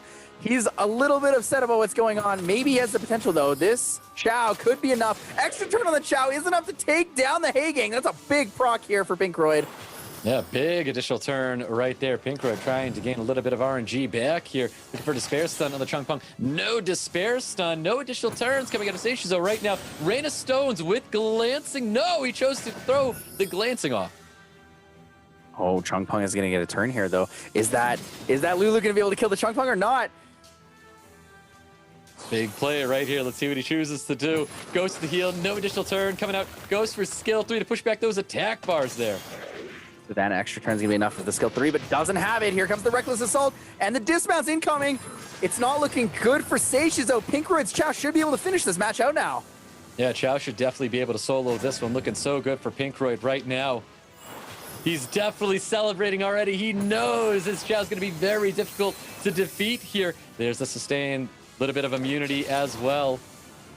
But it's not over till it's over. Don't throw it away too quickly. We saw Billy with that Nana. Almost had a chance to come back there against Ismoo in that last match. There goes the Savannah. I think it's over. Seiishizo clapping in the air. He knows he can't kill this Chow. He doesn't have any way. Chow's going to obliterate the Juno and the Lulu. Yeah, Seiishizo honestly just like hoping for violent procs, looking for despair stuns, trying to cycle as much attack bar as possible. Big skill 2 coming out here. Doesn't land anything on anybody though. It is. Needs an extra turn. One extra turn is enough. There it is. Here's the Justice into the Juno. This should be the game ender right here. But no, Juno lives 1 HP. Juno barely staying alive, healing itself up as well. Is he going to get any despair stuns here to help stay into this match? No, Chow's going to shut it down. Juno, the 1 HP club. It's almost like Hiroshin's in chat. 1 HP over and over. And Pinkroid is going to take it. 3-2 over Seiishizo. Move on to the finals. That's right. We're going to see more damage coming towards this Lulu. This is going to be it here. Seiishizo just enjoying his time, making it all the way to a game 5. Here comes the Justice damage, and there you have it! Pinkroid moving on to the final. My boy Pinkroid, what a player, what a match. I mean, I'm just so happy him making his way to the World Finals, following the footsteps of many other great players that came before, and Yeah, just a brilliant all-round match. All of the 3 times when he could pre-ban the Nana, he dealt with Seishizo's draft so well, and he pretty much won in the draft. Most of those, I'd say all 3 of those matches he pretty much won in the draft. With that Molong and that Chow, that Seiishizo just couldn't deal with because he only had 2 fire-based damage dealers. Seiishizo should have brought out a little bit more variety. So I think that Juno and even the Lulu, perhaps not the best pick, should have gone a little bit more aggressive. But yeah, well done to Pinkroid. Brilliant stuff. Yep, well done indeed. Tyler, last thoughts on this match here. A huge congrats to Pinkroid, man. Last thoughts, I gotta say, you know, we see things that we don't generally see. We see a Chow, we see a lot of really, really aggressive drafts. We didn't actually see any like true hardcore cleaves, but man, 15% is brutal sometimes. I gotta say, that's really the one thing I took away from that match. That second match where Sekman missed felt like the Legend tournament all over again. Oh, there's your bracket, everyone. Pinkroid locking his position in this year's World Cup for SWC. But it's not over. Ismoo, Livert, it's going to be our next match. These two are going to be fighting to take on that last spot to gain their position in SWC World Final. Guys, what are your thoughts on Ismoo and Livert? Who do you think is going to be making it forward here? Honestly, I'm so buzzed after that last match. It's hard to concentrate on the next one. But this next match is going to be super, super interesting because I'd say we have 2 players that have their own unique strategies. Rather than so much adapting to other players, they have something that's a bit different. They have the Pontos playstyle from Ismoo. You have the Acroma Leona playstyle from Livert. How do they match up against each other? Well, there's only one way to find out. Exactly. Once in love, your thoughts on Ismoo and Livert here in this semi. They're both trying to fight for this last spot here. Like he says, a word to the opponent, the German duel. I believe both of these players are actually incredibly good. Like Boss said, actually incredibly good at playing in their own style. What's going to really set them apart is being able to pick apart the one key that holds their draft together. For Ismoo, the Pontos is really important. Maybe a lot of respect will come in for the Pontos pre-bans as well as bans in the draft. And for Livert, you know, a big factor to his draft is really that Annabelle, right? We don't see a lot of players picking Annabelle, but we know how strong she is. She's 3-turn defense break, the slow debuff, and a cleanse heal. That is a very scary unit considering how high her base speed is. Yeah, most definitely. I mean, Livert has quite the play style with how he chooses to draft, bringing back Triana Vanessa combinations and even utilizing an Eladriel. It's really interesting to see this. Our thoughts here, Boss, how do you think Livert's going to fare with his style of draft going into Ismoo here? I would say if we were to compare the 2 styles of play directly, Livert uses the Juno and we saw him use the Praha as well. Those are 2 units that do well against the Pontos.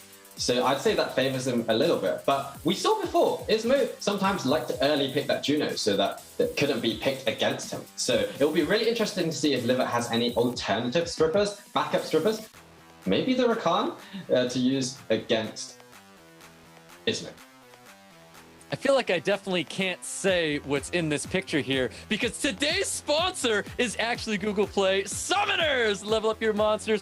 Find your arena here on Google Play. But that was quite the artwork, though. Got to give appreciation to that all the time. So we've got some highlights popping up here, guys, and it's going to be, I believe, Ismoo, our first person we're going to be highlighting here, seeing how Ismoo made his way throughout today's tournament, and, you know, how well do you think he's going to be handling his opponent here, Livert? But Ismoo, it's been quite a journey for him. He had to take down VIILIPYTTY being last year's European Cup champion. Boss, your thoughts on Ismoo and how well he handled VIILIPYTTY? I think, honestly, he handled him so well. I feel like Ismoo knows his style of play with the Pontos incredibly well, and VIILIPYTTY just played into Ismoo's hands and let him use his style of play. It will be interesting which of these players, if Ismoo or Livert actually decides to change up their style for the other player's unique style of play. I don't know. I have a suspicion they won't so much, but we might see 1 or 2 weird picks.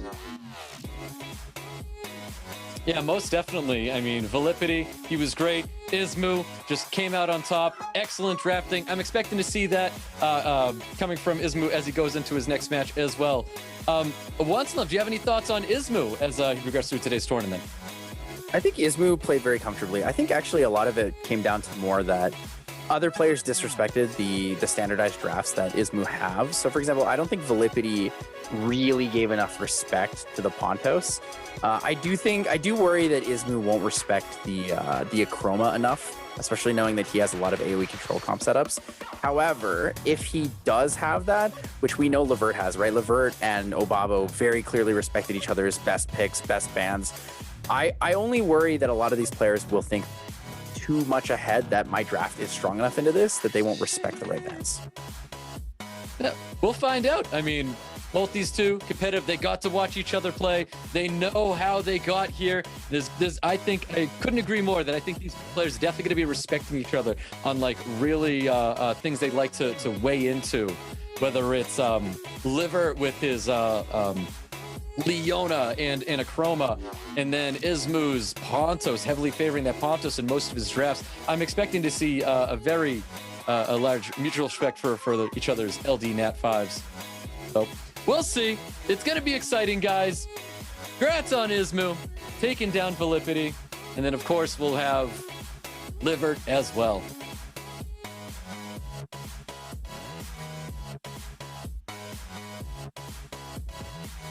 Obabo. Oh, Obabo. Boss, thoughts on Obabo versus Livert? I mean, you know, that was what I said was my favorite match. I mean, almost all of the matches have been my favorite matches. It's become almost meaningless by this point, but this is incredible to see. I think Obabo really tried to play Livert at his own game and steal all of Livert's units. I think maybe what would have worked a little bit better if he just went full aggression with something like a Chiwu into Changtong, into, you know, something like Tableau as well. Just go almost like the VIILIPYTTY style of play. I feel like would work a little bit better against Livert than what Obabo chose to use. Yeah, I couldn't agree more. It comes down to really understanding your opponent. I feel like Obabo just didn't do a great job at understanding his opponent. He tried to take a lot of his picks away from him, but it just didn't work out for him here. Once in Love, do you think we're going to see that with Ismoo and Livert? Do you think Ismoo's going to start digging into Livert's box when they get into their match? No, I actually don't think we'll see that at all. And the reason I don't think that we'll see Ismoo digging into Livert's box is mainly because what he has theoretically is really good against turn 1. Or turn 2, sorry. All right. Well, guys, predictions. Boss, I gotta ask. I know you like all these guys. Who do you think? I think the German player will win this match. I'm absolutely confident it'll be a German winner. That wasn't very fair. Love, what do you got here? Let's break this one here. Who do you think? Once in Love. I'm gonna go Livert 3-1. I'm gonna go Livert 3-1. And then let me ask you, Stoic, what do you think? What are you taking? Are you taking Ismoo's side, or are you going for Livert? You feeling turn 1 or turn 2 today? I mean, you know what? I'm feeling newcomer. I think Livert's going to be taking this one as a newcomer. I think this is going to bode very well for him, and we're about to find out how well it's going to work out for him. We've got the pre-bans here. Livert, Ismoo, pre-bans are out. Leona, Pontos are going to be units of choice right now. A lot of respect being shown right away. Ismoo does get first pick advantage, though. Most likely going to see. I actually want to know if he'll steal the Annabelle, and he does. There it is. Ismoo digging into Livert's box right away. We see the Annabelle first pick on the left side here. Livert response though could immediately take down the Vanessa Triana. Both are great options for him here. Ooh, Livert taking his time as well. I don't know if he's going to go for that Triana Vanessa, but he may revert back to that Triana Vanessa in his first match. He is taking a little bit of time thinking about it. Yeah, I think he wants to utilize that time or really think about what he can take and what could be taken afterwards. So Ismoo leaning towards the CR. CR's great here. Juno could be potential as well. However, Livert does have the Akroma, the anti-crit passive built in there. CR being drafted by Ismoo here. Ooh, and he's going to be bringing that Wusa as well. Wusa with that massive skill 2 damage and no strip on the side of Livert. I like the Wusa. Ismoo paid attention to the match with Obabo. He knows the damage output potential is there. and he's not too worried about it. Ismoo, great opportunity here with that Diana. Has to be a little bit worried about the Acroma, though. Just a little bit. Yeah, it's definitely oof, I can't help but say he's already planning on banning out the Acroma. Livert needs to read that and take advantage of this last pick, something that Ismoo's not ready to deal with because Ismoo just showed his ban already. Charlotte or Rika are not bad here. Rika's okay into this because if he bans out the Wusa, he has to deal with the Annabelle cleanse, but he can really hold down the Annabelle. Oh my goodness, it's EU Cup like it always is. There it is. There's the last pick, Antares into the Diana. Antares is going to be wrapping up Livert's draft here. Definitely expecting Ismoo to be banning out that Acroma. You know, we've watched so many matches, and I'm always still surprised to see people pick Antares. It's done so much work in this tournament, yet I am still surprised to see people pick it every single time. When will I just assume that they're going to last pick Antares? Whoa, Antares looking so good that Ismoo actually bans out the Antares here over the Acroma, and Livert, he bans out the Diana. I think this match favors Ismoo, actually. He has a lot of sustain that I don't know if Livert can break through. Well, here we go, guys. We're getting into our round one in the semifinal. Ismoo and Livert. We've got Wusa taking first turn, possible shields coming up, but he's keeping in mind with that Praha. Interesting. Saving his sustain, doesn't want to go for that early damage, just wants to wait it out a little bit, possibly take the turn afterwards.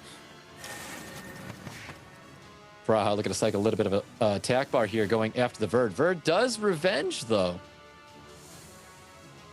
Skill 3 here is actually not a bad idea. You deny the turn from the Verd. Interesting that he goes for the Sierra for the chip damage. I guess he's testing Sierra's HP here. Ooh, there's that missed bomb on top of Praha there. Sierra trying to cycle a little bit of attack bar with the first skill, of course. Vertiheel cycling a lot of attack bar with his first. Big defense break here into Sierra. No extra turn, though. Could put the immunity up. Deny a bomb, deny the slow debuffs here from the Annabelle. See if he does go for the cleanse on that little dot that he has going on right there, and does cleanse. Throws up the immunity to protect himself. Chroma looking to take advantage of the defense break sitting on top of Ciara, dealing massive damage to that Ciara. Wow, 18k on the defense break. That was a lot more than I expected. Ismoo most likely not going to put up the immunity here yet. Doesn't want the Praha to put dots up on the enemy team. There's the big heal from the Annabelle. 15k. Yeah, the Annabelle buff was pretty strong. Healing on max HP is pretty effective here. Ismoo just chipping away at that Vanessa. Yep, possibly going for that third skill, put everybody to sleep here, and then even healing up his own units here. That wasn't looking super healthy, but it's back to full health. Not much Livert can do, though. Doesn't have any skills, doesn't have any significant debuffs available. Kind of just felt like a little bit of a wasted sleep, but Triana puts it back to sleep. Triana says, I can do that too. Here comes the violent proc from Chroma. Chroma has a silence opportunity. Could go into the Annabelle, but most likely won't hit the silence. Does not hit the silence at all. And Ismoo looking for some defense breaks and slows across Livert's side of the field. Gets a handful of them, though. A little bit rough, though. That extra turn does take the sleep off the Wusa. Wusa will have an opportunity for more damage here with the defense broken. Vanessa up. Does go for Wish of Immortality already. We do have the strip that's on the side of Livert with his Praha, of course. Livert trying to go after the Ciara here of his unit of focus. Well-timed immunity here from the Wusa. Ismoo playing it very safe, very calculated. Extra damage from the Acroma, extra procs. It is pretty good, the amount of damage that Livert is dealing here, and there's no like certain kill potential here on the Acroma yet. But overall, it's looking a little bit rough. Oh, there's the revenge from the Bird. One crit does get a little bit of attack bar. Sierra has a bomb opportunity. Most definitely. Bomb opportunity misses on top of the Vanessa. Not exactly what Ismoo wanted to see right there. Cycling a lot of attack bar, hitting this Vertiheel. This is about to be 2 turns. Actually, this Praha's dead, I think. The rotation, skill 1 from Sierra into another Verd. With the slow debuffs, actually, this is pretty bad for Livert. Livert's about to take a lot of damage on a lot of units. Whoa, but Livert knows what he needs, and that was a violent proc. Drops the Ciara there. Livert needed that so bad. Ismoo needs to kill the Vanessa here. He can't take any risks. Okay, plays it smart, takes the kill, secures it down, pops the Triana passive. This match is not quite yet won on either side. Ismoo does have a lot of damage. We know that Livert has tons of Tons of damage on that Akroma, so it's lower HP. Ismoo opting to go for the Praha, though. A little bit risky. Praha is going to rotate ahead of the Verd here and the heal. Oh, not 100 crit on that build, though. But gets the Violent proc into the heal anyways. It's not looking good. The Verd's leading now. Yep. Ismoo trying to go after this Triana as much as possible. A lot of sustain on, honestly, both teams still. A little bit of poke damage coming towards Triana. Triana handling it very, very well. I think they're looking a lot better here for Livert now that the damage output has been reduced. However, Ismoo does have the Vert for rotations. Here comes the shield. Or does he save it? Does he take the risk? Yep, he takes it. I do believe the strip is up on top of the Praha. Goes for the slow debuff for the defense break. Extra turns, pretty valuable. Not quite sure if he needs to go for the heal here. Could just go for skill 1 damage just right into that Praha. Take her down as low as he can. Yeah, I do think he's at a point where he should have started piling into this Praha, especially with that defense break, but he chose to go for it anyways here. Triana gets a Violent. That's a heal. And there's the Violent. Call it a caster's curse.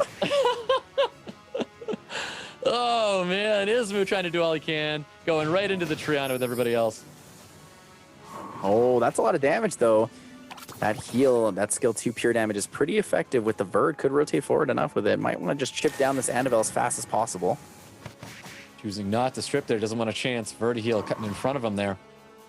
One Violent proc from the Wusa could be enough. No Violent proc on Wusa. Is it going to be enough? Not quite enough to take down the Triana.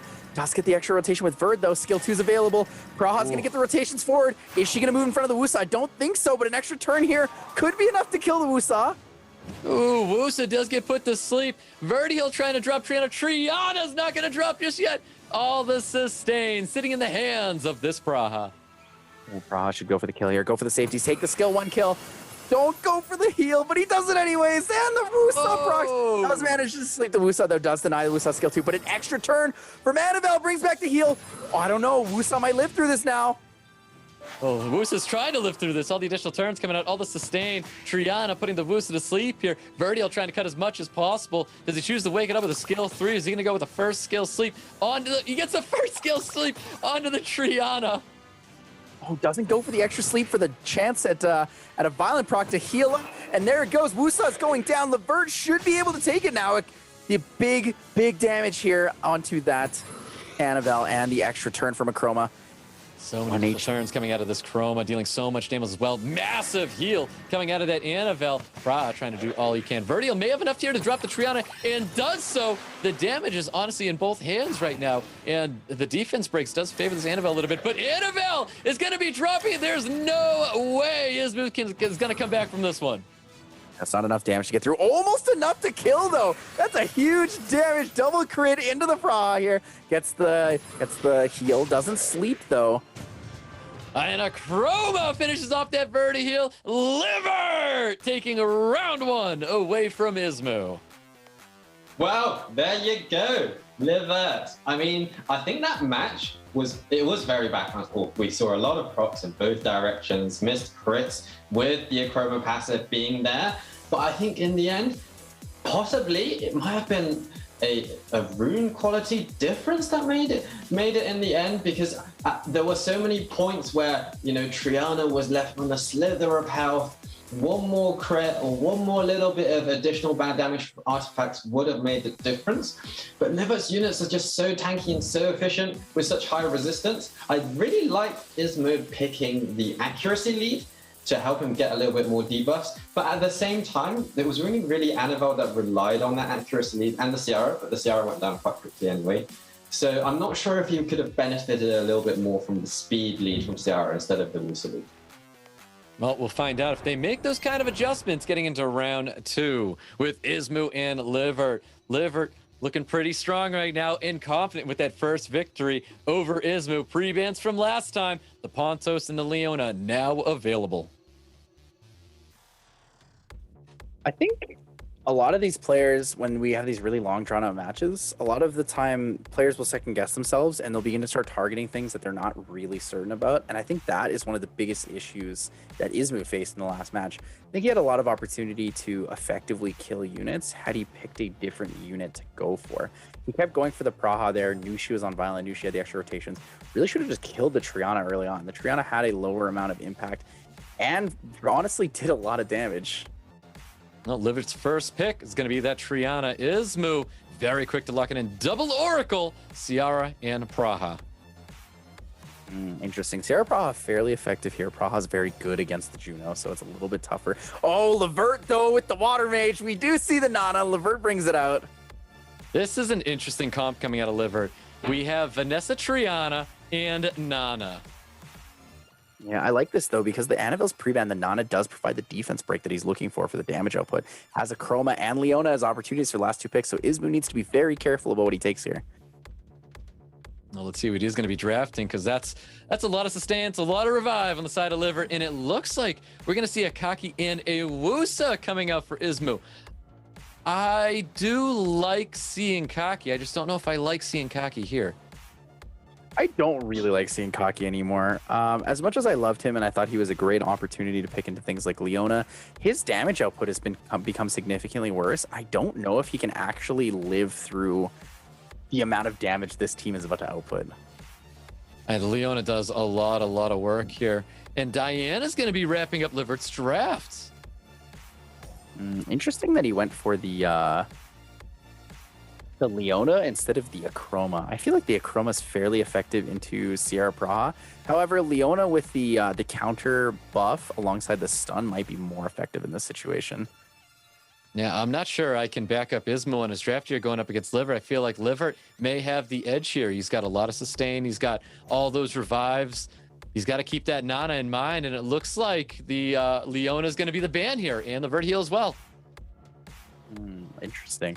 Livert lands a defense break and the whole game changes, but Ismoo has a lot of potential because no immunity for Livert outside of the Triana one turn. That Ciara could rotate a million times. I mean, speed leads are definitely coming out here. Livert with the 33 speed lead. I think Ismoo's thinking about accuracy or resistance at this point. I'm curious what he's going to be going with. And he goes at the speed lead anyways. Here we go, guys. Ismoo and Livert. We're getting into our round 2 between both of them in the semifinal match. Let's get into it.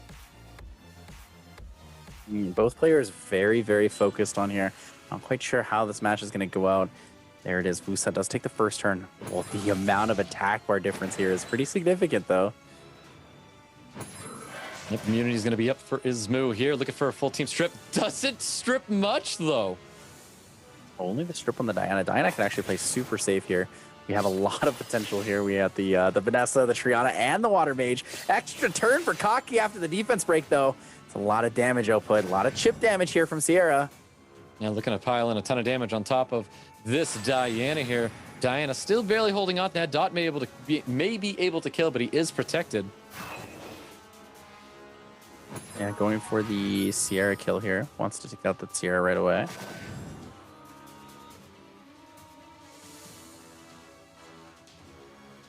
Wusa potentially looking for some big damage from the second skill.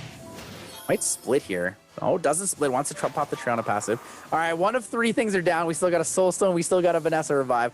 A lot of opportunity for different things to come up right now. And we have Praha possibly looking to deal a little bit more damage towards the Vanessa. This revives will be pretty effective, though. Well, the attack buff doesn't really make that much of a difference if it revives from Warrior's Return. However, this is enough to strip and go straight into that Ciara.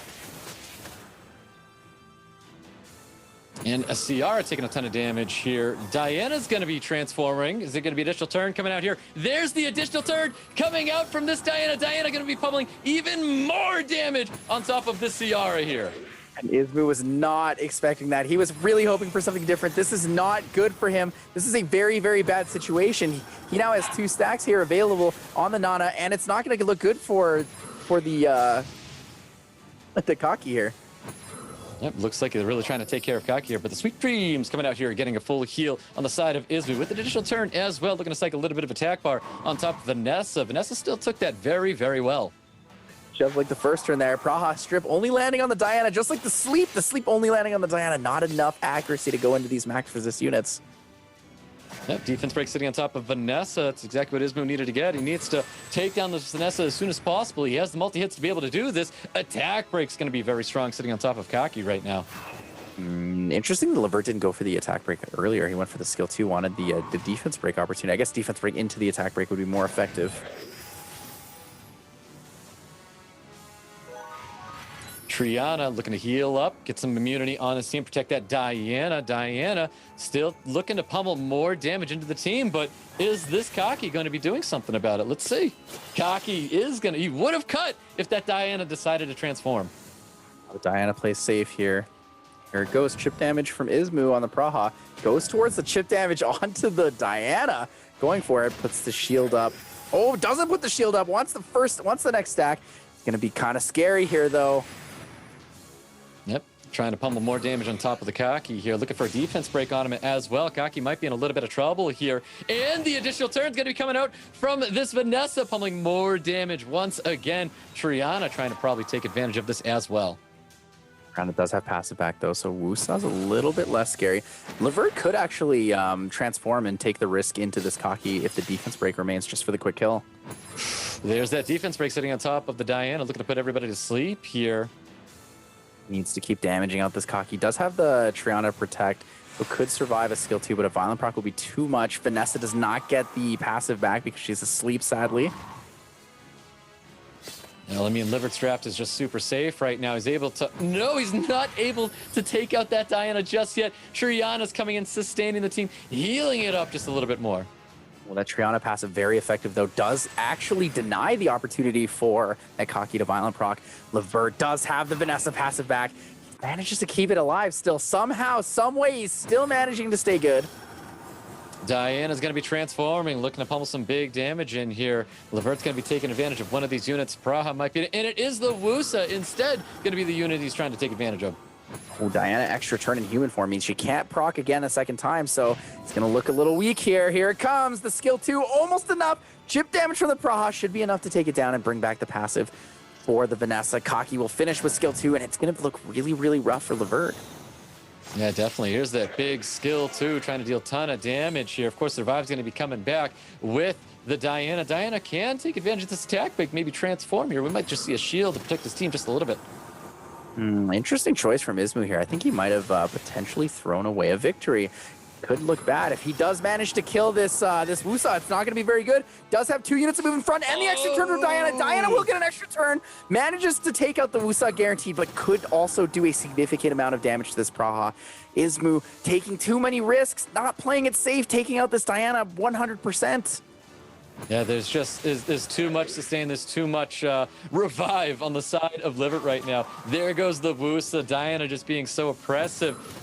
Diana's definitely going to be transforming, going off on this Praha. Does Ismoo choose to let this match play out, or is he going to be conceding? Probably going to be letting it play out. No despair stuns here from the Nana. Not quite sure if that Nana's even on despair at this point. Diana, man, still holding on, refusing to go down. This match is not over yet, though. This match is not over yet. There is potential. Oh, the revenge Ismoo gets here. The sleep could be huge if he manages to hit it. That was a great revenge there, able to heal and sustain his team. Kaki looking to do all he can. No additional turns coming out. Triana pushing back that attack bar. We have it again. This is actually looking okay for Ismoo. Can Ismoo make a comeback right now? Ismoo's gambling for a second proc by chance here. Goes for the safety kill. No. And he gets the proc. The skill 2 is going to be enough to take down the whole team. Is it going to be enough? So much damage came out with that Kaki. Ismoo with the great respawn there. Holy cow. Absolutely incredible. Even after making such a vital mistake, not killing the Diana, does manage to live through the counter, and the extra turn from Praha does give him the daydream, topping off that Kaki, and it's over. Livert somehow didn't actually win that one. I astounded. I thought he had it in the bag, but you know what? Kaki was able to come back there, and Ismoo taking round 2 away from Livert. Honestly, guys, that have been the most back and forth match we've seen so far. I mean, at one point we thought Ismoo had the upper hand, then Livert had almost won it, then Ismoo had almost thrown it. Boom, boom, boom. In the end, that Kaki proc was just astounding. He took out the Triana and then he got the proc. I was thinking, if he gets a proc right now, it's over, and he got it. Interesting stuff though. I think he might have found the secret to one of the units that seems to be counter Livert very well. That Kaki. There's a tanky unit that does a lot of damage and self-heals, defense breaks. Actually, really good into Livert sync overall if Livert doesn't have access to that Annabelle. I think that Kaki was definitely an excellent pick there in that moment. So great job. Awesome drafting. Very exciting. It was a long one, though. It was a long one, but we're getting into the round 3 with Ismoo and Livert. Going to see how this next match is going to be playing out.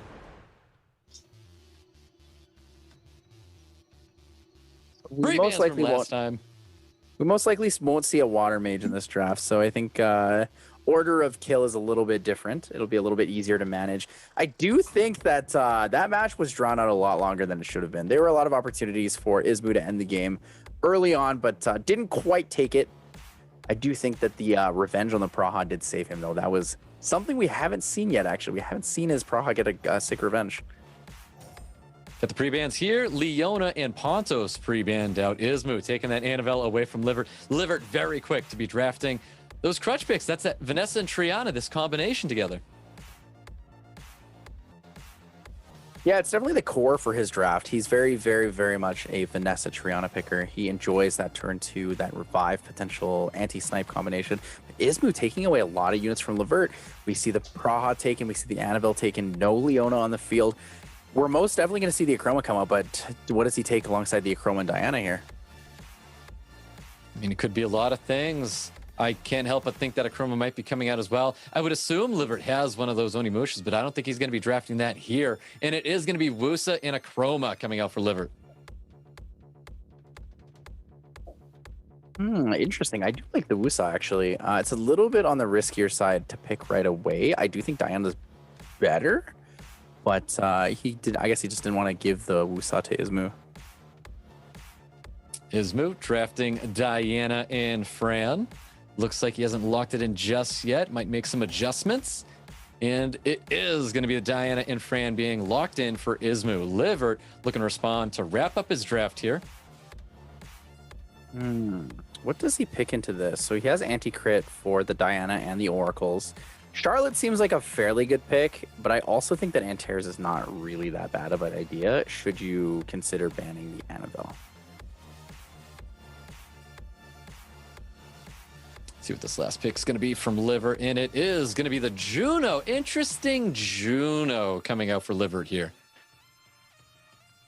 So Juno pick, I think we're going to see probably the Praha ban. I think the Praha is too annoying into it. Praha kills Juno, but Praha is also really annoying into the Vanessa and the Wusa. On the other side, I want to say we're going to see the Akroma ban, but we might actually see the Juno ban instead. Now let's see, because I mean that strip into the Wusa is definitely going to be pretty big for Ismoo, so it doesn't signify the ban on the Praha. It's going to be Diana getting banned out here, and the Vanessa getting banned out as well. Got an HP lead for Livert. He's looking to stay alive in this match here, and we're getting into it. Round 3, Ismoo, Livert, let's go. Ismoo leaning in towards potentially an attack buff bomb first turn snipe setup onto the Triana. Definitely not going to be going for a skill 3 right here. Just a little bit of poke damage potentially into the Wusa Triana. Wusa's pretty fast for one of Livert's units. We don't usually see his units at this kind of speed. To put up the immunity here, does have the opportunity for skill 2 instead. There's all the buffs sitting up here. The strip's going to be coming out as well. Doesn't strip the Juno. No strip on the Juno, no strip on the Triana. This bomb is going to do pretty significant damage, but the healing from the 22.3k is pretty big. The cleanse into skill 2 heal is going to be pretty good for the Wusa, though. Yeah, most definitely. I think we're going to be seeing a silence landing on top of this CR, and it does land true. No additional turn this time coming out of Chroma. Beautiful despair stun coming out of Juno, though. Livert just going for just straight damage into the CR. Wow, that attack buff into that heal. 18.7k. It's a pretty significant heal there for Ismoo. Yeah, massive heal, but massive damage coming out of Wusa with that skill 2 onto CR. But CR is going to be procking here. We see no bomb. We see no bomb, only dots. That's what we see every time we see Sierra throw a skill 2, especially against Livert, knowing he's got those high resistance units. Oh, and the extra turn here from Livert might be enough to take out the Sierra. Sierra goes down. Ismoo's in shambles now, lost his biggest damage dealer. Needed to have that on the field, and it is gone now. Gets the defense break sitting on top of the Wusa as well. Looking to take it out ASAP. Nothing here. Wusa does have a skill 2. Possible 2-turn sleep. Landing on top of Fran. Wusa with the triple resist against the Fran, though. That might also be a resistance-focused Wusa. Livert really using that turn 2 setup with max resist on all of his units. Not looking very good for Ismoo in this draft. Ismoo doesn't have enough damage to really compete in with this. Yeah, he really does in a Chroma. So many additional turns, dealing so much damage. Fran not looking so healthy. Needs the additional turns on one of his healers to help get sustained back onto his Fran. However, Annabelle Praha can beat out the Chroma and Juno, assuming that they do manage to get the kill onto the Triana. Although I think that was a mistake. I think Ismoo actually might have thrown. Oh, but the extra turn could be enough to kill. Does manage to move in front. He is fast enough. Yep, drops that Wusa. Wusa goes down here. Triana looking to do a little bit of focus on one of these units, and that unit is going to be the Fran. A lot of big damage coming out of this Fran's. Not a lot of sustain here for Livert, so it might not be enough. It might not be enough damage, actually. Yeah, a lot of additional damage. A lot of multi-hits on the side of Ismoo. That'll help getting through this Triana. But is the Achroma going to provide enough damage for Livert? And there it is, the extra turns. There it is, the revenge. Defense break onto the Juno is going to be pretty effective. Could get a violent proc here with this Praha. Could be a lot of damage. He has to go onto this Praha for sure. This Missing Juno. one crit, though. Missing two crits there is a little unfortunate. Doesn't cleanse the Juno. Smart wants the extra healing from the Juno. And here we go. We're going to see some big hits. I think he wants to go after this Fran like he did before. No! He chose to go and change it up. He's moving on to the Praha this time. There's that big heal again, though. Needs the damage here. Ismoo does put up the immunity. Big strip opportunity for the Juno. Juno goes for the strip. What do we hit? Wow, misses it on top of the Annabelle and Fran, though. The extra attack bar gain here from the Praha. This Praha, very valuable on revenge. Super effective against Livert with his lower damage comps. Yeah, definitely a lot of damage indeed. Praha looking a little low, but the additional turns are rolling out. He has the ability to heal himself, but he would be putting this Praha, the Juno, asleep. Juno chooses not to heal himself up. Praha, no heal, doesn't need it, wants to get the kill here. But the extra turn from Annabelle, it's not going to be enough. Needs to get a sleep here. No sleep. Big heal opportunity. Purify. Huge damage Purify. Or huge damage removed, sorry, Purify. Oh, and the Juno does drop here. Ismoo might be able to turn it around with all of the sustain that he has on the side of the field. However, with the damage output right now, he needs to top off. Play it safe. Into the Achroma. Does play it safe. Gets the heal. Slowly chipping down that Achroma. Needs to get the kill here on the Praha. Needs the skill 2 into the violent proc with the extra turn, but it's not enough. She's so tanky. She's going to live through this. Yeah, Ismoo needs all the additional damage he can get his hands onto right now. He needs to take out this Achroma, and he's got the multi-hits to do it. This is not looking good for Livert. It's not enough damage to get through this healing. This triple healer comp is just too much for his turn 2 slow setup. Yep, just not enough damage on the side of Livert. He brings these such tanky units, but he was able to, withstand everything Ismoo had here, but just not enough damage to get something going for Livert. Oh, almost didn't kill there, but just enough. Here it is. And the extra turn's going to top it off. Pra's back to full, and Livert is losing the war of attrition here against Ismoo. Yep, exactly so. There's even more cleanse. He's got heals. He's got cleanses all over the place. Is Livert really going to play this one through? We need to see the crit damage attack Triana. The 15k skill when Triana would be more than enough to win this, but the extra turn available again for Praha. Praha does have skill 3. The additional damage is going to rip through and take out the Triana. And it finally happened. Round 3 goes to Ismoo. Brilliant performance from Ismoo there. Honestly, I think that his draft was perfect into something that Livert brings. I think he's found the secret to what Livert is weak to. It seems like it is these multi-hitters with sustain. Praha and Fran. When I saw that Fran, I immediately thought, wow, that is actually such a good pick into Livert's draft. And we saw how much the Praha, Annabelle, and Fran were all sustaining each other, whilst also outputting really good damage. So it's kind of like beating Livert at his own game, but at the same time with slightly different units. Perhaps Livert, we don't really see him using the Fran as much. But yeah, really impressive performance from Ismoo all round. And I'm sure that everyone will be wanting to put revenge on their Prahas now after watching. Most definitely. I mean, this is a great show of great artifacts as well. Taking advantage of additional damage with all of these multi-hitters, trying to pummel in as much as possible. It looked great for Ismoo. And we're getting into it, guys. We've got round number 4, Ismoo, Livert. Ismoo can shut it down right here, or Livert can hold on for one more match to take it into a game 5. Let's find out. Livert really needs to be careful of this Praha. Praha is probably the bane of his existence in all these drafts.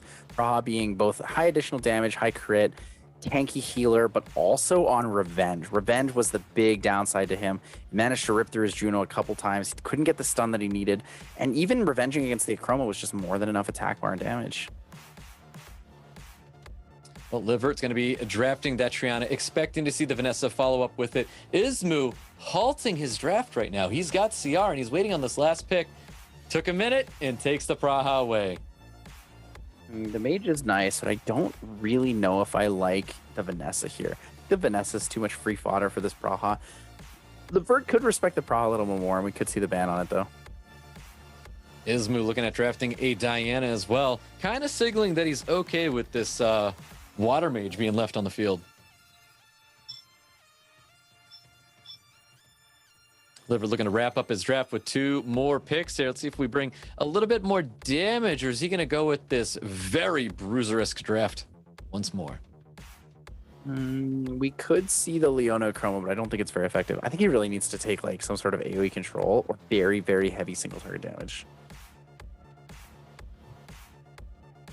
Taking it down to the wire here, we see the Leona being drafted. And Feng Yan, a change of pace from Livert. He's bringing out Feng Yan now.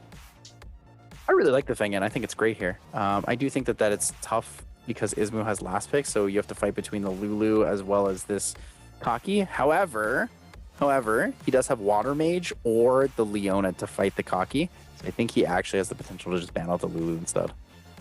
Well, let's see what these bans are going to be. And it is the Lulu and it is the Leona getting banned on the side of Livert. Leader skills are going to be coming out here, and it is a speed lead for Livert. And I would like to say a speed lead for Ismoo here. He does have the resistance lead available. Resistance lead would be great if he knows he can cap near resistance. Otherwise, the speed lead's going to be more effective for him for the additional damage by speed. Well, speed lead for both players here. Here we go, guys. We've got round 4 with Ismoo and Livert. Let's find out. Can Ismoo shut it down here? Or can Livert take this victory and go into a game 5? Praha is going to be setting that tone here.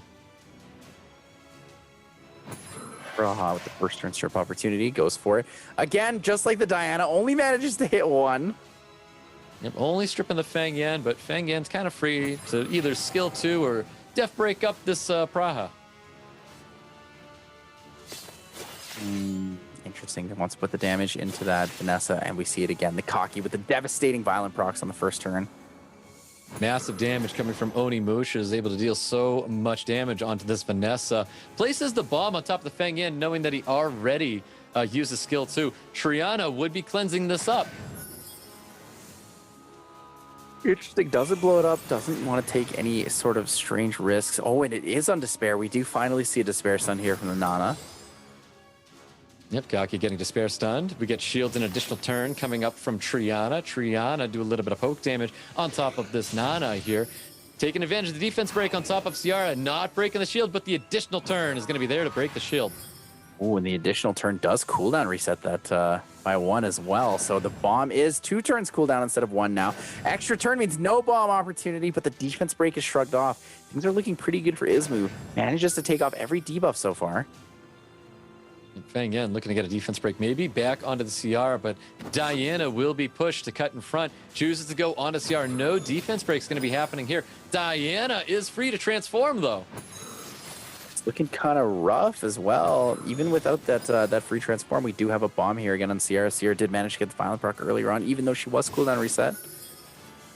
Diana just pummeling in more damage on top of this Nana. Nana still looking pretty healthy with that orb still on. Does land the bomb, wants to rotate it. There's another proc for Ciara. Ciara's rotating again. Ismoo getting a lot of turns on the Ciara, a lot of extra value so far. Most definitely. He's going to have a bomb up again the next time Ciara gets a turn here, which is going to be pretty big for Ismoo. Vanessa with the defense break does not land on top of Diana here. Pretty tragic to be missing that one. Needs that defense break, needs that threat, but Praha does have skill to reheal and could pop it right now. Denies a lot of things as well as giving Livert, forcing him to eat that bomb. That was interesting. I'd really would have liked to see the sleep on everybody on Livert's side of the field, but he chose not to do that here. But the bomb's not coming out again. But the bomb's not coming out from that Ciara, even though she's taking extra turns. It doesn't really matter. She's balancing herself out by missing bombs. Exactly. I don't know if we're going to see this. We now see the skill 3 happening now, not before, which is interesting.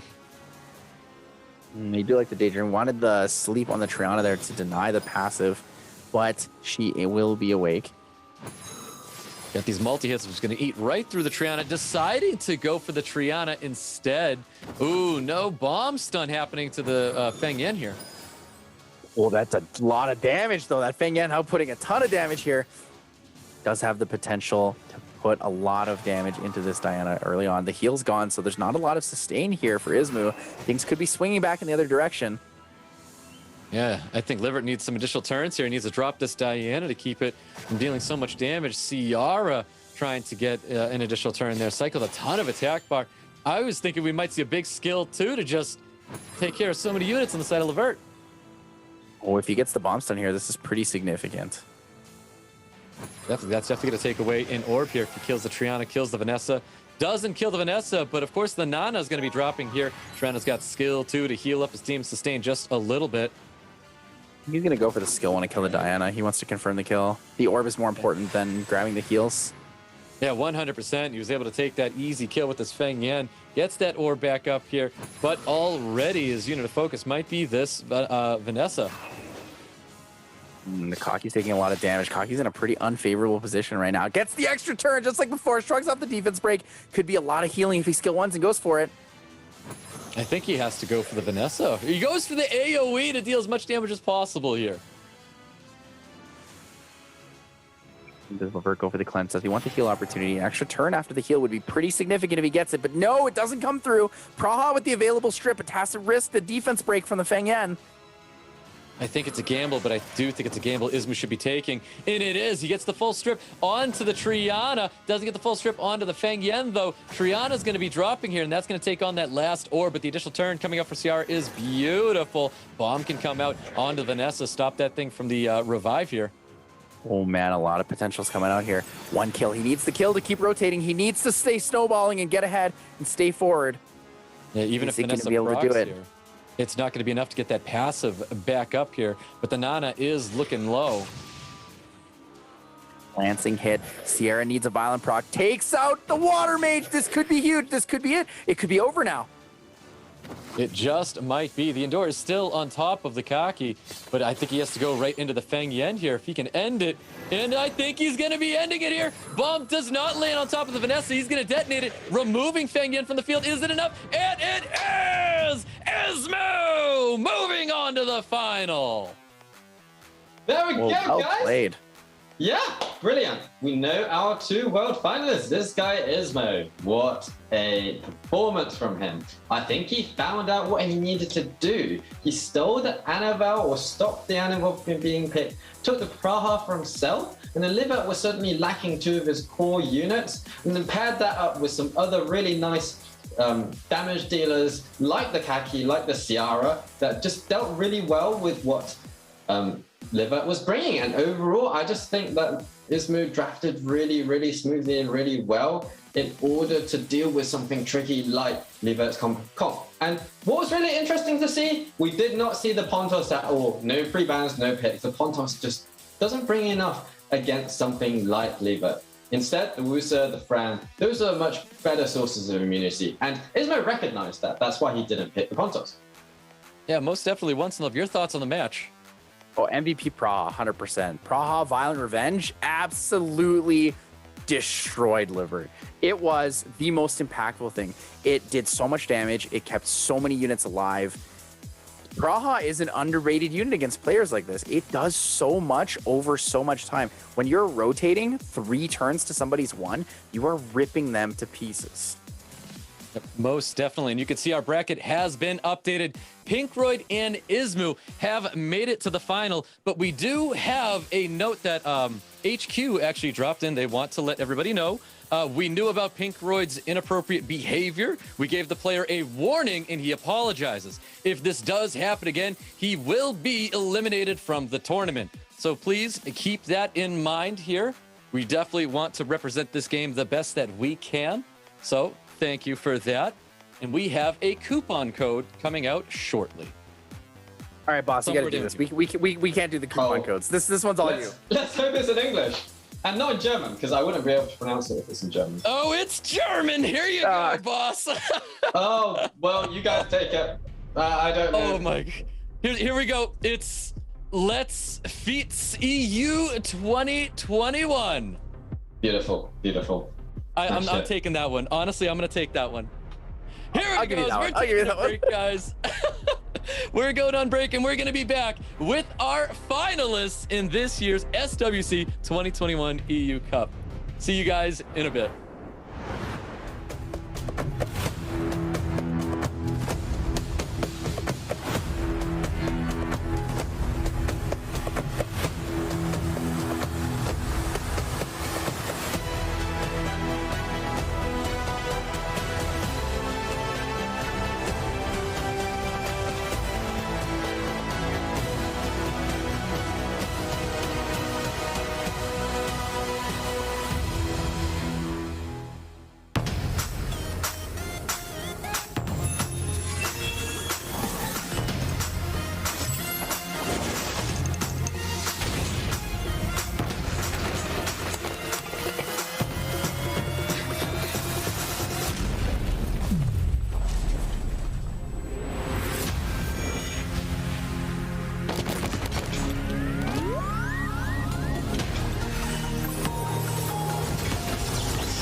For the strip, taking his time, takes less the whole strip, and violent procs afterwards, putting everyone to sleep except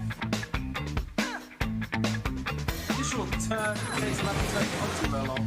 And Tara's doing some Belial, the water demon, maybe the Belial can take out the Antares quite quickly this Sierra dying to that god, 3v3 Obabos, and Tara's take.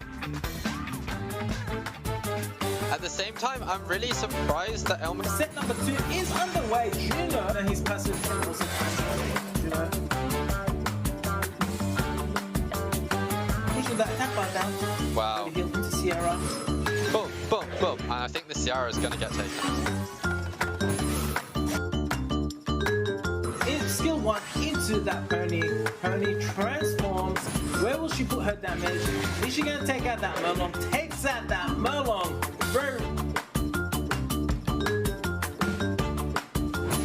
Here we go. Chunk Part taking the first turn goes to Chunk Part, not so she's aside. Stripping 2 units.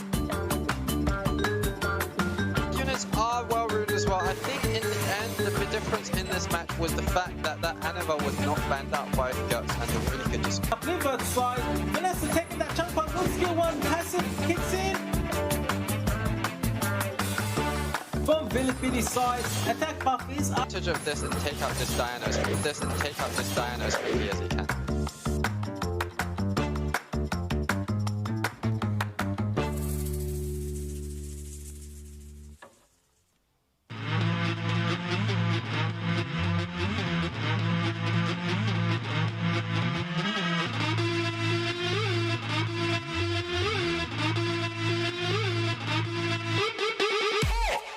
Who's next? Ice in my vein, coast west roller coaster. Ayy, ayy. Who's next? Forgot your name, don't find you in roster. Ayy, ayy. Who's next? Oh yeah, one step closer. Ayy, ayy. Who's next? Hand the controller, it's game over. Ready for war. This my battle, war. Please don't talk to me. Bring the sword on, no, it comes with the fee. Challenge the whole world. Deal the cards like the G. Poker face is the key. Ruins and the breeze. Take down my enemies. Deal the cards like the G. Poker face is the key. I'm next up, set this place on fire. I'm next up, battle through the night. Next up, big rise. From the top, pay the price. From the top. Shine armor around my waist. Ay. Blood drop, another time been waste. Ay. Chop it up for me, it's a startup. Put in work in the world arena. Go, your skill is so. Ay. Big no, I'm ready to go solo. Hey, I pull up, please no photo. Hey, when I pull up, don't lose your control. Deal the cards like the G. Poker face is the key. Ruins and the breeze. Take down my enemies. Deal the cards like the G. Poker face is the key. I'm next up, set this place on fire. I'm next up, battle through the night. Next up, big rise. From the top, pay the price. From the top. Do you feel it? Do you see it? You have a long way to go. March down, heart pumping out of chest. March down, yeah, we need to move fast. March down, put your sword up high. March down, I was born for this fight.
And welcome back, everyone. Today's SWC 2021 European Cup.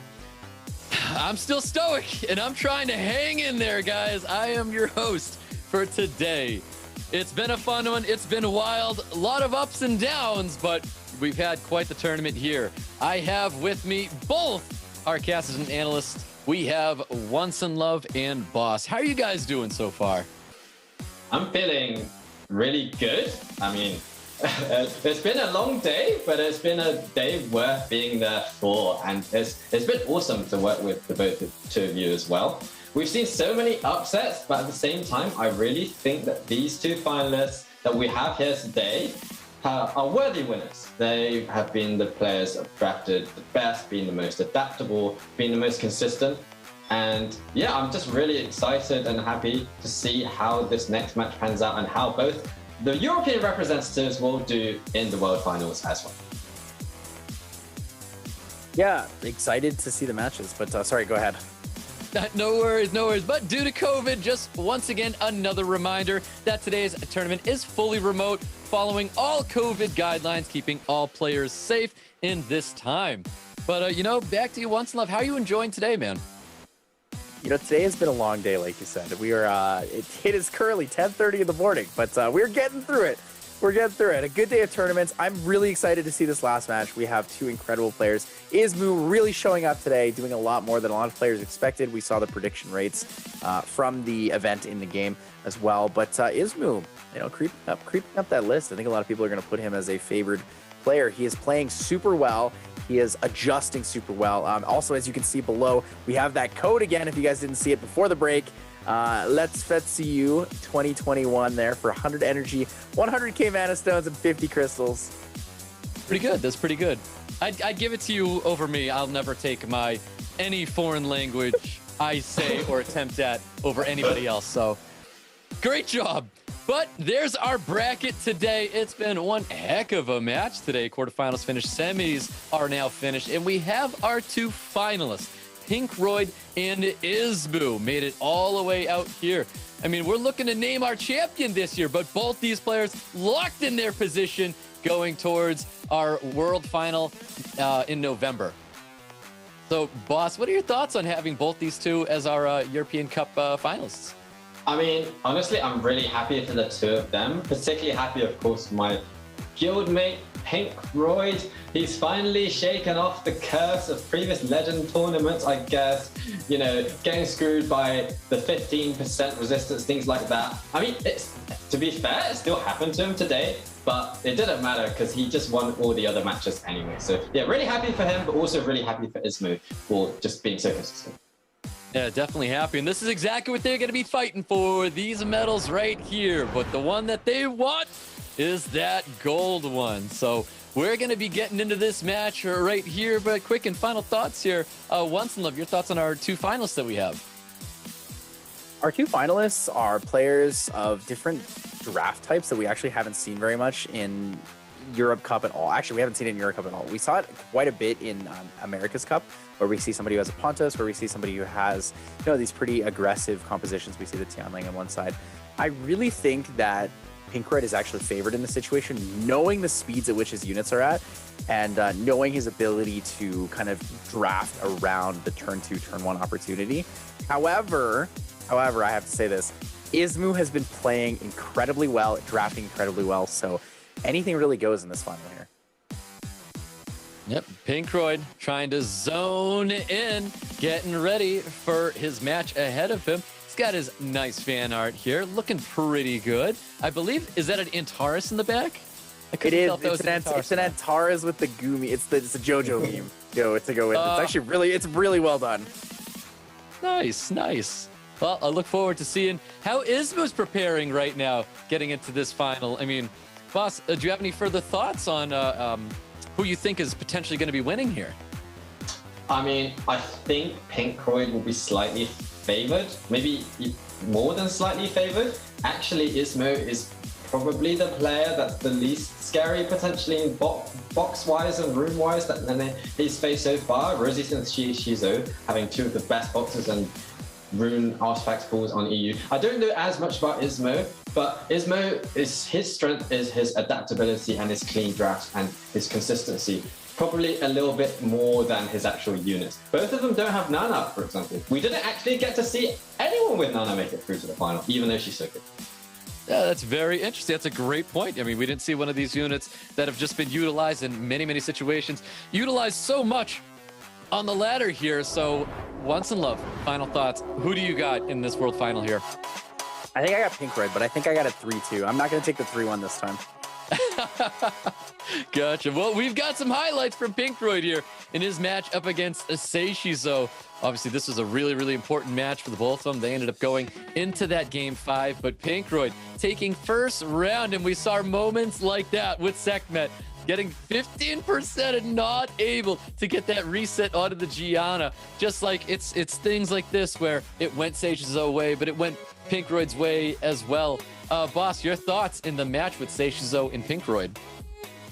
I mean, that was a really back and forth match. This current one where Sekhmet missed the reset was really tragic for Pinkroid, but I think even if Sekhmet had successfully reset, it probably might have still been tough for him. Having said that, the 3 matches, the 3 sets that he did win, where he didn't have to deal with the Nana, were so smooth and so dominant. Pinkroid definitely deserved the victory overall. Great job to him.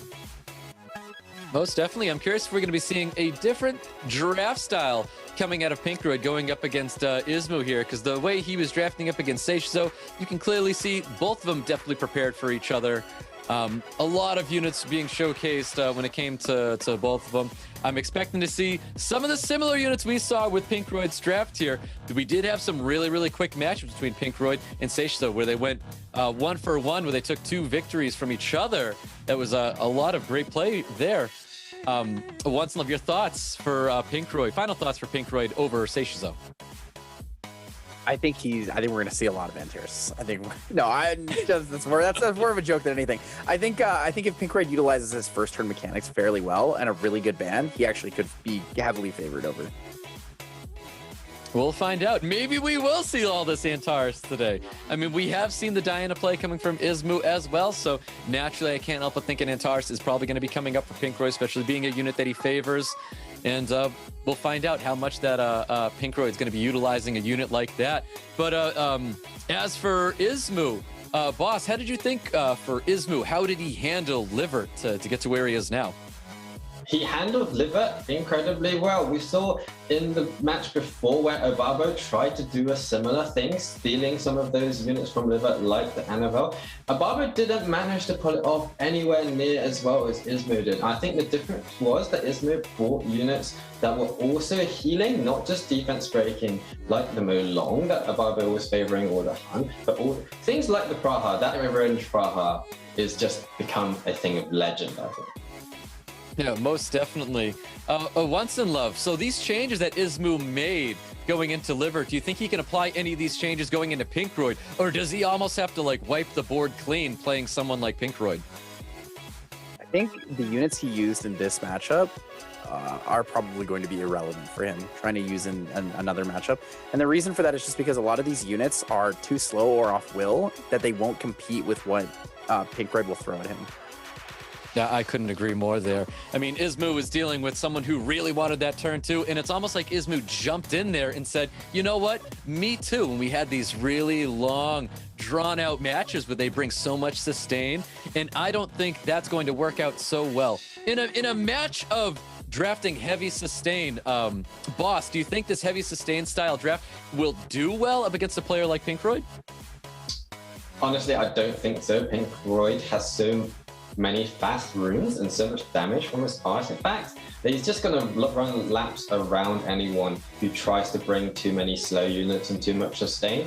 But I don't think Ismoo is actually that slow, and I think Ismoo will try and compete for turn 1 a little bit more than we've seen, and that might give him a fighting shot. Once in Love, if you could give a tip to Ismoo right now, playing Pinkroid, what kind of tip would you give him going into early this speed match? leads?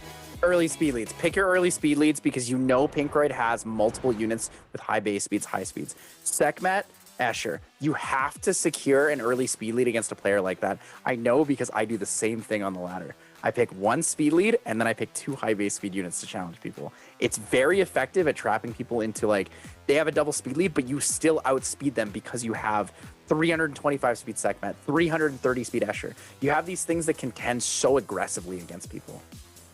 Awesome, awesome. Well, we have this crazy match ahead of us. It's our final Ismoo versus Pinkroid. Boss, real quick, who is it? It's going to be Pinkroid. I'm backing him all the way. Let's do this. Once in love, who is it? Pinkroid. What do you think, Stoic? Pinkroid. You know what? Ismoo! I'm going with Ismoo on this one. Pre-bans are already out. Let's see who it's going to be favoriting here. We've got first pick on the side of Pinkroid. Let's get into it. You're a first pick? Well, there's one of the speed leads being drafted by Pinkroid. Ismoo hovering over a Mo Long. And then one more pick here after seeing the 24 speed lead bomber Ciara is. Juno and Okeanos are both great here to deny against Pinkroid. We know he likes to use that Sierra comp with the Sierra Juno. However, taking Molong is good as well. Ismoo does decide to take away the Okeanos. Very strong first turn unit here. Ooh, double painters coming out for Pinkroid. It is the Hey Gang and Chung Peng. Good old Chung Peng, or as you like to call it, the Chungus. Does manage to come out. Good old Chung Peng, Mr. Painter Boy. Very effective draft here. Ismoo a little bit risky with that Diana into double glancing units, though. Definitely. And there's the Diana Pontos coming up for Ismoo. And just like that, Pinkroid slams down the Antares. Hasn't locked these units in alongside his Juno as well. I think this is good. I like the Juno Antares here. I think it's very good. Antares optional. You could pick just about anything in that same slot. I think Rika is also really good there. Whoa, he takes the Antares back. Goes with the Praha this time. Very interesting. We haven't seen Pinkroid's Praha yet, so I'm interested to see what kind of build this on. If it's an attack build, if it's Revenge, Despair, Violent. There's so many opportunities.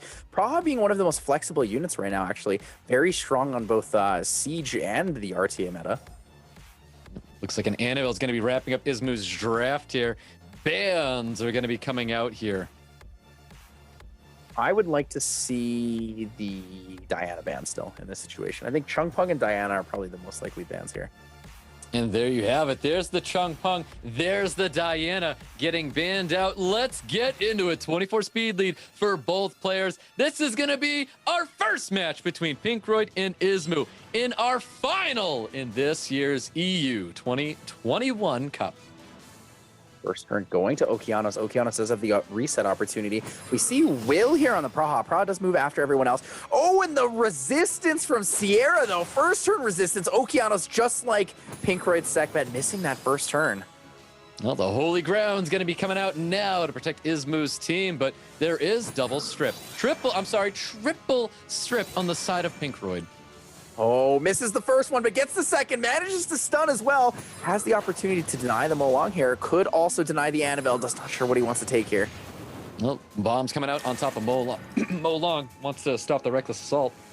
Well, that's really good value. The cleanse here will give attack bar due to Hey Gang passive. An additional turn from the Sierra gets the bomb set up, and Praha can go for the big sleep immediately. Ooh, double despair stuns. Double despair stuns there from the Hey Gang onto the Pontos and the Annabelle. Does deny a lot. Oh, another stun here. Juno manages to stun down that Okeanos. Okeanos be taking a beating. He's taking a lot of damage. Bomb comes up from Sierra. Misses on the Molong, though. Unlucky setup here. Another stun from Hey Gang. Pinkroid is rolling over Ismoo right now. AoE silence comes out, but the revenge from Juno does push the turn forward. A lot of extra turns here for Pinkroid. Pinkroid has a lot of damage, ripping down through that Molong. Molong's 1 HP, goes for the stun. No stuns, extra turn from Annabelle. Here's skill 3 pops in, but not enough to deny. Molong is going to go down. Ooh, I'm alive as well. And this Molong looking to drop here very shortly. Bomb lands on top of the Annabelle. Annabelle's looking at going here. Ismoo going down almost as fast as I did. Pontos looking to get the drop here. Not looking good at all for Ismoo. Pinkroid does manage to take the additional damage route. The triple oracles with the Hay Gang. Lots of despair stuns, lots of effective stripping here.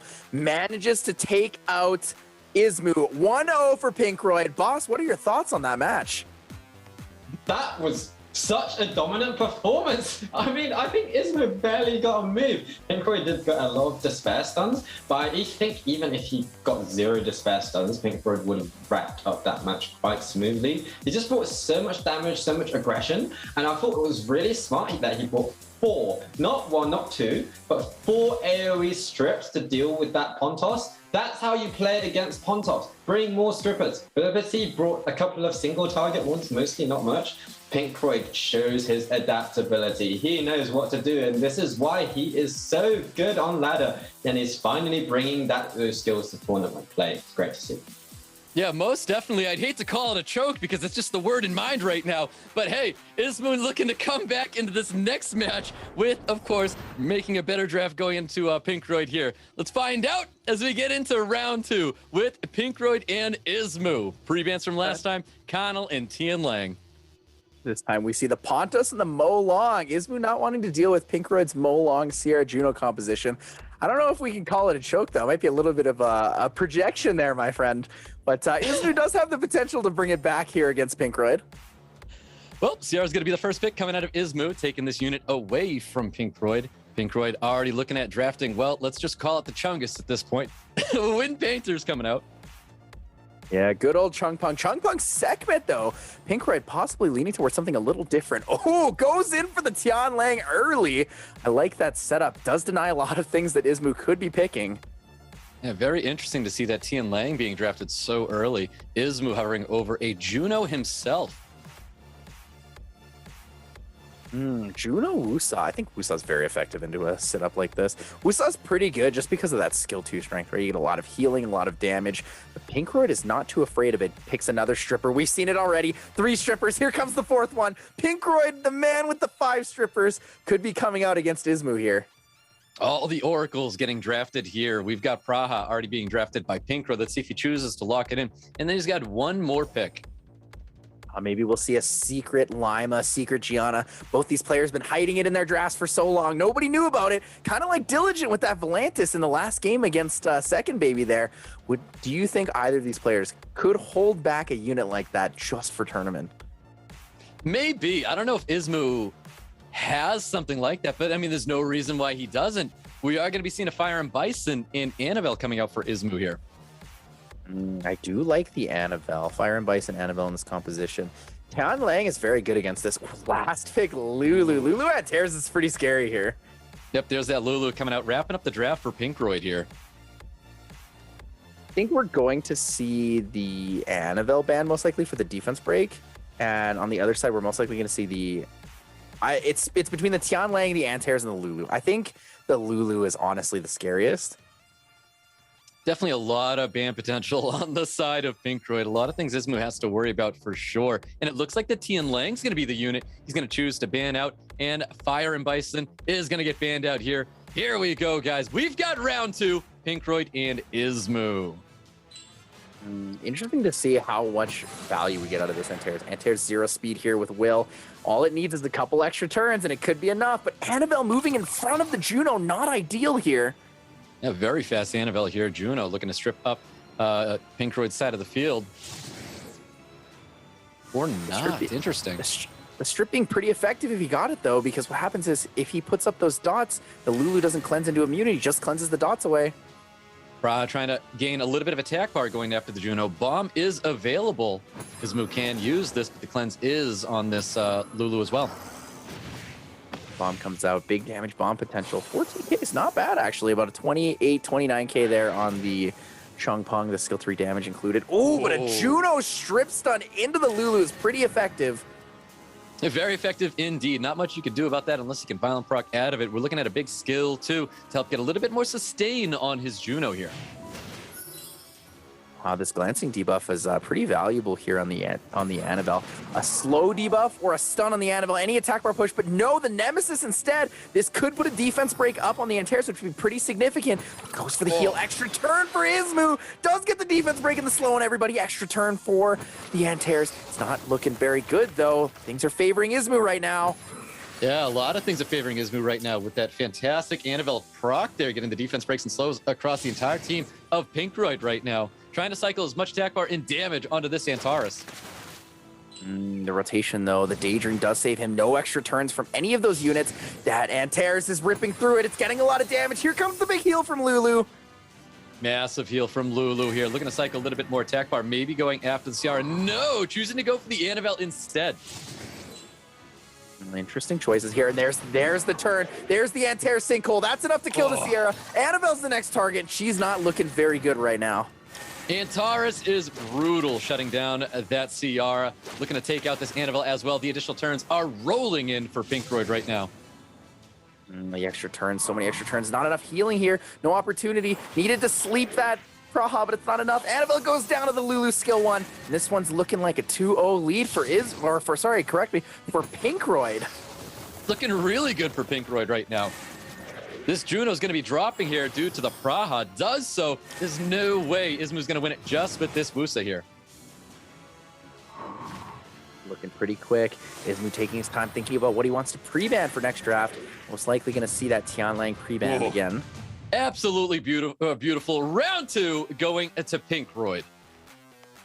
Classic Pinkroid, just so confident, so consistent. I was really happy to see the Antares action once again. When you see him, his proc and do a skill 2, it's just a sight to behold. I mean, I think Ismoo didn't do so badly. I'm not sure about that Tianlang ban. I don't think Tianlang was as much of a threat as the Antares or the Chungpong. But at the same time, I think in the end, much of it was just down to Pinkroid's superior rune and artifact quality. Yep, I can't help but agree with that as well. Pinkroid's got some strong units, some strong runes, some strong artifacts as well. He had a lot of things going for him. We had a great moment coming out of the Annabelle, but it wasn't enough for Ismoo to get any traction with that. So I want to say we need to see the unexpected. It's moments like this where you have to draft something where your opponent is thrown off. Ismoo needs that draft here. If he wants to take a game away from Pinkroid and avoid the 3-0, we need to see something like that. Pre-bans from last time. Yep, pre-bans from last time are gone now. Let's go. Carnal Tianlang are getting pre-banned in this round 3. And pre-bans in the first round here. We have game 3. Pinkroid could take it right now. Pinkroid could become the winner of the Europe Cup. First time he's here. First time for this young man here. Manages to take it away from Ismoo. Let's see if it's possible here. Pinkroid with the first pick. Not quite sure if he wants to take the Ciara right away. But he does. He locks it in. Ismoo responds. Do we see the Molong and the Okeanos again, or does he change it up? Does he pick something a little more aggressive? I don't really like him relying too much on the kind of turn 2 here setup, but the last pick, Pontos, not really doing a lot versus Pinkroid. Yep, Ciara being locked in by Pinkroid. Ismoo hovering over Chungpong. Looking to draft one more unit. I really hope he surprises him. I want to see something big coming out of Ismoo right now.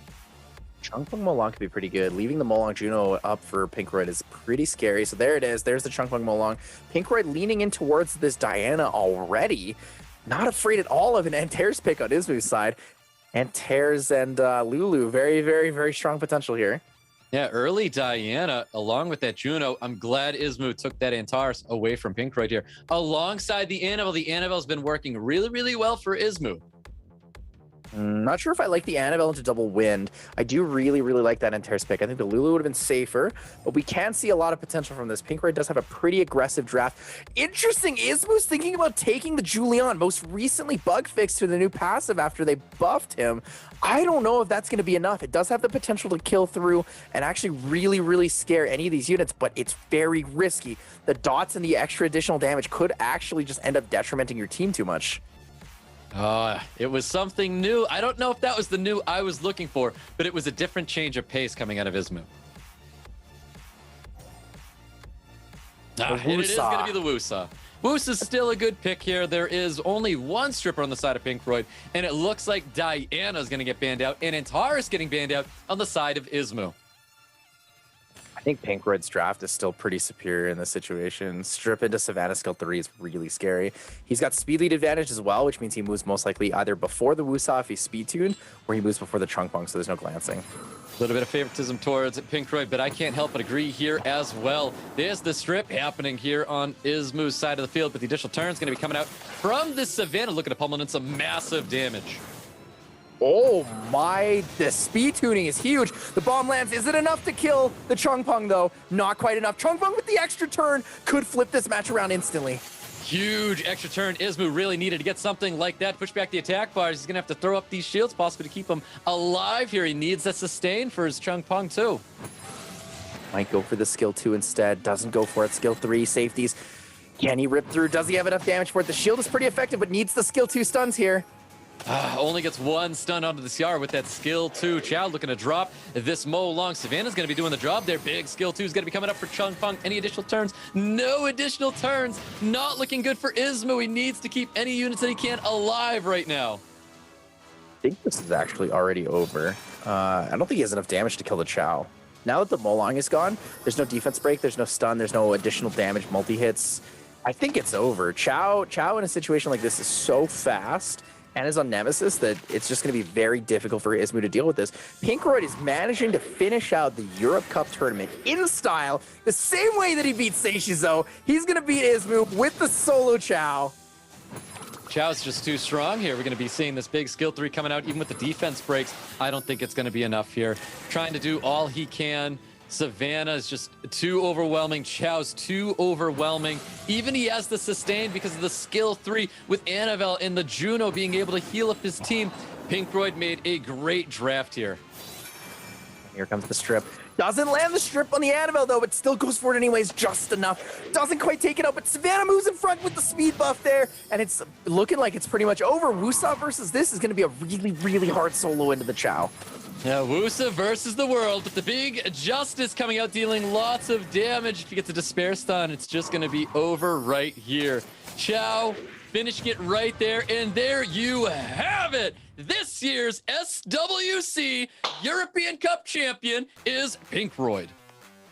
Outstanding performance from Pinkroid here today. Such a smooth victory. Probably the smoothest that he's had so far, to be honest. No disrespect at all to Ismoo, who has done it incredibly well to get this far, beating the reigning EU Cup champion. But Pinkroid's journey has been all the more impressive, beating 2 of the favorites in Rosith and Seiishizo, and just such a dominant performance at the end against Ismoo.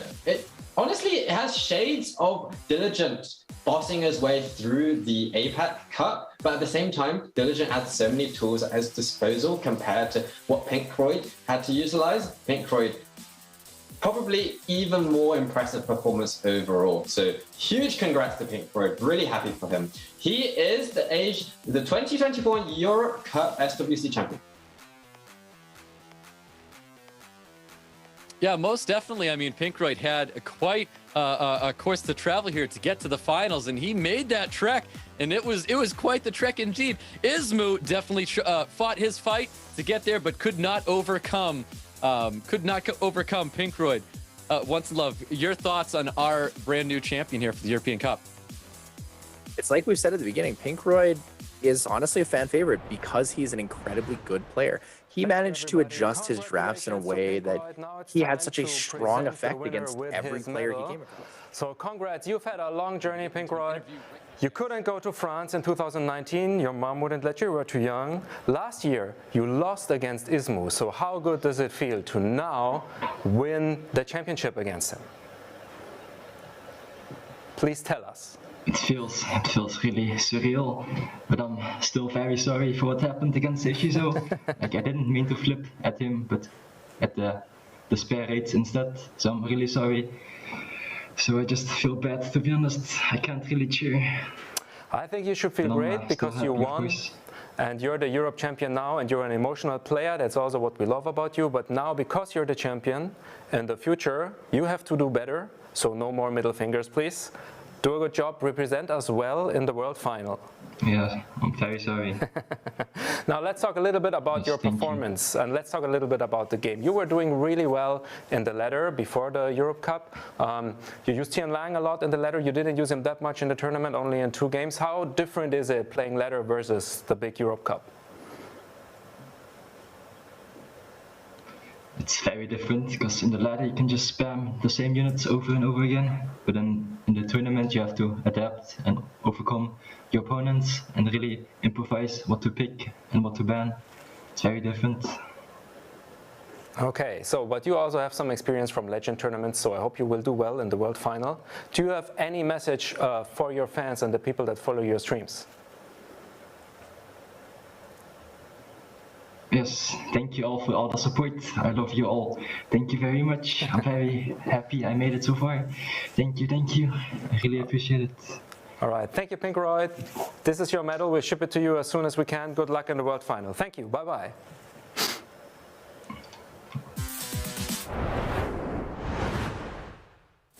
There you have it, a word from our champion there. It has been such an amazing performance by Pinkroid and an amazing performance by Ismoo as well, because both these players are going to be moving forward in this year's World Final in November. So be ready for that World Final in November. But let's just keep in mind, guys, none of this could have happened without our sponsor, Google Play. So Summoners, find your arena there on Google Play. So thank you so much for everything. Guys, how'd you enjoy today? So much, so much. This was the ride of my life. As you know, I came in, I got to work with the 2 of you, Stoic and Once in Love, and it was awesome. And I got to see my guildmate win the Europe Cup with an astounding performance. And so many incredible matches, so many upsets, so much needy tight calls, so much unit variety. It was just incredible. Yeah, it's amazing just being able to watch and experience matches like this. We play so much on ladder, we play so much in our streams, we get to watch all of these players, but to see them go up against each other head to head, pre-ban mode, the stress, there's something on the line. It is a totally different experience, and it is my absolute favorite thing. I look forward to seeing this every year. Yep, me as well. And I look forward to seeing Degon in this World Final so that I don't have to... I had a blast hosting for you guys and also being able to cast, of course. Thank you for putting up with me. And in return, I give you a coupon code. So please, everyone, enjoy this coupon code. We've got next up November 13th. Enjoy those water scrolls. I hope you summon something great, maybe even a Nana. Who knows? So thank you once again to everybody. I hope everyone enjoyed today's European Cup 2021. And big congrats once again to Pinkroid and Ismoo on moving forward.